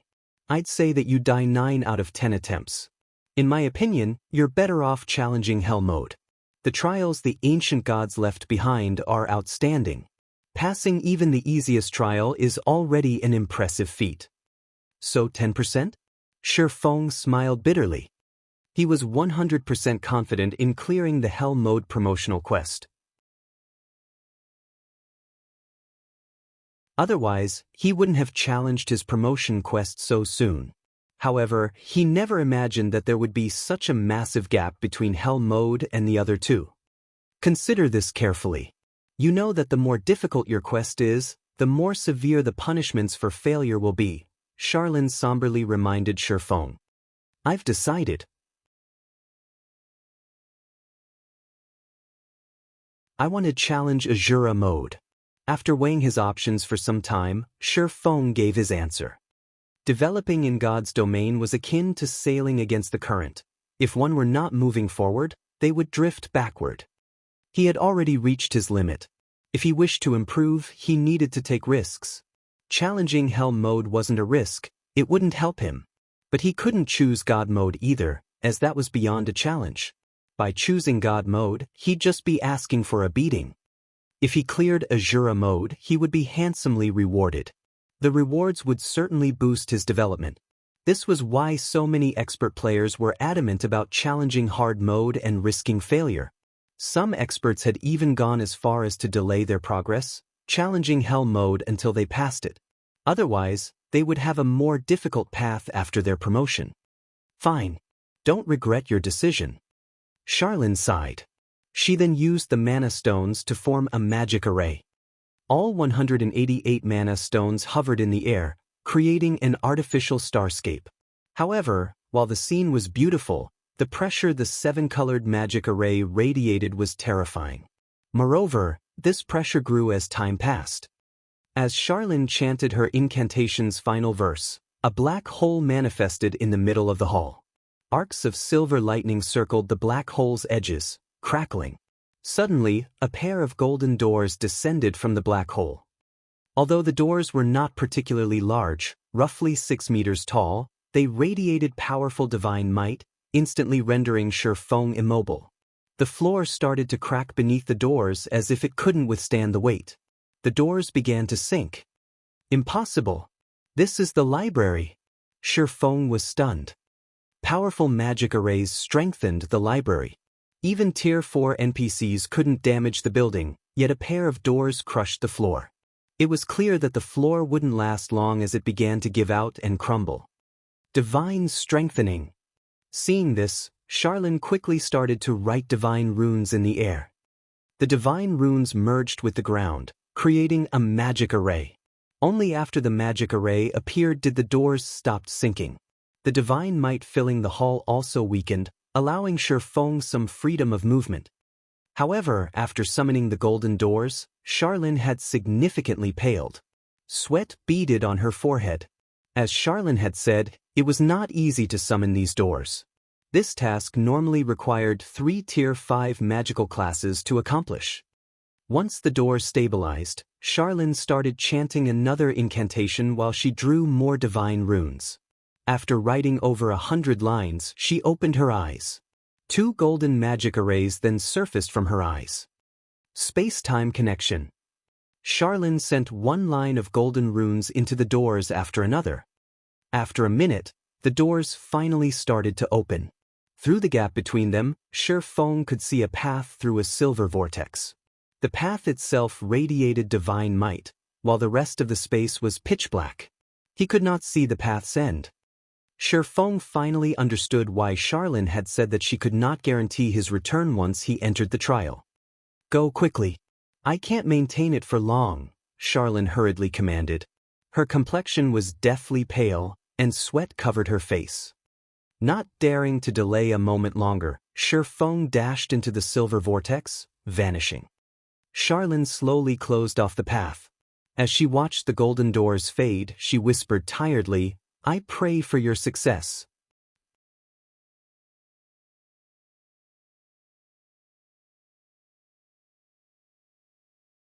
Chapter 1280, Super Treasury. What's going on? Am I trapped inside this spatial tear? As Shifeng entered the silver vortex, his surroundings remained dark. However, due to the divine might radiating from the path, he couldn't move. Normally, when he teleported to another location, even with the 7 luminaries ring's space movement, he would reach his target 2 or 3 seconds after entering the spatial pathway. However, looking at the system clock, Shifeng noticed that 3 minutes had already passed since he stepped through the doors. He could have traveled across God's domain a dozen times with a spatial path by now. After another 5 minutes, Shifeng noticed a light at the end of the path. Soon, he could faintly see mountains and rivers. He could also see beasts wandering on the ground and flying through the blue sky. A short moment later, Shifeng found himself on the top of a mountain. System, you have discovered the Dark Canyon. While you are here, you cannot use the system communication function or return scrolls. System, Azura Mode Promotion Quest activated. Quest content. Collect 7 Luminaries Source Stones and seal Demon King Storas. Rewards unknown. Sealing a Demon King? Shifeng's face twitched when he heard the system's expressionless explanation. Although he had known that this quest would be difficult, he hadn't expected it to be quite this hard. A Demon King was the equivalent of a Tier 5 legendary monster. It could wipe out entire cities. Current players were no match for such power. If Azura mode was this difficult, it was no wonder Charlene had said that he would die if he challenged the God mode promotion quest. If he had chosen God mode, he would have likely died the instant he entered the quest area.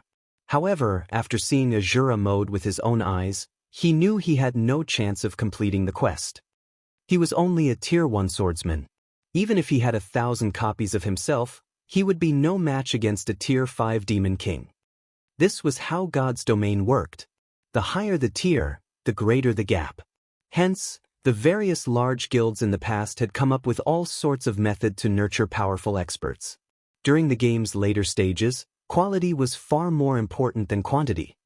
A Tier 5 player was more useful to a guild than 100,000 Tier 2 players.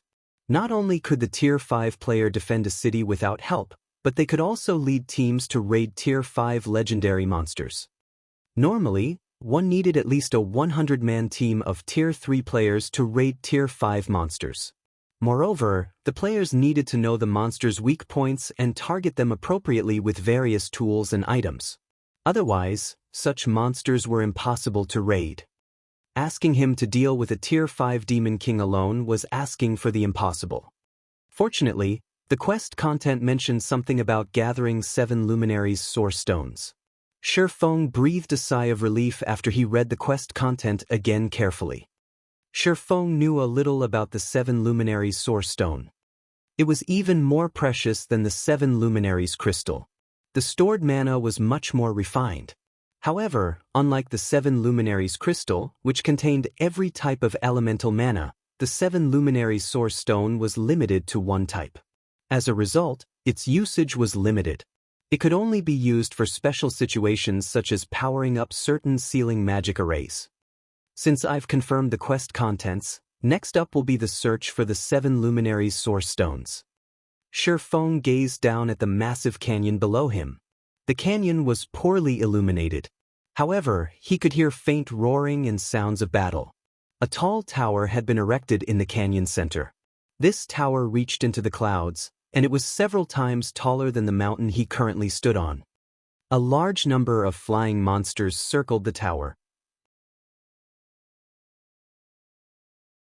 Nine-headed vulture, demonic beast, high lord.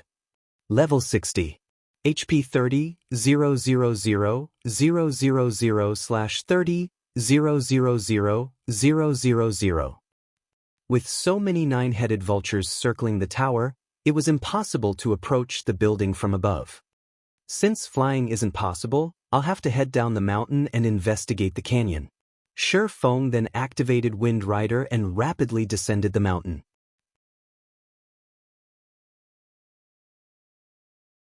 The mountain path leading to the peak was very narrow. There were also plenty of powerful demonic beasts lying in wait, hoping to ambush unsuspecting prey. Seeing this, Shi Feng sighed in relief. Fortunately, he hadn't chosen to walk down the mountain path. Otherwise, he would have fallen into these demonic beasts' trap and died. After Shi Feng dove into the canyon's depths, silence and darkness wrapped around him. Although he hadn't seen it from the mountaintop, the darkness hid a large courtyard, in the heart of which stood the tower. From above, Shi Feng spotted all kinds of high-tiered demonic beasts roaming the courtyard. Some of these demonic beasts even fought each other for territory. As soon as Shi Feng entered the massive courtyard shrouded in darkness, he felt his body grow heavy. At the same time, Wind Rider's effect was forcefully removed, and he plummeted. The gravity acting on his body grew stronger as he neared the ground. Fortunately, Shi Feng had the Ring of Gravity. Activating gravity liberation, he freed himself from the pull. The speed of his fall also decreased. In the end, he landed on the courtyard's stone tiles safely without attracting the surrounding monster's attention.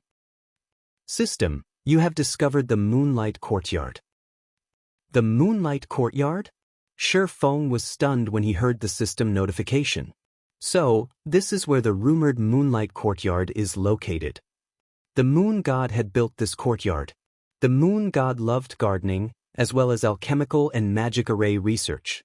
For example, the Moon Drip Magic Array was one of the Moon God's creations. It could break any curse in the world. Meanwhile, the Moon God had frequently used the Moonlight Courtyard to conduct research. Sure enough, Charlene did not trick me. I should be able to find a few god crystals. A hint of excitement flashed in Shi Feng's eyes as he read the system notification. As the Moon God's favored research location, there were bound to be many items the Moon God had left behind.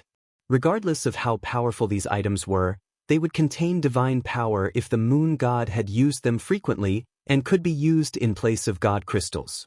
In any case, he needed the god crystals to feed to the soul orb. If he came across a powerful treasure, he would reluctantly absorb it with the soul orb. Following which, Shi Feng stealthily moved through the courtyard. There were plenty of powerful monsters in the courtyard, and even the weakest among them was a level 60 chieftain. To avoid trouble, Shi Feng activated Omniscient Eyes to deal with his visibility problem and an invisibility potion to remain undetected. With his current strength, Shi Feng had no problems against a level 60+ chieftain in a one-on-one fight. However, as soon as the battle began, the commotion would attract the attention of nearby monsters. If that happened, only death would await him. As for using instantaneous movement magic scrolls and skills like space movement, Shi Feng had already tested them and found that he had access to none of them. In addition, this area barred flight. If he were surrounded, he would die. He needed to be very careful.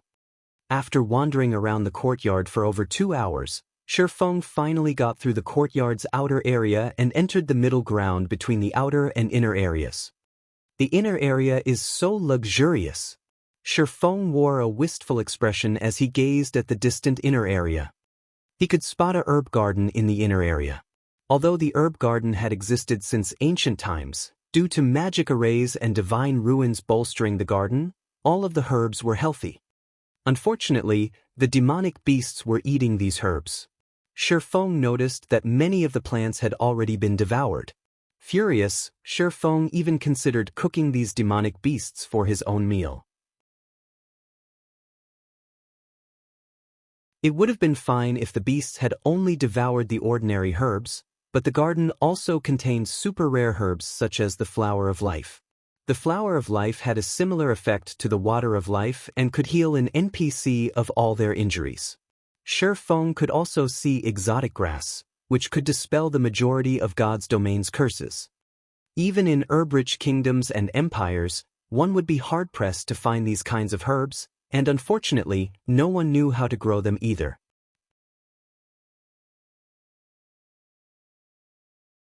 Yet, these extraordinarily precious herbs were nothing but food for the area's demonic beasts. It was no wonder why the demonic beasts here were so fat. Moonlight fruit. Shi Feng suddenly noticed a tree that was roughly 30 meters tall. Hanging from the silver tree's branches, Shi Feng noticed a translucent fruit. When he saw this translucent fruit, his heart began to pound. In the past, the moonlight fruit had sold at one of the superpowers auctions. After that auction, not a single player throughout God's domain had forgotten the fruit's name. However, this wasn't because the fruit had sold for an astronomical price. Rather, it was due to the fruit's effects. When consumed, the moonlight fruit would permanently improve a player's physique.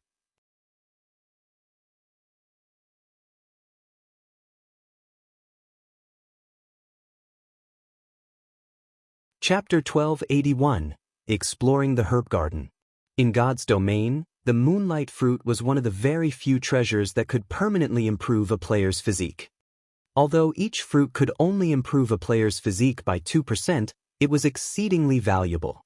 Moreover, each player could consume a maximum of 5 fruits.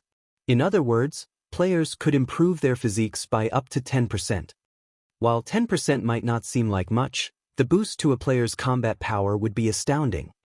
There were 2 main reasons for the massive gap between Tier 1 and Tier 2 players.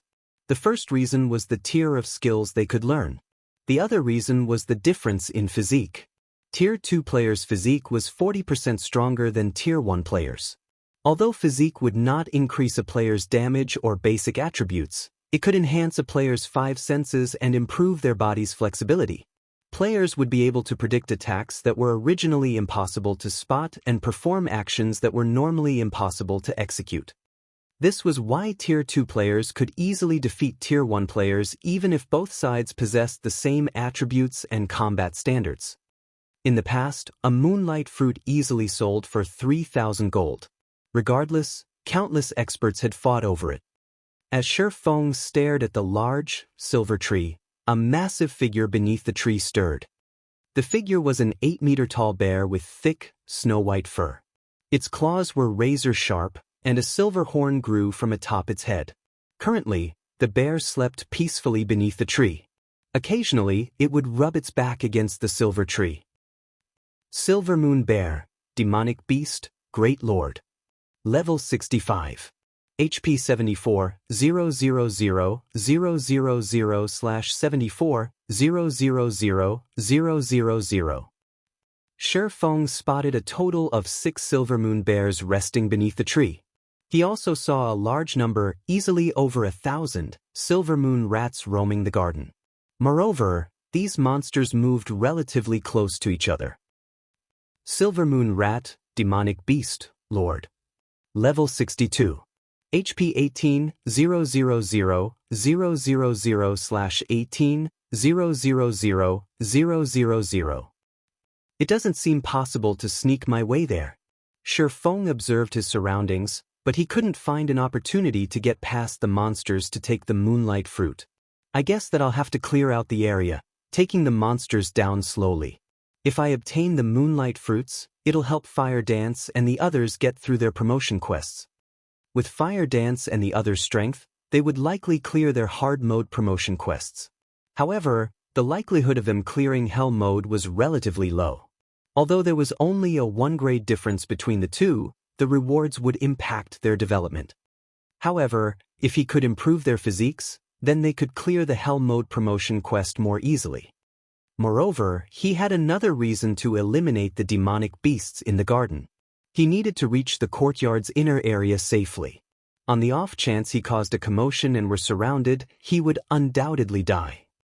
Thinking up to this point, Shi Feng quickly went into action. As a preventive measure, let's summon a demon. Thinking so, Shi Feng took the Bible of Darkness from his bag. Although he was confident in defeating these Lord-ranked Silver Moon rats, It would take too much time and energy by himself. He needed some help. Originally, Shi Feng had considered summoning his personal guards. However, as this was a special space, he would die from regret if they couldn't be unsummoned and died here. Unlike mounts and pets, personal guards could not be easily resurrected. Oftentimes, players chose to search for new personal guards rather than resurrecting their guards after death. Resurrection was simply too expensive. It cost even more than bronze and mysterious iron guards. Even Shi Feng couldn't afford to resurrect a dead personal guard. Hence, unless absolutely necessary, he would not dispatch his personal guards.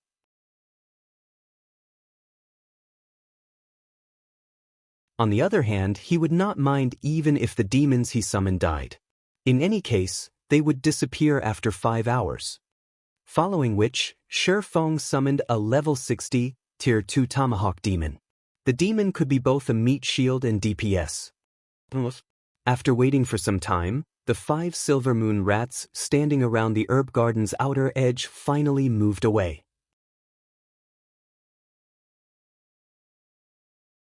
Immediately, Shi Feng drank 2 bottles of Sea God's Blessing, increasing his basic attributes by 15% and all resistances by 150 points for 15 hours. Afterward, he activated an isolation scroll to reduce the chances of detection.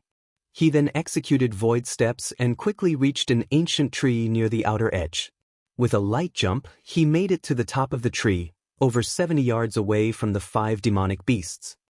At this distance, due to the isolation scroll, these level 62 demonic beasts couldn't detect Shi Feng. As for the Tomahawk Demon, due to it being level 60, it would not be detected easily even if it stood only 60 yards away from the demonic beasts.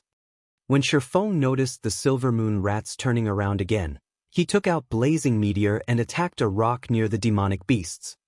The throwing weapon shattered the rock instantly. The scattered rubble just so happened to collide with one of the wandering silver moon rats. Although the rubble hadn't caused any damage, the silver moon rat was enraged. Looking around furiously, its round, beady eyes quickly locked onto the shattered rock. The rat then carefully walked over. Seeing one of its companions wander off, another nearby silver moon rat followed curiously. Demonic beasts were slightly smarter than ordinary monsters. However, they had less intelligence than humanoid monsters. If something suddenly changed, they'd react instinctively. In the case of humanoid monsters, they'd likely gather a group of 5 or so before investigating the shattered rock. Shi Feng simply took advantage of this. Very quickly, the 2 silver moon rats arrived beside the shattered rock. As soon as they did, however, they sensed the Tomahawk Demon standing in the nearby tree. Sensing outsiders, the 2 silver moon rats charged towards the Tomahawk Demon without hesitation. The other 3 silver moon rats were over 15 yards away, and they did not react at all as they continued their mindless wandering. They did not even notice that 2 of their companions had left them. Good. Shi Feng released a sigh of relief. He had only found this advantageous terrain after observing the herb garden for a long time. If he accidentally attracted all 5 silver moon rats, he would be finished. However, despite seeing the 2 demonic beasts inch closer, Shi Feng did not have the Tomahawk Demon attack them. Instead, he had the demon retreat. There were too many silver moon rats throughout the herb garden. Many among them wandered randomly. If he fought inside the herb garden, the battle would easily attract the other rats. After luring the 2 rats roughly 50 yards away from the herb garden, Shi Feng controlled the Tomahawk Demon to use the Tier 2 skill Flying Death Axe. Immediately, the Tomahawk Demon threw the massive battle axe in its hands, the weapon transforming into a streak of black light as it flew towards the 2 silver moon rats. Minus 61,845. Minus 62,078. The attack ripped an ear-piercing screech from the silver moon rats. Their screeching could be heard clearly from 50 yards away. In a panic, Shi Feng turned his gaze back to the herb garden. Immediately, he noticed another silver moon rat charging out of the herb garden. Shi Feng suddenly felt a brewing headache. However, after another moment, no other rats charged out of the herb garden. That was close. This chain reaction is dangerous. Fortunately, none of the other Silver Moon rats were alerted. Sighing, Shi Feng shifted his gaze back to the approaching Silver Moon rat. He decided to lure the 3 demonic beasts further away from the herb garden. Only after they were 100 yards away from the herb garden did Shi Feng allow the Tomahawk Demon to fight the demonic beasts again. Although the Tomahawk Demon only had 13 million HP, which was less than what the Silver Moon rats possessed, in terms of combat techniques, the Tomahawk Demon was stronger than the demonic beasts. If the Tomahawk Demon focused on defense, it would take a long time for the 3 Silver Moon rats to kill it. After the Tomahawk Demon stabilized its aggro, Shi Feng used Skywheel Sword to seal the area, followed by Firestorm. The raging inferno immediately caused the 3 rats to screech in pain, their HPs falling by around 90,000 every second. Occasionally, they would even receive a frightening damage of around -180,000. By the time Firestorm ended, the Silver Moon rats had each lost over 700,000 HP. The Tomahawk Demon used the Tier 2 skill Demon's Voice, forcing every enemy to focus on the Tomahawk Demon. At the same time, the Tomahawk Demon's defense and attack speed increased by 40% for 30 seconds. With the Tomahawk Demon as an MT, Shi Feng activated Phantom Kill, 9 Dragon Slash, and the Ice Blue Devil Flame and launched a rampant assault. Both Shi Feng and his doppelganger dealt around -4,000 damage with their normal attacks, while their skills dealt anywhere from -10,000 to -20,000 damage. When the Tomahawk Demon was close to death, Shi Feng immediately switched to the Aura of Water and used Life Bloom on it, healing it back to full HP. After fighting for nearly 20 minutes, the 3 Silver Moon rats collapsed. However, aside from gaining some skill proficiency, Shi Feng did not receive any EXP from the demonic beasts. Suddenly, Shi Feng felt that the system was very black-hearted. He had just killed 3 level 60 lords for crying out loud. In the outside world, it would take a party of level 60 players to take down such a monster, yet the 3 lords' deaths hadn't yielded any EXP or equipment. Suddenly, Shi Feng noticed a translucent, nail-sized grain beside one of the Silver Moon rats. He picked it up and took a closer look. 7 Luminaries Shard. What? These monsters drop 7 Luminaries Shards. Shi Feng could not help his surprise as he stared at the translucent grain in his hand. You're tuning in to the Passion Pages YouTube channel. We're so grateful for your support, and don't forget to subscribe to join us on this incredible journey through captivating stories. Your generosity through donations truly makes a world of difference, as it's the primary source of revenue that allows me to expand and enhance this channel for you. Thank you from the bottom of my heart for being a part of this adventure.